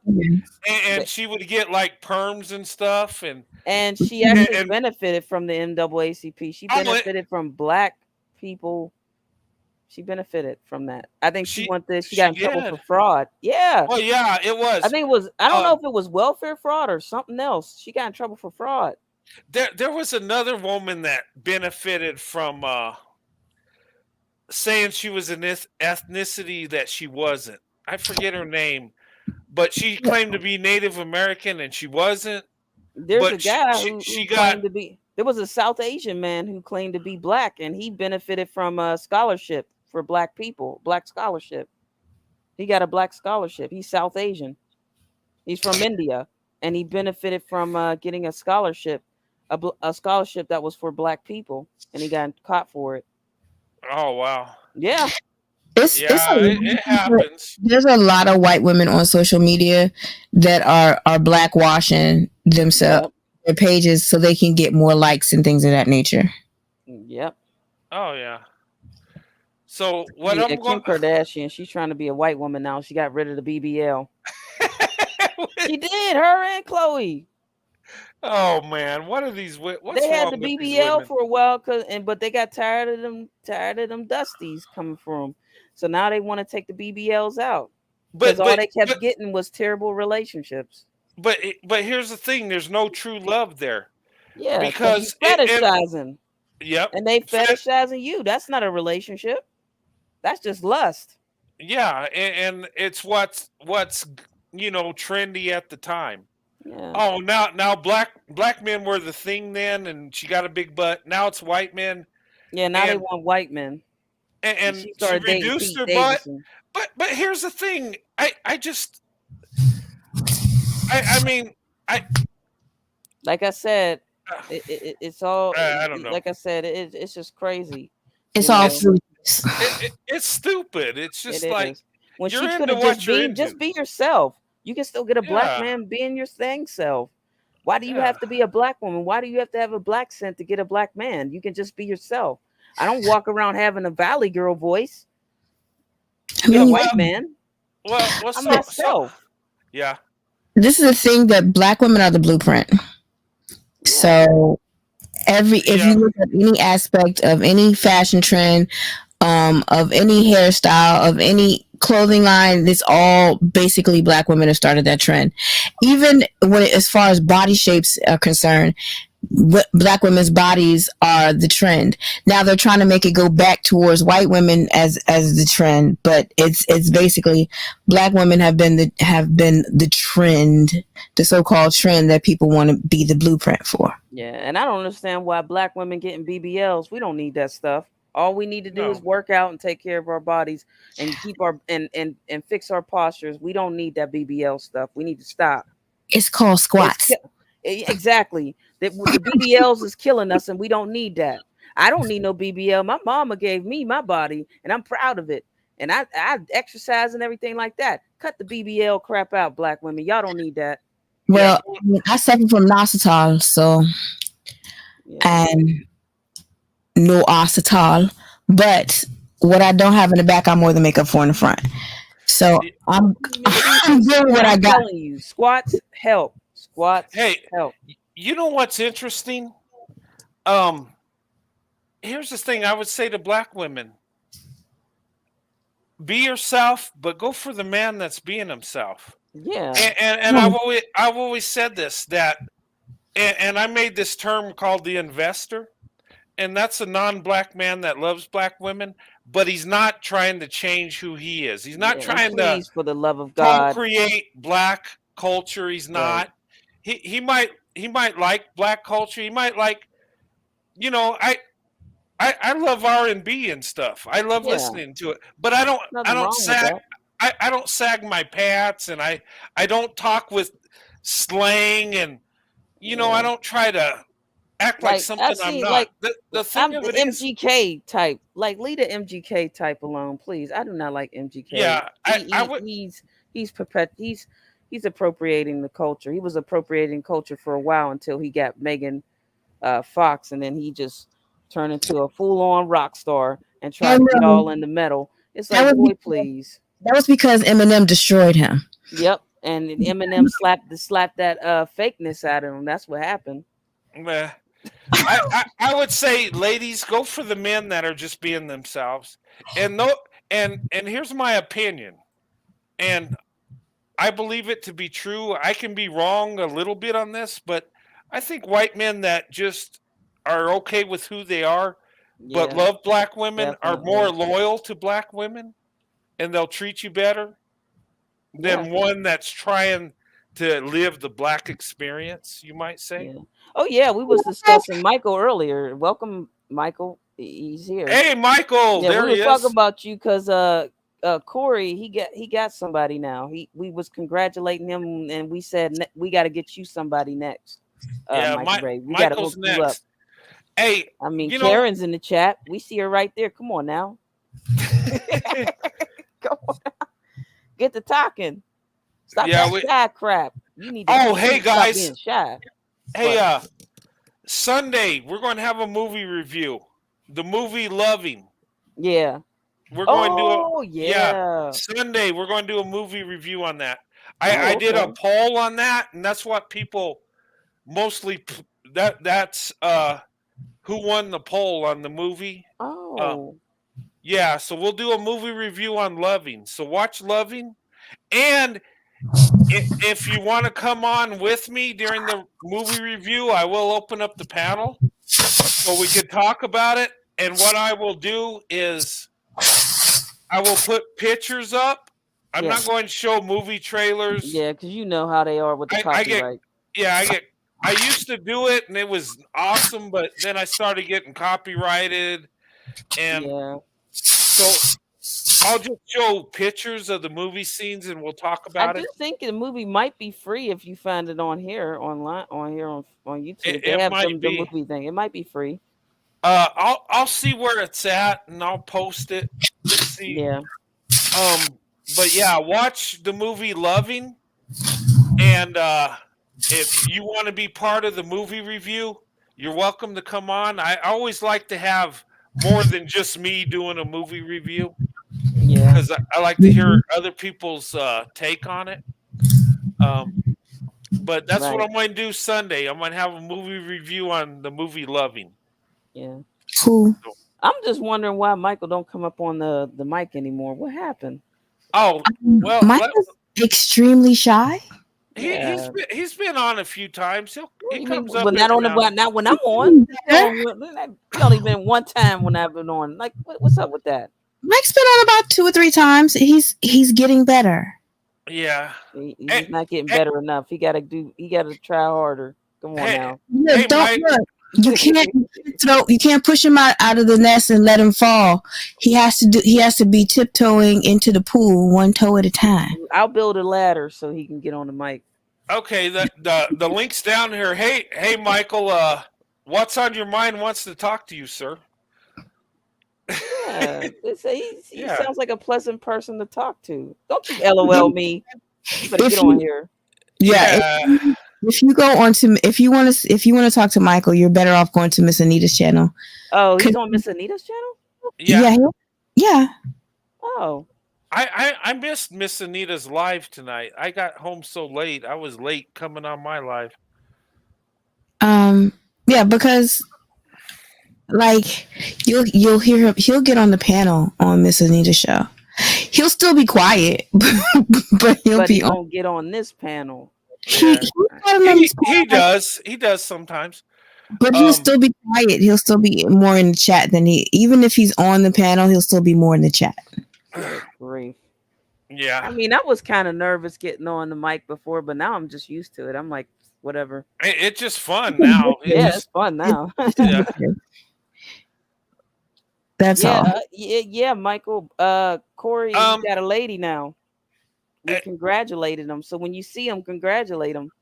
Hey J10, I'll get back with you on where you can find the movie Loving. Does anybody know where you can find it? I think YouTube movies. If you can probably find, if it's for free. I don't know if it's for free. There are some free movies. Which one are you doing? Because there's 2 different ones. Movie Loving.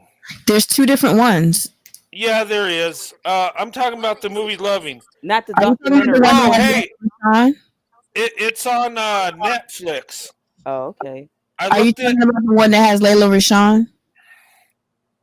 No, not the one with Layla Rashawn. No, it's the newer one. It's the 2016 version. It got the actress who played In Passing. Yeah. Okay. On there. She plays Mildred. Yeah, and it's on Netflix. If you got Netflix, you can watch it. Oh, it's on Amazon too. I'll have to check that out. It's on Amazon. Yeah. Watch it. It's the 2016 version. There's been more than one Loving movie, but the one Loving... They got a documentary called Loving? Yeah, they do. Yeah. And they got a movie. Yeah. I don't know if it's free on YouTube. You might have to rent or buy. Yeah, but if you got Netflix, you can watch it. Or Amazon Prime. Michael just put a link in the chat. Oh, it's on YouTube. Oh, is it free, or you have to rent or buy it? I don't know. Let Let me me. check. I'll check. See if it's Okay. rent or buy. Cause yeah, it's on here. You have to rent or buy it. Yeah. How much is it to rent? Like $2.99 or something, or I don't $3.99? know. It doesn't say the price. Because I think you can rent it for. Amazon Prime, it's always a good idea to do a search on Amazon Prime first because you'll be surprised at what's free. And you know what? You might find it on some of these channels like Showtime or Stars or something like that. You might see Yeah. it free there too. But it is on Netflix, and I guess Amazon it's on too. Amazon Prime. Yeah. Yeah, and you could probably find it on at Redbox if you want to do that too. Because Oh, you the can. documentary's also on Netflix too. The movie and Yeah, the the documentary. documentary's good too. No, no. Wakanda Forever isn't coming out until November, not October. It's coming out November. Dang, because my birthday's in November, so it comes out on November 12th. I think is Wakanda Forever, the movie. what's that? The new Black Panther Yeah, it's movie? the new Black Panther movie. It comes Oh, out okay. on People. yeah, it comes out November 4th. Is that what you said, Afro? Oh, No, I didn't say. I said it was Oh, second. yeah, it comes out in Um, November though. The Wakanda Forever movie. I want to know who the new Black Panther is though. uh, A lot of I, people saying it's Michael B. Jordan, no, but it's not him. no, it's Doctor Who. I'm with you on No, that. No, it's you not know. Dr. Umar. You need hey, hey, that would be Somebody need that to make a guy's video dream. with his face on it. That Make would a be fake deep fake of him in the Black Panther. Triple P. I want to see Woman Warrior as well. That looks like it's gonna be a really good movie. Yeah, I do definitely want to see that Woman King. Woman King. Yeah, Yeah, definitely want to see that. Is that a true story? Somebody told Yes, me. it is. based off of a true story. Yes, it definitely is. And I saw a document of that. There was an African channel that talks about African history, and yes, there was a woman king who fought against the. I don't know if it was the French or the Portuguese or the Spanish. I'm not Oh, sure, okay. but she fought to keep them from coming and enslaving the land where she Were was at. were they But colonizing the area or something? yeah, they were trying to, but she kept them back for a couple Oh, years okay. before she passed on, and then they finally came in and started enslaving people. But she fought, and she was a good militant, and yeah, I forgot what her name was, but she was a good queen. Forgot what her name was. Oh, okay. See, that goes to show you the power of Black women. Oh, yeah. We was like, y'all ain't about to slave us today. And we got Not time. today. Yeah. Just saying.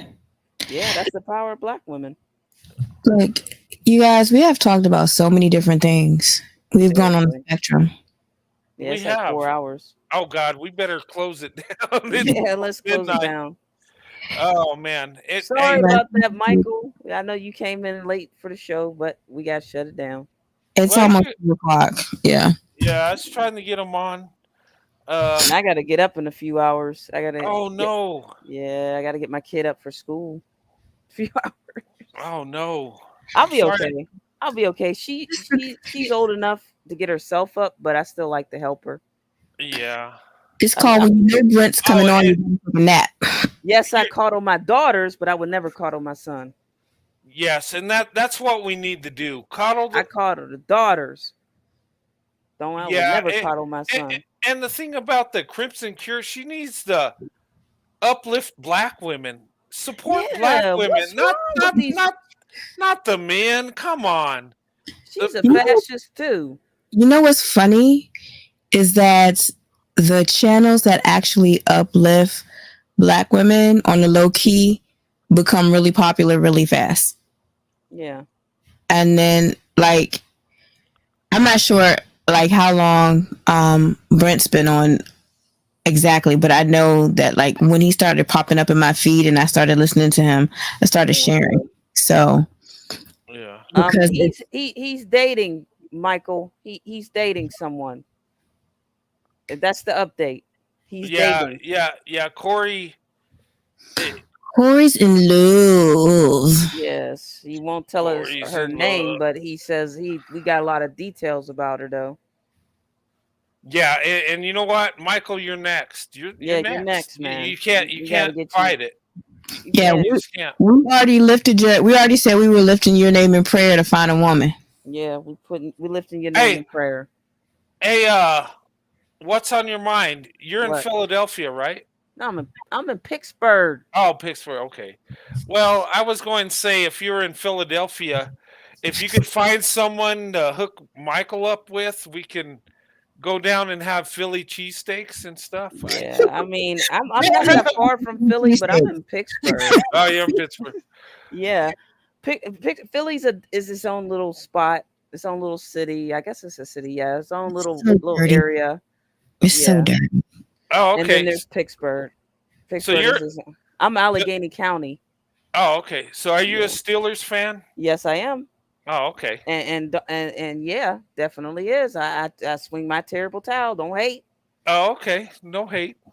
I'm a Cowboys fan, so we had Boo. history. Oh, come on. Get out of here. I have to. No, but that's cool though. Yeah, we had three together. You got 2 out of 3, so yeah. We need to get one more so we can even it out. But yeah, y'all do. But still, boo the Cowboys. Yeah. Oh yeah. We have a hockey team. No, we're about to start a war up in here. Yeah, we have a hockey team, baseball the Penguins, team. Yeah, the Penguins, the Pittsburgh Pirates. We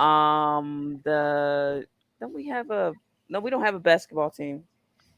That's a shame. You need to have one.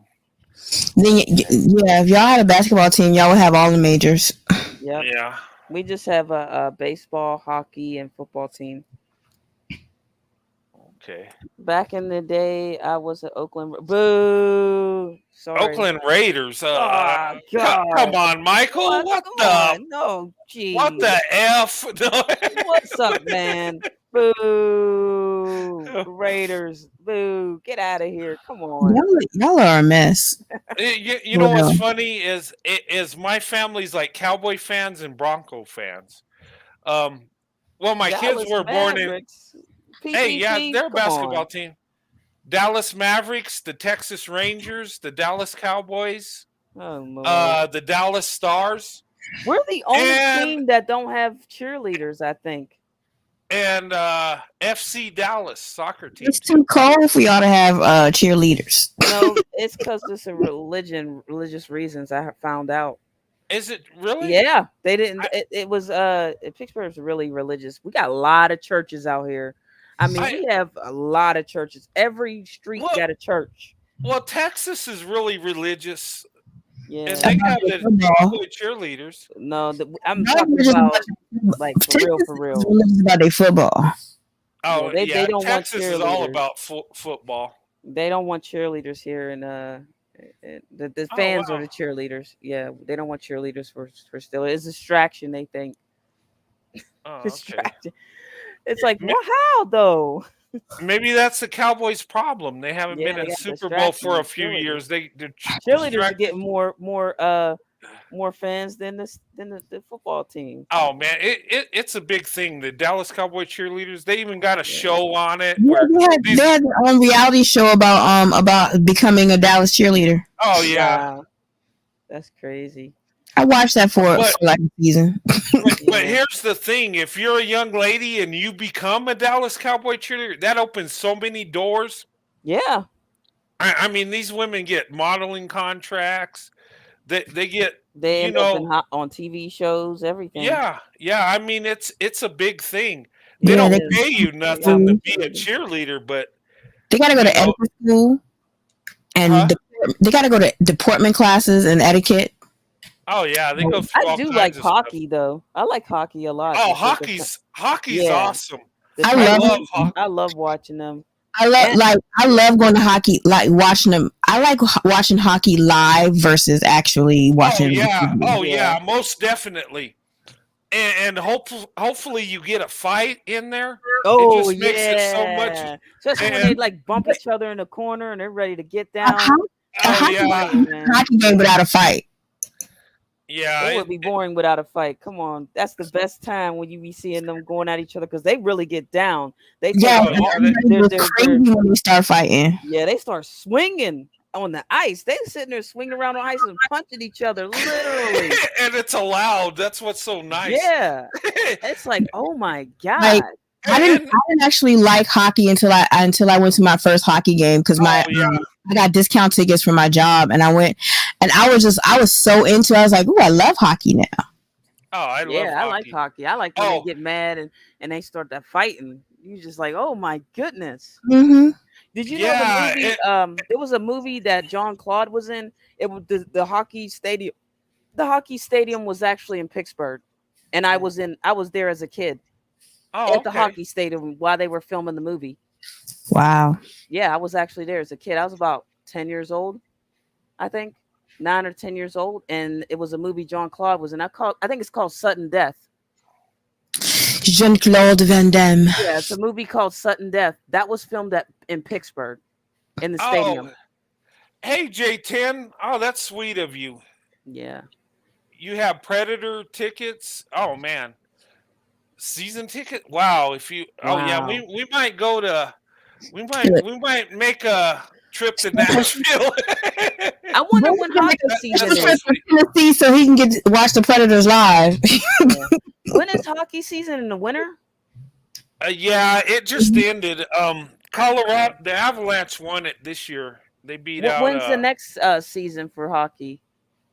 When do they start hockey season? Is it like in January I think. or When do they December? start? Yeah, because I want to get back into hockey. I haven't been to any games. When does hockey season start? Yeah, you gotta tell I me. already. Well, September. They're September? like almost football season. It says. Oh, that's the same. preseason. It's football season. Yeah. So September 24th, preseason. Yeah. Okay.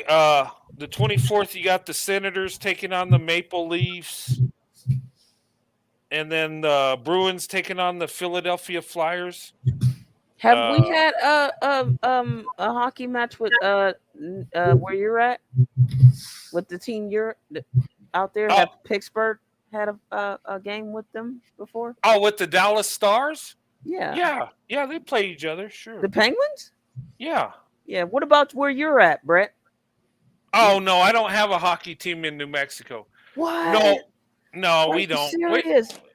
Oh my God. There's hockey teams all around me. We Oh, got they're the just Dallas. local, Yeah, we don't. We have our or they just college has a team and they're or pretty they good national? actually. No, the NHL they have a team in Dallas, Yeah. the Stars, and then in Denver the Avalanche, Yeah. and then Phoenix they have the Arizona Coyotes, and then Las Vegas Golden Knights. Yeah. They're pretty close. So there's hockey teams around me and Just not the in New surrounding Mexico. states. Yeah, not New Mexico. We're not big enough for that. Come on. We have a hockey team, but they're like AAA. Yeah. Yeah. I'm glad mean, I'm in a place where there's a hockey team. I would be like sad. well, I mean, we watch hockey, but we have to travel. Yeah, I need to buy my. I used to have a Penguins jersey, but I gotta buy another one. I had the Penguins jersey. I forgot. It's been a while, long times. I had got a that when I was Penguins teenager. jersey. A Penguins jersey? You do? Yeah. Yeah, I want to get both. You I haven't want to seen get. me wear it? Maybe you should wear it one day. Your Penguins. I jersey. will. I haven't worn my jerseys in a Do you while. have a Steelers one too? Oh no. When it's football, it's Cowboys or nothing. I don't Oh, wear. come on. Oh my Just- God. Hockey. I mean, I can wear. My brother Oh. hates the Steelers. I think he hates it because he hates my dad. Oh, really? Yeah, that's why he hates the Steelers. But I love the Steelers. I always love the Steelers. I love our football team, our hockey team, and our baseball team. Yeah, there's a lot of tradition there, and I mean those I mean, there's memories of the Steelers being on top, and Yeah, I remember when they went to yeah, Super Bowl with the Cowboys, man. That was the best time. yeah, the Oh my 70s goodness, you they should have went seen the twice. fight in the stadium. Good grief. They hated each other. Like Dallas, Like Texas hated Pittsburgh. They used to fight Oh, in the stadium. I that remember yeah, that. that was like a rivalry thing. Yeah. the Steelers head coach is from my area. Oh, really? Oh, okay. Hmm. Yeah. So that like a lot of you have a pocket. We have a pockets of Steelers fans because of that. Yep. Tons of Steelers fans. Hey, J10, you asked me if I have a jersey giveaway this year. Hey, J10, send me the size of jersey you wear, and I'll send you one. I've Oh, also been trying to get into UK football, their version of football. Yeah, oh, J10. ever Hey, watch FIFA?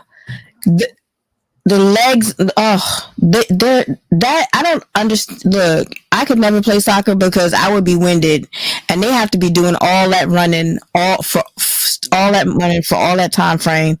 You got to be seriously athletic. Don't let them hear you call it soccer because they can be like, no, it's Yeah. football. No, it's Yeah. football, because over there's we have American football versus And then- football. Yeah. Yeah. When they seen American football, they were all like freaked out at how bad it is when they tackle each other. I don't know if they still do that, like the hard tackles anymore. I think they're a lot more careful now. They call American football sissy football because if you compare it to rugby, Oh yeah. then, They yeah, ain't got Oh, no well, armor. yeah. Yeah. Hey, let me say, J10. Let me know what size jersey you wear, because they have women's jerseys. I will send you a Predator jersey.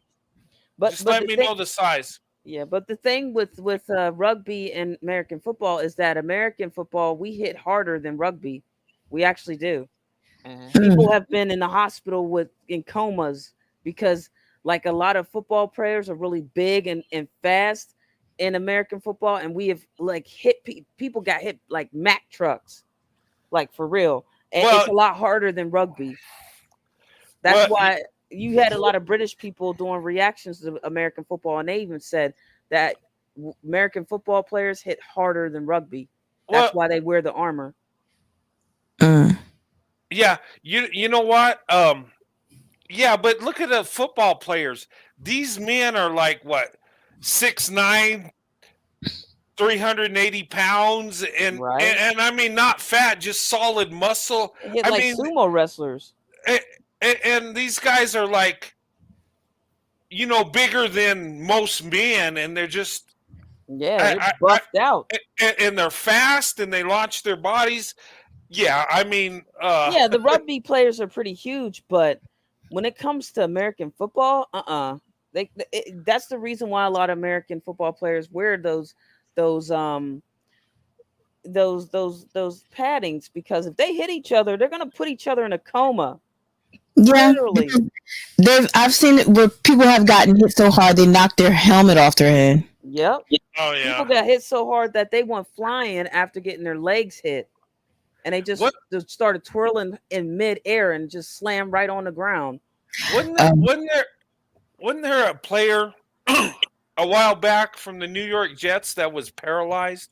Yeah, he got hit so I hard. can't remember Something his name. happened. Mm-hmm. But yeah.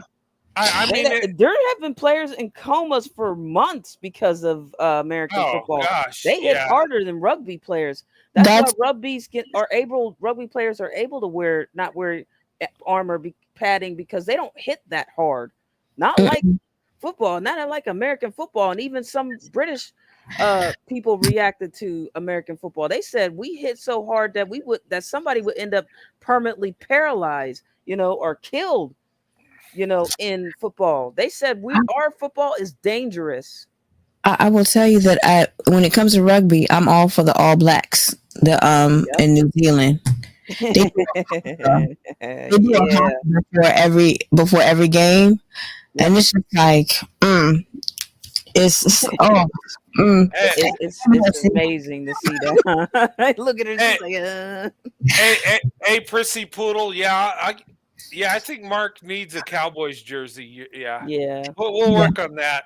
No, boo! What the heck? No, give him a Steelers. No, boo! Come on. Come on, no, man. PPP's from Texas. She's a Cowboy fan. No way. We- Support the Steelers. I'm always gonna be Steelers. The terrible towel. Yep, the terrible towel. Besides, the Steelers got the best colors. Anyway. Yeah, we do. I love black and gold.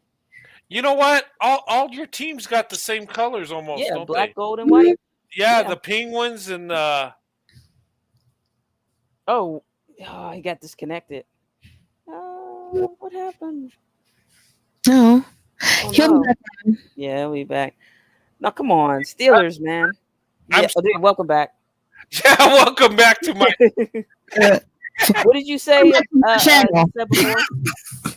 Uh, What did you say before, Brett? I don't know. You said the Steelers. You said the Steelers got all. We all got the same. Oh yeah, you got the same colors for the Penguins and the Pirates. Yeah, Yeah. that's pretty cool. That's Black and Our yellow. pirate mascot is a parrot. yeah. I like the penguin mascot. That's pretty cool. That's Yeah, I like the Penguin mascot. Definitely Yeah. the Penguins. And the Pittsburgh Steelers. They named the Steelers after the steel mills because Yeah. of steel mills in Because Pittsburgh. that's what Pittsburgh is known for. Yep, the steel mills until Reagan shut them down. well, bring them back. Yeah. You know what? We're buying Chinese still. Why don't we bring it back? Yeah, bring them steel mills back so my dad can get back to work. Don't they have some still open though? They don't, because I know where I live Oh, they there's don't? a bunch of steel mill. Where I live is a lot of steel mill companies used to be here back a while back, but now they're all gone. No, it's just all shit. Well, here's the thing. That's un-American because Yeah, that's very America. un-American. We're supposed look. We You make know our what we did still? hey.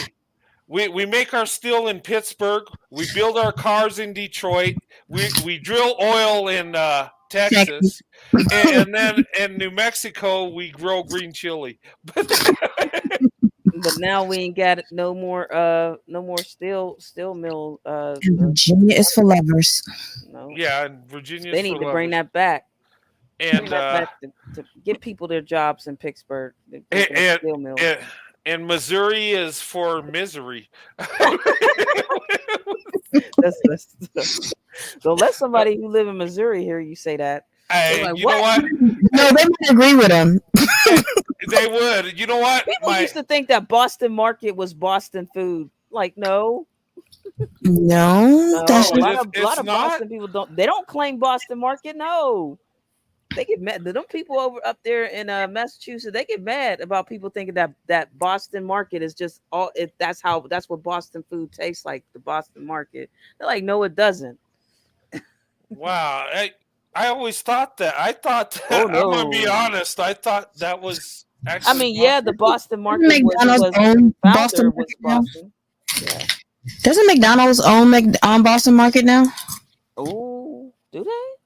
I think so. Oh, Okay, Lord. so what if we said McDonald's is Boston food? Would they really get mad? Oh, that would be worse Don't than get Boston them Market. started on you, man. I better stop. They'll put a get an hit ear on me. beating for I'm that. just like, Woo, you gonna have somebody from Boston come up here. What you say about McDonald's? We don't claim McDonald's up here.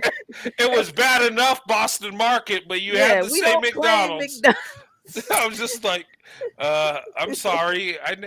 I never been to Boston though. Yeah, they gonna go off. We don't claim McDonald's. What do you mean? Hey, Lobster rolls. Yeah. oh, now I'm getting hungry. Okay, we gotta close it. Baked beans? What are you talking? See, you gonna have me come over there and go through your fridge, find out what you eating. No, baked beans, Boston baked beans. Boston baked beans? Yeah, definitely baked beans and lobster rolls, he said. Beans, Wait a minute, beans. I thought that was Maine. I thought Maine did the lobster rolls, not Maine is lobster rolls. Yeah, Maine is lobster rolls. Baked beans is from Boston. Oh, Especially okay. the baked bean candy. That's from Boston too. Boston baked beans. How about the Okay. how about the Boston Celtics? Are they? They're good for St. Patrick's Day. Oh Yeah. Lord. Don't get you have people from Boston commenting in your section like, excuse you? I know. They're going to be making reaction videos on me. And this idiot was saying, No, I thought lobster rolls was from Maine. That's where they're from, right? Oh, okay. Now Brett said they from Actually, I think that's a New England thing. New England. For all the states in that particular area. No, actually, it's an Arizona thing. What? You just taking Hey, look, ain't no seafood in Arizona. you gonna have people from Boston. I love comments section Arizona. Like, ain't no seafood in Arizona. They do have seafood in Arizona. It's not natural, but it ain't fresh. Oh no! Come on. If you're a landlocked state, you ain't got no fresh seafood. What you talking about? What? Yeah. Oh, unless they flew it in that night, maybe. Cheese came from Wisconsin. I'll just have to say that. Cheese? Cheese. I believe that. Wisconsin is claiming the cheese because of the Packers. Because they got the cheese heads. But they got the cheese they do have Vermont cheese, but it's white cheddar. That's what a Vermont cheddar is white. Yeah. I remember one year the Cowboys played the Packers. Yeah. And this was when the Cowboys had they were on the top of their game with Troy Aikman, Michael Irvin, Emmitt Smith, the triplets. No, they won. They played they played Green Bay, and they had at the stadium, they had blue cheese hats. Like kind of like a just to take a shot at the Packers. Oh, y'all know y'all wrong for that. Dallas Cowboy fans wrong for that. Why y'all do that? But yeah, that was that's like if y'all made blue terrible towels, we gonna come for y'all. We gonna be like, excuse you? No, you did not. Don't make us make yellow cowboy hats. Y'all, we gonna get y'all. Yellow cowboy hats. Yellow cowboy hats. Well, it's funny because at the stadium they sell those big gigantic cowboy hats with the star. Yeah. I mean, yeah. Oh my goodness. I just love football. It's my favorite thing. It's always been like a way to gather and just make friends and everything. And talk about favorite teams and stuff. Yeah. And my friend always gets on me because he loves the Colts and I can't stand the Colts. And he's like, oh, we're going to play Steelers. I'm like, you know what? Go ahead. Keep talking smack, buddy. We're going to beat you. Well, just when you invite them over, just say, you know what? If I'm winning, that's fine. But if I'm not, keep your mouth shut. No. If my team wins, he has to do all the dishes. That's a good deal. And take out the garbage for a week when he comes to visit. Oh, the garbage. Oh, yeah, you got to take that out, buddy. You know what? The thing of it is, when it's football, I mean, I'm a Cowboys fan. That's it. I don't care about nothing else. I mean, I could watch hockey, any team playing. I enjoy it. I got my favorite team, but definitely. Basketball, same thing. I could watch different teams. Baseball. It's funny when baseball, they be getting mad. When they get mad, it's funny watching them because they be flipping out. They cuss out the referee, and then kick dirt on their shoes and stuff. Kick dirt, and some of them topple over the home run plates. They could they be going off, man. I'm like, man, that's some rage right there. Ain't nobody said PPP. Nobody said Colt 45. Colt 45. No. Oh, you gonna have? I should text that to my friend and say Colt 45. He gonna get mad. You're like, did you just call my team a 40 beer? That's not beer. That's malt liquor. Yeah, you just called my team malt liquor. Well, I think Colt 45 would be more enjoyable than watching the Colts. I'm just saying. Don't let nobody. Oh man, someone watch this live and you put down their team. They're gonna come for you in the comment section. I'm probably creating more enemies than you definitely are. Oh man, I better stop. You just made an enemy out of Boston. Saying that the only food they're known for is Boston market food, and a lot of Bostoners, they don't like Boston market. You made enemies. Blame it on fatigue. Yeah, they say blame it on fatigue. And then What, I made fun of the Colts, so The they're mad at Colts, me. you just said Uh, like, oh goodness, man, they but coming for hey, you. but Texas has got my back. Yeah, you know they're gonna Uh, come for you. yeah. Yeah, you got in trouble for that. What's with naming all the foods for the different regions? I don't know why. I mean, You know what? Hey, that's what I need to do a YouTube on. I different. need to. You know what? My channel needs to grow. Look, guys, share, subscribe, uh, put it out there so I can retire from my job and I can do YouTube full time.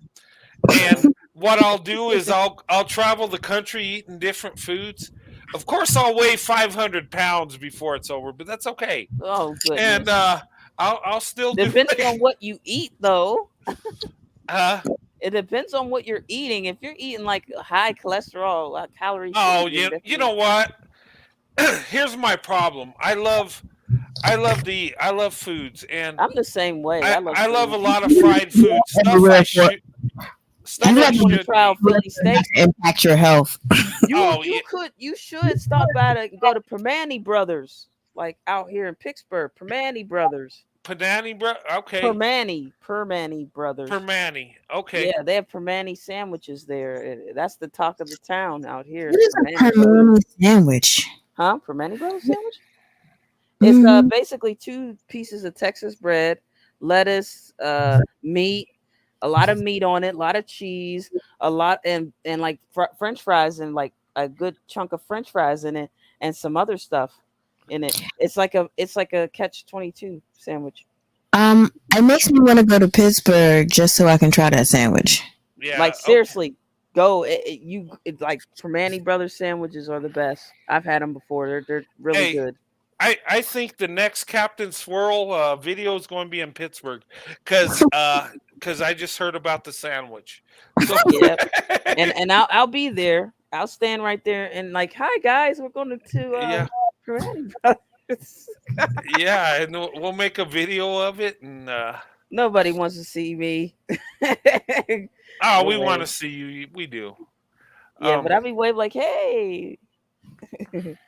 They have a busy. It's right in the busy area. It's a market. It's called the Strip District, and it's a huge market. The reason why Mhm. they call it the Strip District is because there's all different type of markets on that street. There's literally a Chinese market. There's a Mexican market for Mexican food. There's a market for fresh food. They sell Oh, fresh stuff. okay. It's usually in the summertime, but I don't know. It's been nice out here, but usually in the summertime they have fresh foods and everything. And then they have a Chinese, I guess a Chinese or Korean barbecue on that same street. But they have a lot of parades in the summertime. It's amazing out there. It's really busy Oh, during the nice. summertime. The Strip District is always busy in the summertime. They have so many stuff.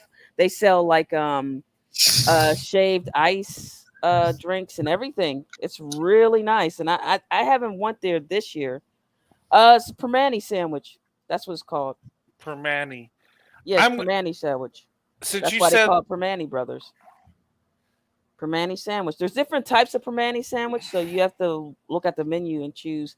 But it's called Permani sandwich. You look it up, Permani Brothers. I'm going to. Yeah, I'm interested in this. This sounds good. Yes, Permani Brothers. Permani Brothers. Yeah, now you make me want to go to Pittsburgh. Oh, It okay. has It says coleslaw and stuff in locations. it. It's really good. Yeah, It's a sandwich headquarters shop. Pittsburgh, Pennsylvania. Yep. The owner Catterton The picture right Partners. there on Wiki, that's right in the Strip District. That's the main restaurant right there in the Strip District. They always have when the Steelers are playing in out of town, that's where they have their games at. Is it? This Yeah. is it, isn't it? Yeah. I'm There's getting that one. Permani sandwich. Yep. Hey, there it Looks is. good, doesn't it? So we're going to do an advertisement for Pernani Brothers. So if you're in the Pittsburgh area, drop by and have a sandwich. Yeah, They're drop by really and have a good. sandwich and Even That though looks hey, yeah, there's different types, and it's really good sandwich. I mean, it's delicious. it looks good. Gosh, Yeah. I'll gain 40 pounds eating that thing. Yeah, Wow. it's a good sandwich. Yeah, it looks I think good. they're Italian brothers because we have a lot of Italian. We have Italian community out here. Oh, okay. Yeah, we have a real big Italian community out here. Yeah, So Permani. That sounds like a Italian name. yeah, I think Yeah. they're Italian brothers. Hey, I tell you what, Italians got good food. So Yeah, they do. They know how to make yeah, some. Yep, they do. yep. They definitely Oh, are. I love Italian food. Yeah, they know how to make food. Yeah, they definitely do. Yeah. It's really good food. And Permani Bros, they're the best, and they got some yummy stuff. So check them out. You know. Okay, now I have a reason to go to Pittsburgh, Yeah. and maybe we'll catch. And the picture of it's a restaurant and a bar. The main Permani Brothers Oh, restaurant okay. is a restaurant and bar because they showed the games there where people watch the games. Oh, Like the okay. Penguins and Hey, so we can meet up there and eat a sandwich and watch a Penguins game and yep, have a drink fun. or something like that. Yeah. Yeah. Oh, I'm in. What's a good time? I gotta set up vacation because If no, it's in the seriously. winter time, it's not gonna be busy in the strip district during the winter. In the summer, it will be very busy. there. Yeah, I don't know if I want to go to Pittsburgh in the winter. That just Yeah, because it's cold and it's rainy and it's just Do you miserable. have a lot of humidity in the summertime in Pittsburgh? Oh yeah, we have high humidity. It's very Pro- humid. We're probably- still dealing with humidity. It was humid today. You know what? Probably springtime would be the best. Late spring, Yeah, you'd say? late spring. Yeah, Yeah. So it's warming up, but it's not yeah. crazy hot. It should be like 60 to 70 degrees in the springtime out here. Okay. I'm wanting, you know what? Maybe this next spring plan a trip there. You know what? Just let us know. Just let me know and the meetup yeah. and everybody who's all going and I'll hang out. Yeah, me and Sandy will I'll- fly in and check it out. Yeah. Yeah, I'm just a little scared because I don't want Michael to see me on the cam.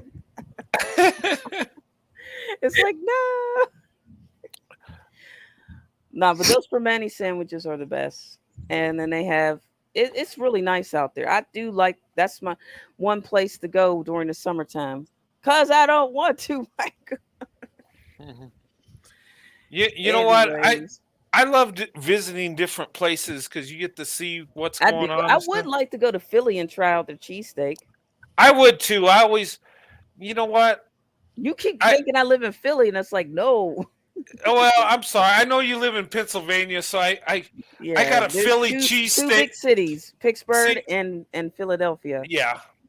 And then there's Harrisburg, which is our capital. Oh gosh, and you know what? Our biggest football rival is the Philadelphia Eagles. Oh God, but you know what? They won the Super Bowl though.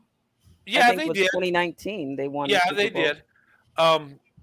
I mean, we've always had good games against them. That's a huge rivalry. Yeah, I think Pittsburgh have played the Philadelphia Eagles before. Yeah, they I'm do. not sure when, but not as much. Yeah. I mean, we play the Eagles twice a year because they're in our division. Yeah. I mean, we'll play them in Dallas and then we'll play them in Philadelphia, every year. So, I mean, that's a big rivalry. But yeah, I told my dad, I said, you know what? We need to go see the Cowboys play in Philadelphia so we could get a Philly cheesesteak. I know we'll be in danger. Don't be wearing Dallas. Don't wear Dallas. Don't wear the Dallas jersey when you go get them Philly cheesesteaks because they're gonna be looking at you they give you dirty looks like, what you doing over here? You better stay in that stadium, man. that might not be wise because I don't know what they might put in those Philly don't claim a team. Just say we're just here to watch the game because you don't want to get don't let your dad or whoever you bring with you rat you out and say, yeah, we're here to watch the Dallas Cowboys. And no, don't be saying that.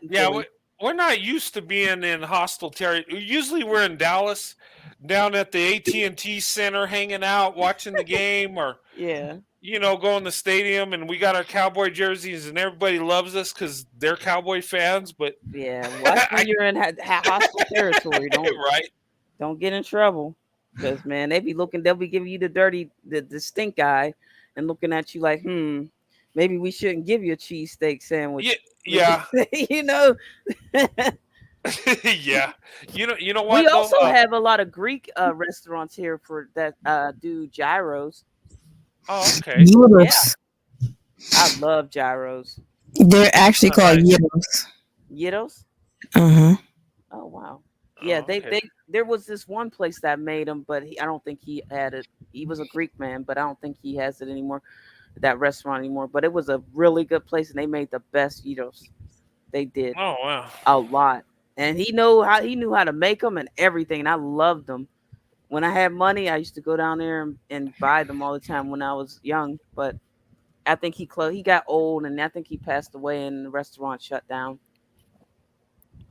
But I've been trying to find another Greek restaurant, see if I can get it, because I missed them. Oh, okay. They're good. With the tzatziki sauce? Oh.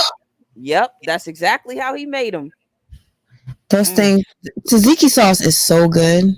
And then he would get me a salad. He would make me a salad on the side. I was like, he's the best.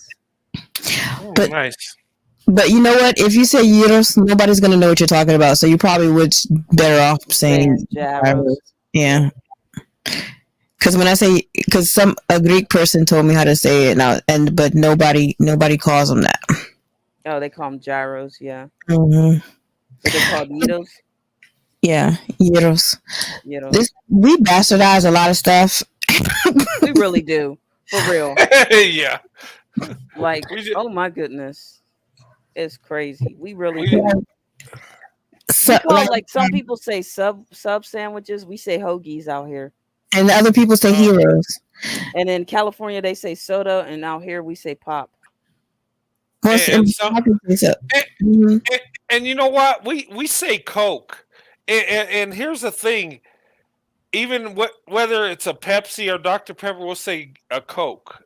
I don't know. It's just, like, I think it's a regional thing. Everything is a Coke, but you got to tell them what kind of Coke you want. Yeah. But like, other people say, you said you wanted Coke. Well, not that Coke. And some people say a soda. Yeah, it's Coke no matter what. Oh, in the South, it's Coke no matter what. Wow. Yeah, no, up here we say pop. Can you give me a pop? Pop, yeah, I've heard that. Soda. That's what it is. It's a soda. A Coke and a pop. Yeah, I still say pop, but sometimes I say soda too, because I lived in California for 7 years and they said soda all the time. If you said pop, they're like, "What? What is a pop?" Soda pop. That's what it is. So you have to say it that way, like soda pop. Oh, okay. Yeah. And then that's like, depending on, like, I've been online and people saying mozzarella, and you guys saying people mozzarella, and it's like, depending on who you talk to, everybody's got a different way to say everything. Yeah, they really do. Yeah, mozzarella. I never said mozzarella. I always said mozzarella. Because it's mozzarella. Even the Italians will say it's mozzarella. But if you have the Italian-born Americans, they're like, it's mozzarella. And then they call pizza pie. They say pizza is a pie, and I'm like, whoa. And then like red sauce is gravy. Yeah, gravy. Like, can I have some gravy? And you think you getting brown gravy, and you get red gravy. Yeah. For one time, I was like, when someone said shiz on a shingle, I was like, what do you mean? And they were like, no, we're talking about gravy and bread. I'm like, what? Oh, yeah. Shiz on a shingle. I was like, what? Yeah. That sounds gross. Yeah, I've heard that term. Yeah, in fact, my parents would say we're having ish on the shingle. Yeah, that used to make me like grossed out. Like, but actually, it's good, but they just call it that. Yeah, it's actually just bread and gravy or something like that. Yeah. It's like, why did you call that shiz on a shingle? It's just bread and gravy. SOS. S on a shingle, yeah. Foolishness. Yeah, I'm like, that sounds gross. Yeah, don't think of it literally. Yeah, I took it literally. I was like, what the Well, who's L who? Yeah. L. Oh, That's gross, um, man. what's on your Yeah. mind? You used to live Yeah. in Cali? Yeah, I used to live in California, live in Fresno for 7 years. Oh, did you have thrifties? Huh? Did you have thrifties? Yeah, they did. Did you have look? When I visited my cousins out in Cali, we used to go to thrifties so we get the ice cream cone. Yep, we got that out there. They even have rallies out there. Really? Yeah, they have rallies out there. They have Carlos Juniors, and then they have a 99-cent store out there too. Oh, 99 Carl's Jr. and Rallies. Yeah, I've eaten Yeah, at that. because Yeah. where I Carl was staying Jr. at, and Hardee's are the same thing depending on what part of the country you're in. yeah, Yeah, they because are. You're right. Yeah. When I was out there, I was surprised because we used to have our rallies out here in Pittsburgh, but Mhm. they have it out there in California. We used to have a rallies out here, but they closed all the rallies down out here. And when I went out there, I missed those fries. Oh my God, rallies are the fries. best fries, hands down. Hands I don't know down. what nobody say. It was better than any other restaurant, better than McDonald's, Wendy's. Exactly. Rallies fries was the best. They're the best. And it's either look, and depending on what part of the country you're in, it's either rallies or checkers. Because it's the same thing. Yeah, I actually Rallies. miss Fresno, Michael. I really do miss. I want to go back there though. I miss Fresno because everything was everywhere out here in where I'm at. There's like nothing nowhere. You have to catch the bus to get to. Did they have when you were in California in Fresno? Did they have what's that hamburger place? Gosh, I can't think of it. In-N-Out. In-N-Out burger. Well, it was not in this, not in Fresno, but outside of it. Yeah. Oh, okay. Yeah, Did like you in have- certain parts of Fresno, they did have an In-N-Out. Did you have Fat Burger? No, we didn't have. I don't know.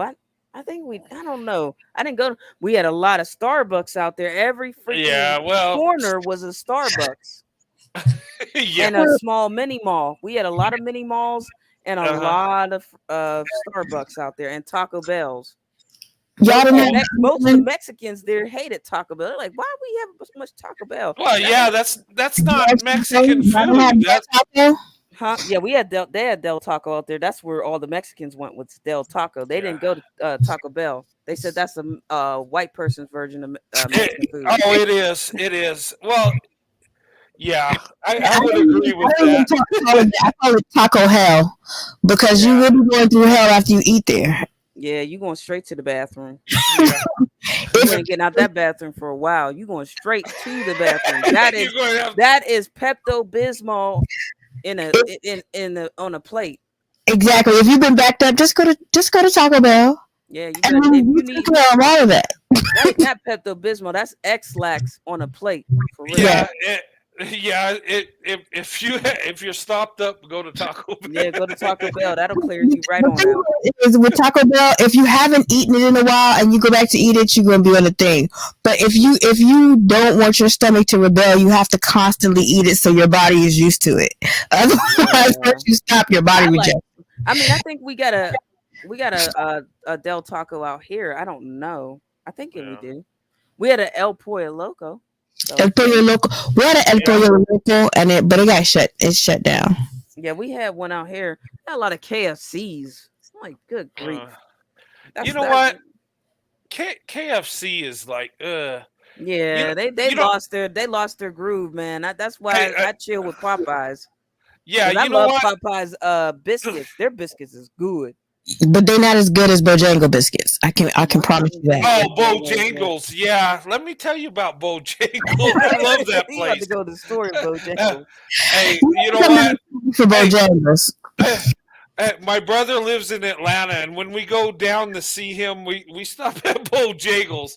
And it's funny because we went to see my brother one time, and I saw Bojangles. I said, we got to eat there just because of the name. And it's really good. Yeah. It's kind of like Popeyes, but it's good. I would rather have Popeyes chicken with Bojangles biscuits. Yeah. Because they make Bojangles, they make them fresh from scratch. You know, one place I want to see in worldwide is Wingstop. Yeah, Wingstop. Wingstop. Yeah. We don't have no Wingstop out here in East Coast. I hope we do. No. We just got one, and they're popping up I hope so. I hope they pop up here in the East Coast because of man Wingstop. They look like their stuff is good. It is. We got. I kind of like Buffalo Wild Wings a little bit better, but that's Oh, just, but Wingstop, like I can tell you, is the ones that we have down here are ghetto fabulous. Oh, Wingstop is awesome. We got one by our house, and I mean during the Super Bowl, I remember we went and got Wingstop. You can't if I you wish they. order I wish food they. there. Yeah. If you order food there during the Super Bowl, you better order it early because I missed. Oh, I mean, part of the game because I was getting Wingstop because that's Yeah. what everybody wanted. But And in it's really Fresno, good. if you go ahead. order at Wingstop where I live, you better order it before you want it, because the thing about it is that you can order it. Like I can order it on my app, wait 20 minutes, and still go and drive there and still have to wait. Yeah. Wow. Yeah, we had a in Fresno. There was a restaurant. There was a what's it called? A root like what's the name of that root beer? It's a root beer, a famous root beer. What is it called? A&W. A&W. Yeah, we had A&W fast food joint out Oh, there in okay. Fresno. Yeah, they sell A&W root beer and everything. They went to Yeah. A&W, but they couldn't. Oh, They didn't have cream soda Yeah, they here, did. or the root beer. No, hey, they had cream hey, soda. here's the deal with Yeah, A&W. You're talking about the hamburger place. yeah, A&W. Oh, you know what? You'll find them every now and then. They'll have like a Pizza Hut connected or some other Yeah, there restaurant. was a Pizza But Hut right from near them. but I remember back in the 70s that was a big franchise. I remember it was like a Sonic where you would Yeah, drive up and you would order it from the speaker and they bring it to your car. yeah, And I mean that was the best back in the day because they would bring you the hamburger and stuff, and then they would bring you the root beer in a glass mug, right. and they would freeze the mug and put the root beer in. They still do that. Oh, do they? Yeah, Mhm. they still do that. If Yeah, you want to that get makes a it custom taste. glass to Oh keep, yeah, yeah, they'll do that for you. that is the best when they freeze it. I Yeah, know when I have definitely. cookouts, I got these mugs that I'll put in the freezer, and it makes the drink so much Now y'all better. making me want to get some root beer. Yeah, Some right. root beer and some vanilla ice cream. Oh yeah, root beer float. Yes. Yeah. Yeah, I love root beer floats. That's my favorite with a Yeah. frosted mug. Root beer floats and cherry Coke floats. Yep. And Oh, orange soda floats too. I'm all about the orange soda, cream soda floats. I well, love cream soda. That's my I'm favorite a- soda. Yeah, I love cream soda, and so much so that I like regular cream soda, but I also like blue cream sodas just because it's blue. Oh wow, But I've never had blue cream soda. it is Is it delicious. good? Also, I it's gotta it's try it. a tad bit sweeter than regular cream soda. Oh wow, blue cream hey, soda and grape floats. Dang, y'all oh, gonna you have know me what? try out some new stuff. Hey, that sounds good. A grape float. Yeah, Oh man, I'm about to try out some new grape stuff. soda with the. Oh, okay. I think you could, if you have the right kind of vanilla ice cream, I think you can make a float out of Pretty much. ice Anything. cream. And if Yeah. you're doing a grown up float, then you do it with Kahlua. Ooh, yeah. See, I tried that with Kahlua, and you put some over vanilla ice cream. Yeah, I tried that. That was good. Ice cream with some Kahlua. Yeah, that was good. Yes, I did try that. Now that's something I like. That stuff is good. Okay. That's a grown up. Yeah, that's grown up float. That's a grown up. Okay. So our next live we'll have Kahlua floats, and you'll be saying we'll be talking slurred. No. Yeah, slurring word. I'll be like, what are we talking about? Yeah. No, let's not get drunk on the No, that people will be looking like, why do I watch this weirdo? I'm just Yeah, like, y'all need to get up off of here. right?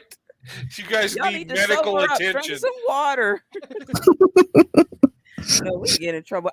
I've heard people drunk on the panels before, and it's crazy. They just Yeah. start cussing out people. I was cracking up, but then I was like, come on now.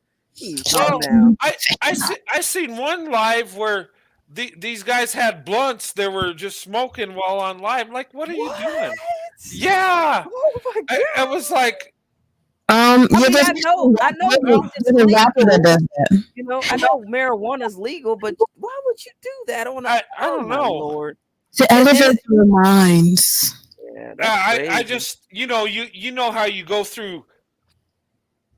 I just ran up onto because I was surfing YouTube, just seeing what's out there, and I Right. ran across this panel, and this was black dudes, and they were talking. I don't even know what they were talking about, but they had blunts, and they were just like, It was more than likely a rapper because I can't remember his name.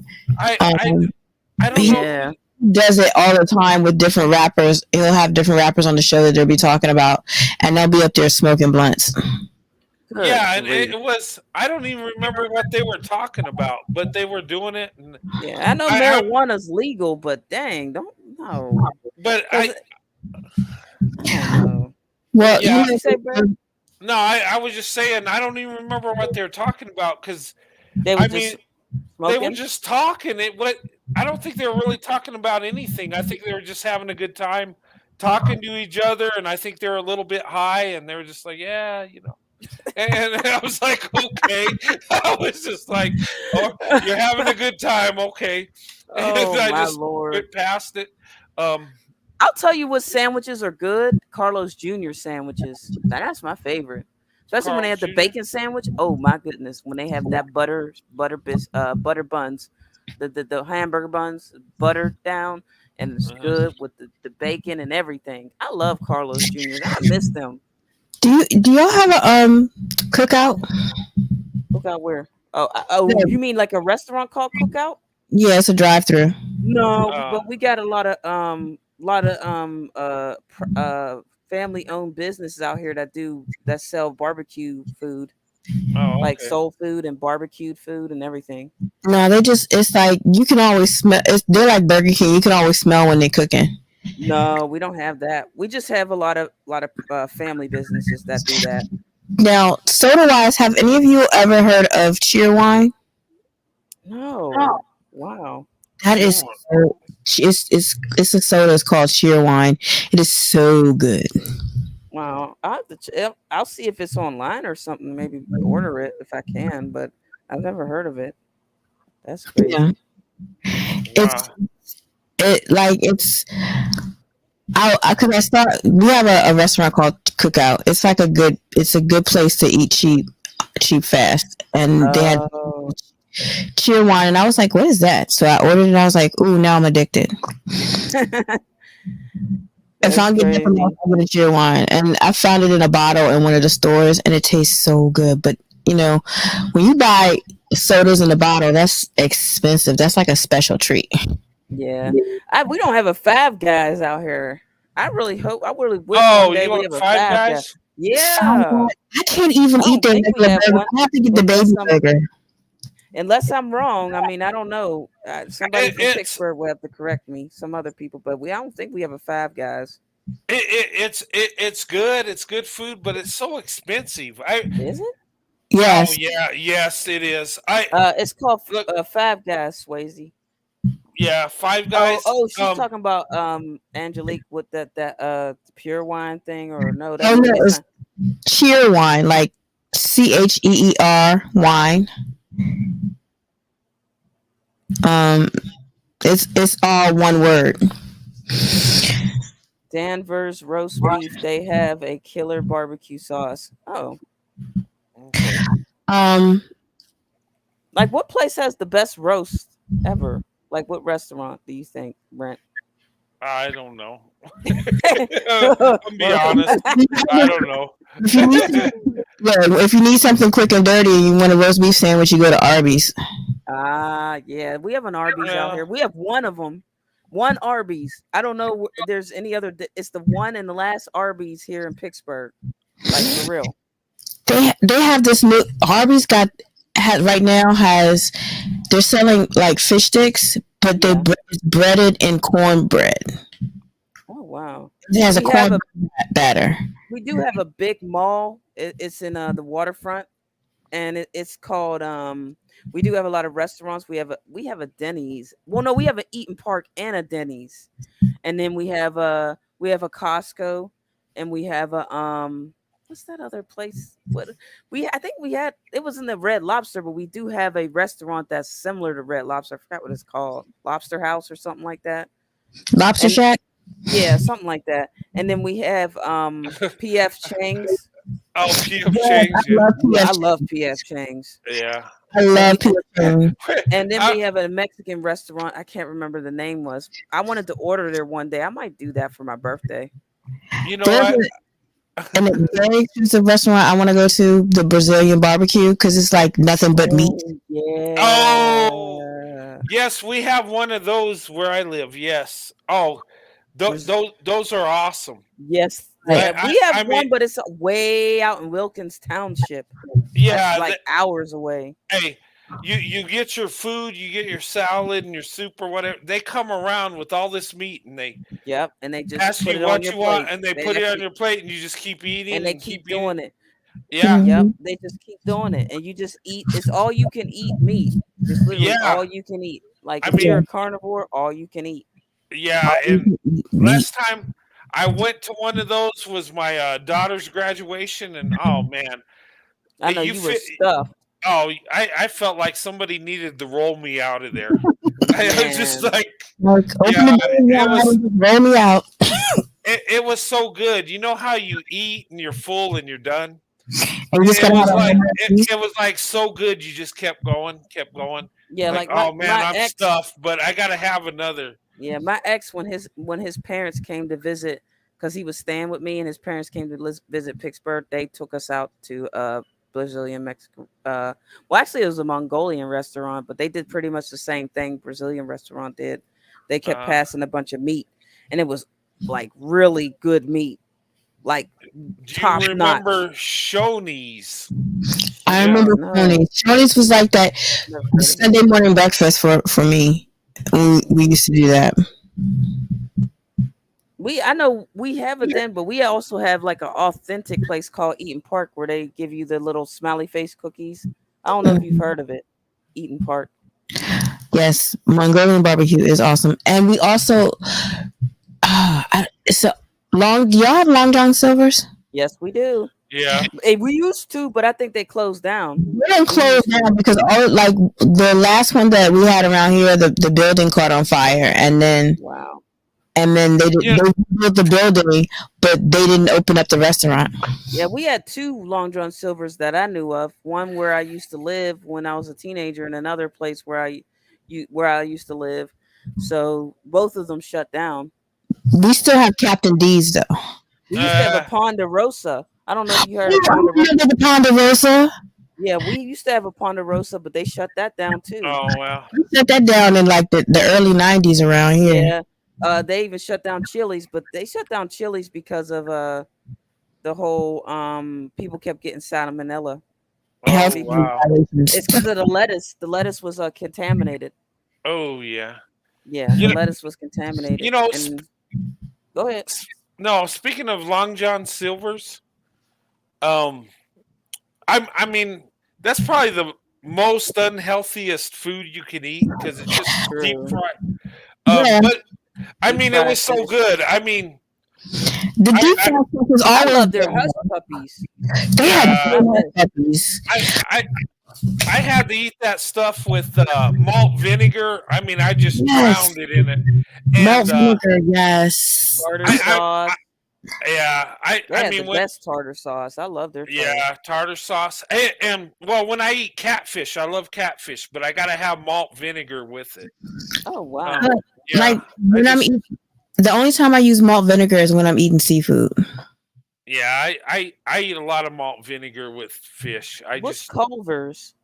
It's a hamburger place. Oh, okay. Swayze said Culver's. She said they had a Yeah. they have a Long John Silver's. Yeah, but we had a lot of Long John Silver. We might have Long John Silver's way outside of Pittsburgh, but in Pittsburgh, no. I don't Oh, think it's they I shut don't it think it's down. as big as it used to be. Yeah, think they they're shut it. going Even business. Ponderosa is long gone. Yeah, Yeah, if you find a Ponderosa, you're lucky to even find one. exactly. I don't even know what that is, but That It's was a a restaurant, steak was a restaurant. steakhouse with Yeah, an all you can steakhouse. eat buffet. hey, speaking of Chili's, remember they used to have black-eyed pea next to Chili's? Yep. What happened to black-eyed pea? Because that I was, don't know. I remember eating at that place. Yeah, they had a lot of like places. I remember growing up with.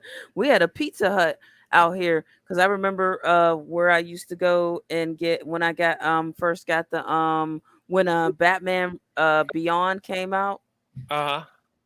Yeah, or was it Batman and Robin? I I think it don't was know. Batman and Robin when they had the Mr. Freeze and all that. And Um, remember they had them cups they were selling, Mr. Freeze cups at Oh, the yeah. Pizza Hut. Yeah, that's where I got that from. But they closed that down and now it's a medical like a clinic. do Kind y'all of Oh, have sad. wow. do y'all have Red Robin? Yeah. Yeah. Red Robin, Well, Yellow. no. Wait a minute. Not out here in Pittsburgh, but in Fresno. Yeah, it was in the mall with a Red Robin in the mall. But I don't know if we have that out here. We might if I go down to where the waterfront is. There might be a Red Robin there. Back in the day, there was a chicken place called Golden Skillet. Oh, I don't remember that. I Golden don't. Corral. We don't have that.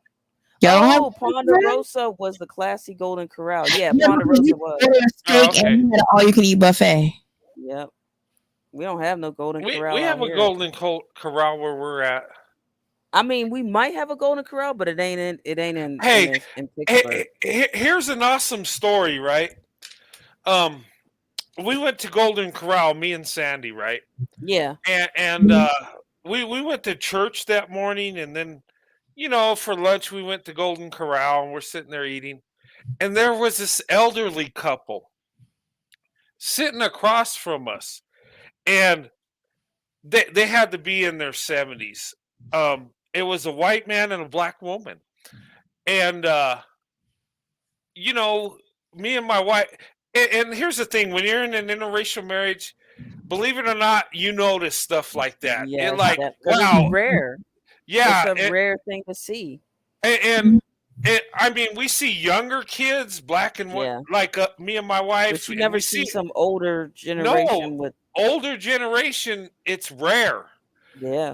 and me and my wife were sitting there talking, eating, and we saw them right, and we're talking. Hey, look, I wonder if they're a couple. They're eating together. Maybe they're just friends. I don't know, but they got up right, and he had a cane, and he helped her up. They were elderly, Yeah. and they looked over our way and smiled, and uh, they walked by, and they were holding hands. So okay, they're a couple, and Oh, and they walked Oh. by us, and the guy was say, "God bless you," and walked by, and we're like, "Oh, hi," and waved to each other, and just talked for a little bit, and like it was Yeah. like, That wow. that's sweet. that's amazing to see because it's very I, rare you see an older couple like in their 80s or 70s or 80s in an yeah, interracial relationship. and That's and just and it was just like a nice conversation we had for just for a minute, and when I talked to my wife, we're like, I wonder if they were married young or if they're both widows, that married later on, because that yeah, happens because too. there was a couple like that. They were both like in their 90s and they got married. Yeah, They wanted yeah, to get married. It was a white man and a black woman. because I know there was a black woman that's like 65, and she emailed me and she says, I love your channel. She says, I'm a black woman. I've been married to a black man for like 50 years, and he passed on. And she says, she would go to church, and she married this white guy, and she says, she loves him, and people are doing that. Elderly couple. See, here's the thing that's happening. People do not see. Interracial marriages is growing. Even Mhm. the elderly people are finding love interracially. Yeah. And in today's Yeah, world, because they couldn't do it back then, so now they they're doing couldn't. it now. Yeah, Mhm. now it's okay, and it's like, Yeah. hey, but Can seriously, it's something that's it's just going to get bigger and bigger. And the Yes, it people that is. hate it, you might as well bury your head in the sand, cry, and pull your hair out because Yeah. I mean, I'm you're happy not going to for it. stop it.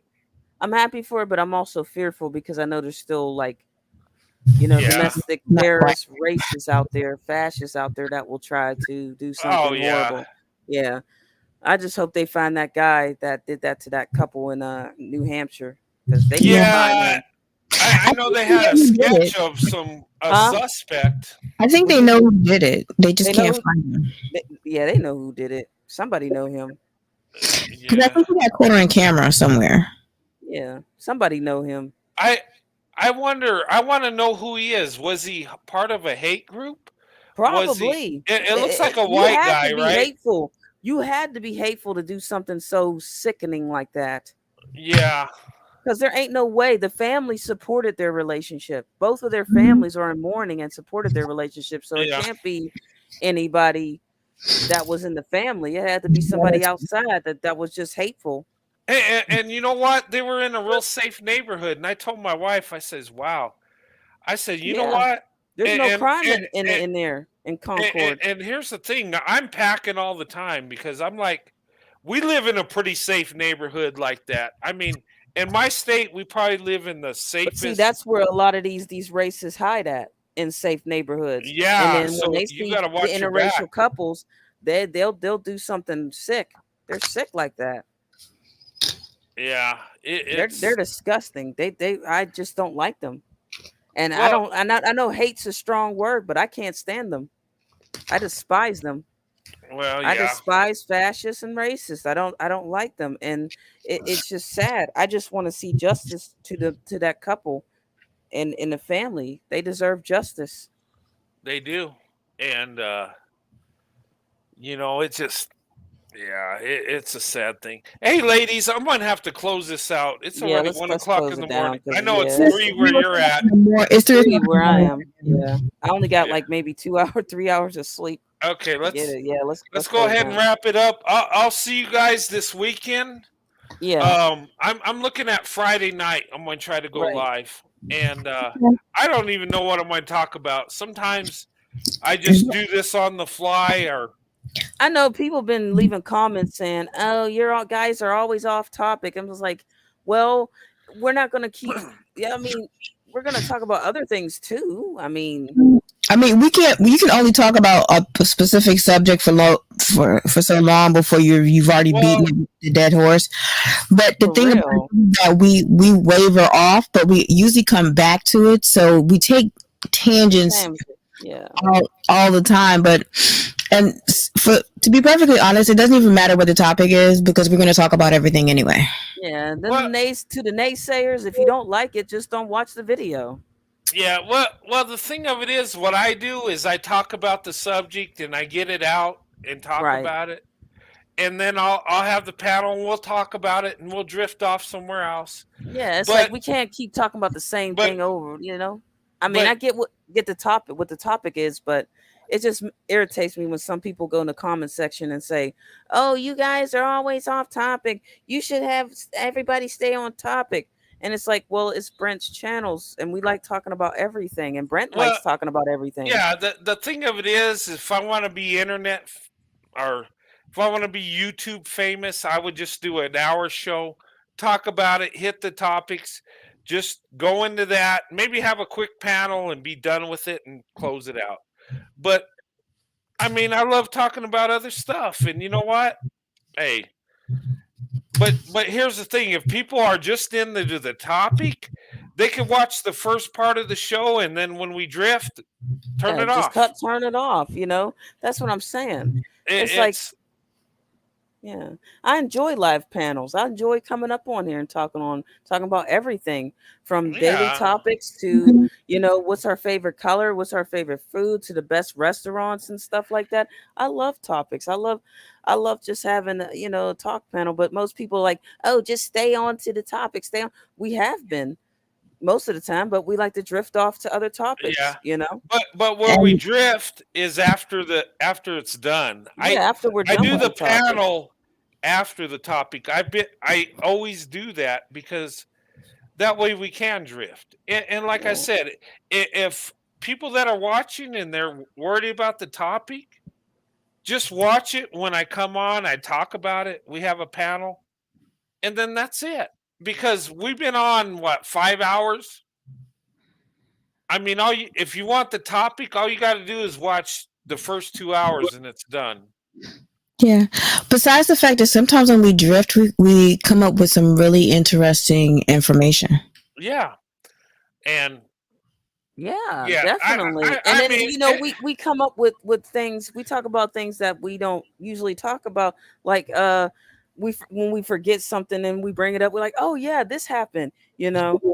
And just things. And it's better to sometimes we like to talk about things we don't. I mean, I understand this channel's for interracial relationships, but we also like talking about interesting things about other stuff too, besides interracial relationships. It's so that we all have something in common yeah, as an interracial group. We all have something in common. I think yeah, it's amazing that we have so many different perspectives, but we all respect one another, and that's not Exactly. something that happens genuinely on a lot of different channels. Yeah, there's so So, much drama going on. We on this channel, we always sit, chill, and talk about everything. and we may have little baby dramas, but it doesn't get overblown. It's mostly trolls that come in here, and that's it. They come and go, but most of the time, we're just sitting here talking amongst each other. But it's just sometimes I see the comment section. I'm like, well, it's his Brett's channel. If he wants to talk about anything, he can talk about yeah. anything he wants. Yeah, Did did, you want did to talk someone about come? blue whales, we can talk about blue whales.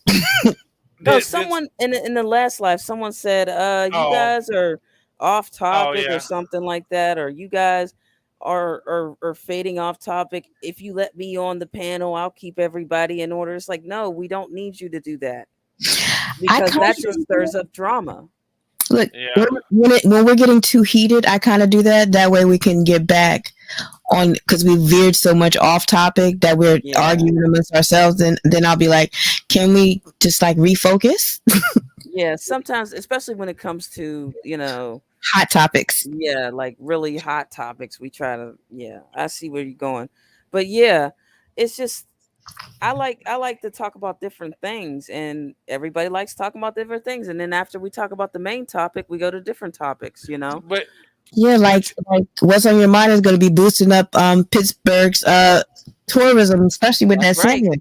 That's right. We gonna hey, talk about some Permani brothers. Y'all gonna come out here. yeah, and we're coming out there because of that. And you know what? I just gave Panami Brothers a free advertisement, Yeah, we just gave and them a it's all free good. advertisement. There we go. Anybody watching it, go check out Permani brothers, best place in town. Yep. Well, Yeah. that's what I'm saying. I just wanted to say that because I've seen a few comments where people were saying, Oh well, yeah. yeah, and it's like, why don't watch it? Watch the topic and then And then bounce. Yeah. bounce. That's it. Yeah. Yeah. When you don't want to hear the other stuff. You're The not required to stay to the end. yeah, the thing of it is I don't know. I drift, and here's the thing. I'm not a professional YouTuber. I just like to hang out with you guys, talk to you You guys. I don't need like to to get be either. yeah. You just be I yourself. just I watch those professional channels and they keep it to an hour or maybe a Yeah. little over and they're done. No, I They like. they hit the topic, it's over and it's done. Yeah. But that's not me. I'm not. And Yeah, in our own ways, we're creating family. Yeah. and and you know This is what? a family group. You Yeah, know. and And it is about interracial relationships, but there's more to life than just the relationship. We're Yeah, this is people. about having stuff in common, like video games, or maybe sports, or maybe going to the best restaurants for interracial Yeah, couples and stuff like that. That's the good topics to have. Best restaurants for interracial couples to go to. Like the one time Corey mentioned a restaurant he went to, and they had some problems with the things, and he you yeah. know he told us what restaurant that was. That gives us an opportunity to avoid that restaurant if it's Mhm. got racism in it. That those are the important topics because interracial couples are going to want to know where there's to go, where it is to live that's safe for them and everything. yeah, and those are the best topics to have after we talk about, the issues that goes on in Eh, society. yeah, and I'll say this: I talk highly about my state. My state, Definitely. um, and people think, "Wow, you live in the desert in the middle of nowhere." Yeah, I do, but it's home and it's nice, and I could have my black wife and nobody cares. Nobody Yeah. messes with me. Nobody gives me crap. I mean, I live in a pretty diverse area where there's a Yeah, lot of interracial couples here, and I don't have any problem. Me and my yeah, husband don't. The neighbors are nice. Our neighbors are a black couple, and they're very nice to us. It's a predominantly black area, but there are in little sprinkles of interracial couples, and everybody's nice. yeah, And Mhm. those and people who do have a maybe a prejudice or racism, they keep it to themselves. They don't go and bother nobody. They keep inside their house and keep it to themselves. That's the way it should be. They yeah. might give you the side eye when you walk by 'em, but they won't say nothing Yeah. to you. No. And and Um, and I think there was a couple. They had like a rebel flag. We knew they were redneck racist people, but they Yeah. had a rebel flag, and they didn't bother us. We didn't bother them, and that's the way it should be. I live in a pretty diverse area because Hey, I have a base for every branch of the military around me. Oh wow. hey, oh, Michael asked, do the San Juan Mountains go from New Mexico to Colorado? Yes. Oh wow. I didn't know Yeah. that. That's crazy. Yeah. Yeah, I mean, and a lot of interracial couples who come on here, they want to know where's the best place to start a family, where's the best place, safest place for them, and we give them the ideas, Yeah. and You they know want to what? hear that.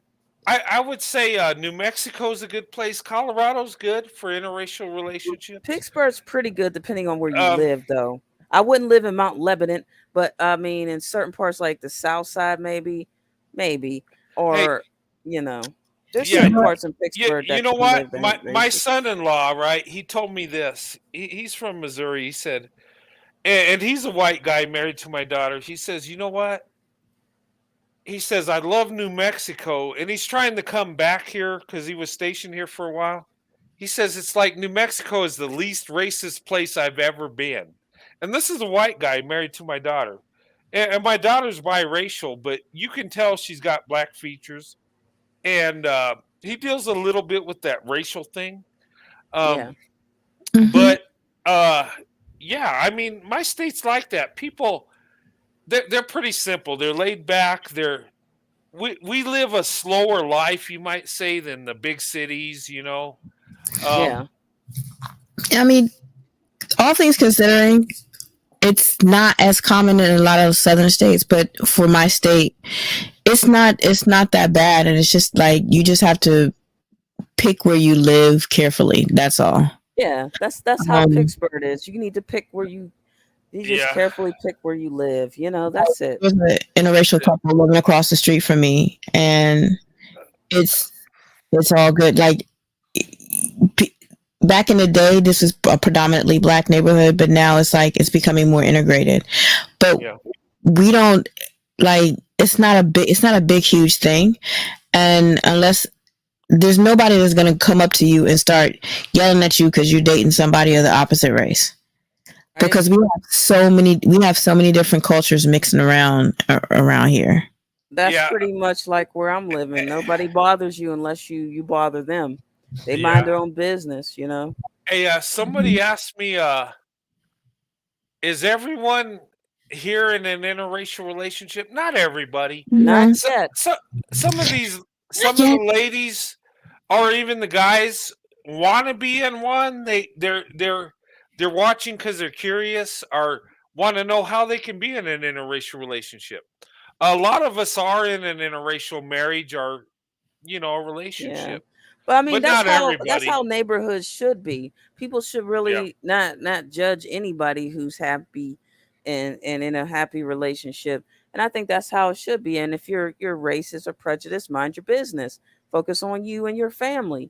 Focus yeah, on the kids in your family. Focus on your own family. Don't focus on what me or anybody else is doing. Mind your yeah, business. That's how it should be. It shouldn't be somebody causing trouble just because they see an interracial couple. Mind your business. You know. Yeah, like yeah. You know, like Karens going insane and saying all kinds of weird things. I think the Karens should really mind their own business. You know, just They mind your should. business Well, and let people live. everybody should mind their own business.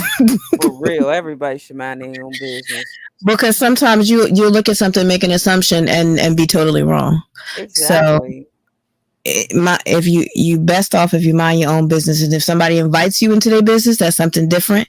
Yeah. But until you invited, mind your own. For real, if you mind, that's why I say I don't. That's just why I don't like fascists, because they continue to try to put their ideology on people who don't want to hear it. Like, keep it to yourself.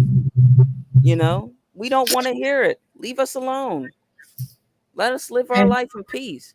Like, mind your business. All right, so I'm done. It's like 3:15. Yeah, let's we got to get out of here. Hours. Yeah, I we got like gotta I close love this. 3 you guys. hours of sleep. Pieces, but I gotta go.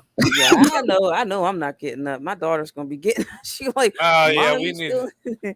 All right, we got to get out of here. But Hey, Look, I Sandy's not at the door staring at you. yeah, she's probably like, you need to be in bed. no, she's asleep. Poor Oh. Sandy. She's oh You man. need to She get, hold on, we got to get off so you can go to sleep, spend time with your Go wife. snuggle with your wife. And look, so you can roll up like a burrito and steal all the covers. hey, Oh, they I'm got them burrito hey, blankets I want to get. It's a blanket that looks like a burrito tortilla. I want to get one of Wow. those. you know what? Hey guys, I'm going to do a show with Sandy Yeah, the middle of the month, and yeah. I think we're going to talk about hair. Oh Black yes, women's that's hair. a good topic. Oh God, you know what? Hey, believe it or not, I love to talk about that because I find black women's hair the most beautiful, the most unique. Yeah, I tell you, when my wife gets her hair done, it's like I don't know, it's like Christmas for me because I don't know. Sometimes she does a hairstyle I like, sometimes she does something different. But And all different types of hairstyles and stuff like that. but I'm never disappointed. I'll just say that. Yeah. I actually want to talk about hair, you know, and the topic of like, why do people think that black women are the only ones that wear hair pieces? It's like, no. Oh no, white girl, the queen of that. Hey, you know what? Here's the thing. Most of us white guys, we don't know about black women's hair. I know about it because I've Unless a been black married. guy tells them. Yeah, but see, I know about it because I've been married over 28 years. I know what a weave is. I know what a fusion is. I know what braids are. Yeah. I know what wigs are. I know what front lace wigs are. I look. You like I to throw paid it out. for. I paid for this stuff, so I know what it is. But Woo, he paid for it. But oh yeah, I did pay for it. Britain has a line item budget for hair. You know what though? It makes my wife happy, and if it makes her happy, I'll pay for it. Yeah, it's like 'Cause, it's you know, it's like an accessory. Hair is like an accessory for black For women. me, hair is a necessity because I don't have none. So yeah, Well, but I ain't got much. I'm going. But hey, I maneuver my hair enough to do it. yeah, You gotta try. Just gotta Yeah, try. you know what? My youngest daughter is so good with hair. I mean, she braids her own, and she's doing. Yeah, I saw her video. She's good. yeah, that's yeah. On my community page, that's my youngest daughter. She's Oh wow. yeah, but yeah, she's she's she's very smart. She's going to the University of New Mexico right now, Awesome. and yeah, she's Proud parent right there. oh Brett gosh, the proud parent. She's gonna be doing pediatric nursing. Yeah, she's going into. She wants to be a NICU nurse. Yeah. Yeah, my daughter's in an art college right now. She's going for art. Oh, okay. Yeah. She's my oldest, and then I have my young one. She's in 7th grade this year. So, yeah. Yeah, she wants to be a NICU nurse because she was premature. So is my oldest daughter. Oh, So that's where her heart is, and I'm their just like, hearts hey, are in go the right for it. place. Yeah, and well, my oldest daughter, she has her master's degree. She just recently graduated from the University of Arizona. Oh, Wow. wow. Yeah, Good. so she's a Sun Devil. So Congratulations on that. yeah. Oh, does your youngest, is she planning any trips? Um, I not that I know of yet. She's taken some trips. I mean, I she believe. went she went down to Belize. Oh, Um, wow. she was yeah I mean she had fun. She was swimming on the beach Did and she go showed with Sounds like fun. That's a nice picture place to go. yeah pictures of sea turtles and the tropical fish in the ocean. And I was like, man. And I can't remember which was it, Belize or Costa Rica, that they have a lot of zip lining. Hmm. oh I don't know. I think it's Costa But Rica, but but Yeah. she went to Belize. And I told my wife, I said, well, when everything settles down, because we had a funeral. And um my son's here and he's going back to Korea, and then he's going to come back to his new duty station. Oh, But he's in stationed in Korea right now? yeah, he's home now because of the funeral and stuff. Oh, okay. But yeah, he's stationed in Korea. He's got to go back for 6 months and then come home and then go to his next duty station. But I was going to take leave to, drive with him to his next place. Right. But the next year after, I told my wife, I said, we need to go somewhere tropical, maybe the Bahamas or the Virgin Islands or somewhere down there, Go to right? Malta, the Maltese Islands. Malta? Malta, yeah, Maltese? Maltese. That's where the little dogs are from. Maltese dogs. Yeah, Yeah, I want to go somewhere. Lucia. their oceans is super blue. It's really nice out there. Yeah, I want to go somewhere tropical and Saint Lucia. say Lucia. But I just want to go somewhere that's nice tropical vacation spot that just we can hang out and have a good time. I would love to do some YouTube videos with that, swimming. Go for it. I think you should. You have Yeah, enough time to do research to see which islands look the most interesting. So so that you'll have a or maybe you can like do a cruise that visits all the islands in the Caribbean. I could do Definitely. that, yeah. But I love swimming. I swim all the time. I can't swim to save my life. I would not. I'd be drowning. Yeah, I'll be I dog. would sink straight to the bottom. yeah. I doggy pedal, but I can't swim. You know what? Swimming is a thing that you naturally can do, but people Lose that. They You over- can naturally swim when you're a baby, but you lose that ability. you when got you're it. older. You got it today. It just people panic. Yeah. I do panic. Yeah. Swim underwater, but I can't swim over water. I don't know I what that panic is. because if I look down and see how deep the water is, I'll panic. Yeah. I panic. I'm like, oh my God, it's so deep. Nope, I'm sinking. Yeah, take swimming lessons. I mean, I've been swimming all my life. I'll No. swim across the lake just to do it. Like Michael teaches how to swim. Yeah, because we had a pool in the school, and I almost drowned. Because I looked down at the bottom of the pool, and it was really deep, and I just freaked out, and I almost drowned. I can swim long distances underwater, but the moment I come above water, then I start to freak out. Oh wow! I will get some scuba gear on. No, right? Especially if you're like floated way out into the ocean, that would freak you out. I don't swim in the ocean. I only swim in pools.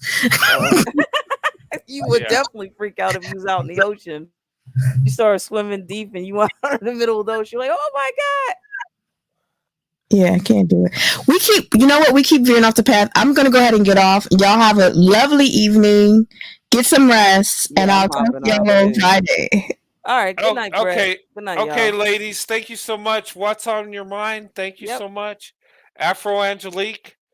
Guys, hey, this has been a fun night. It's lasted forever again, another marathon show.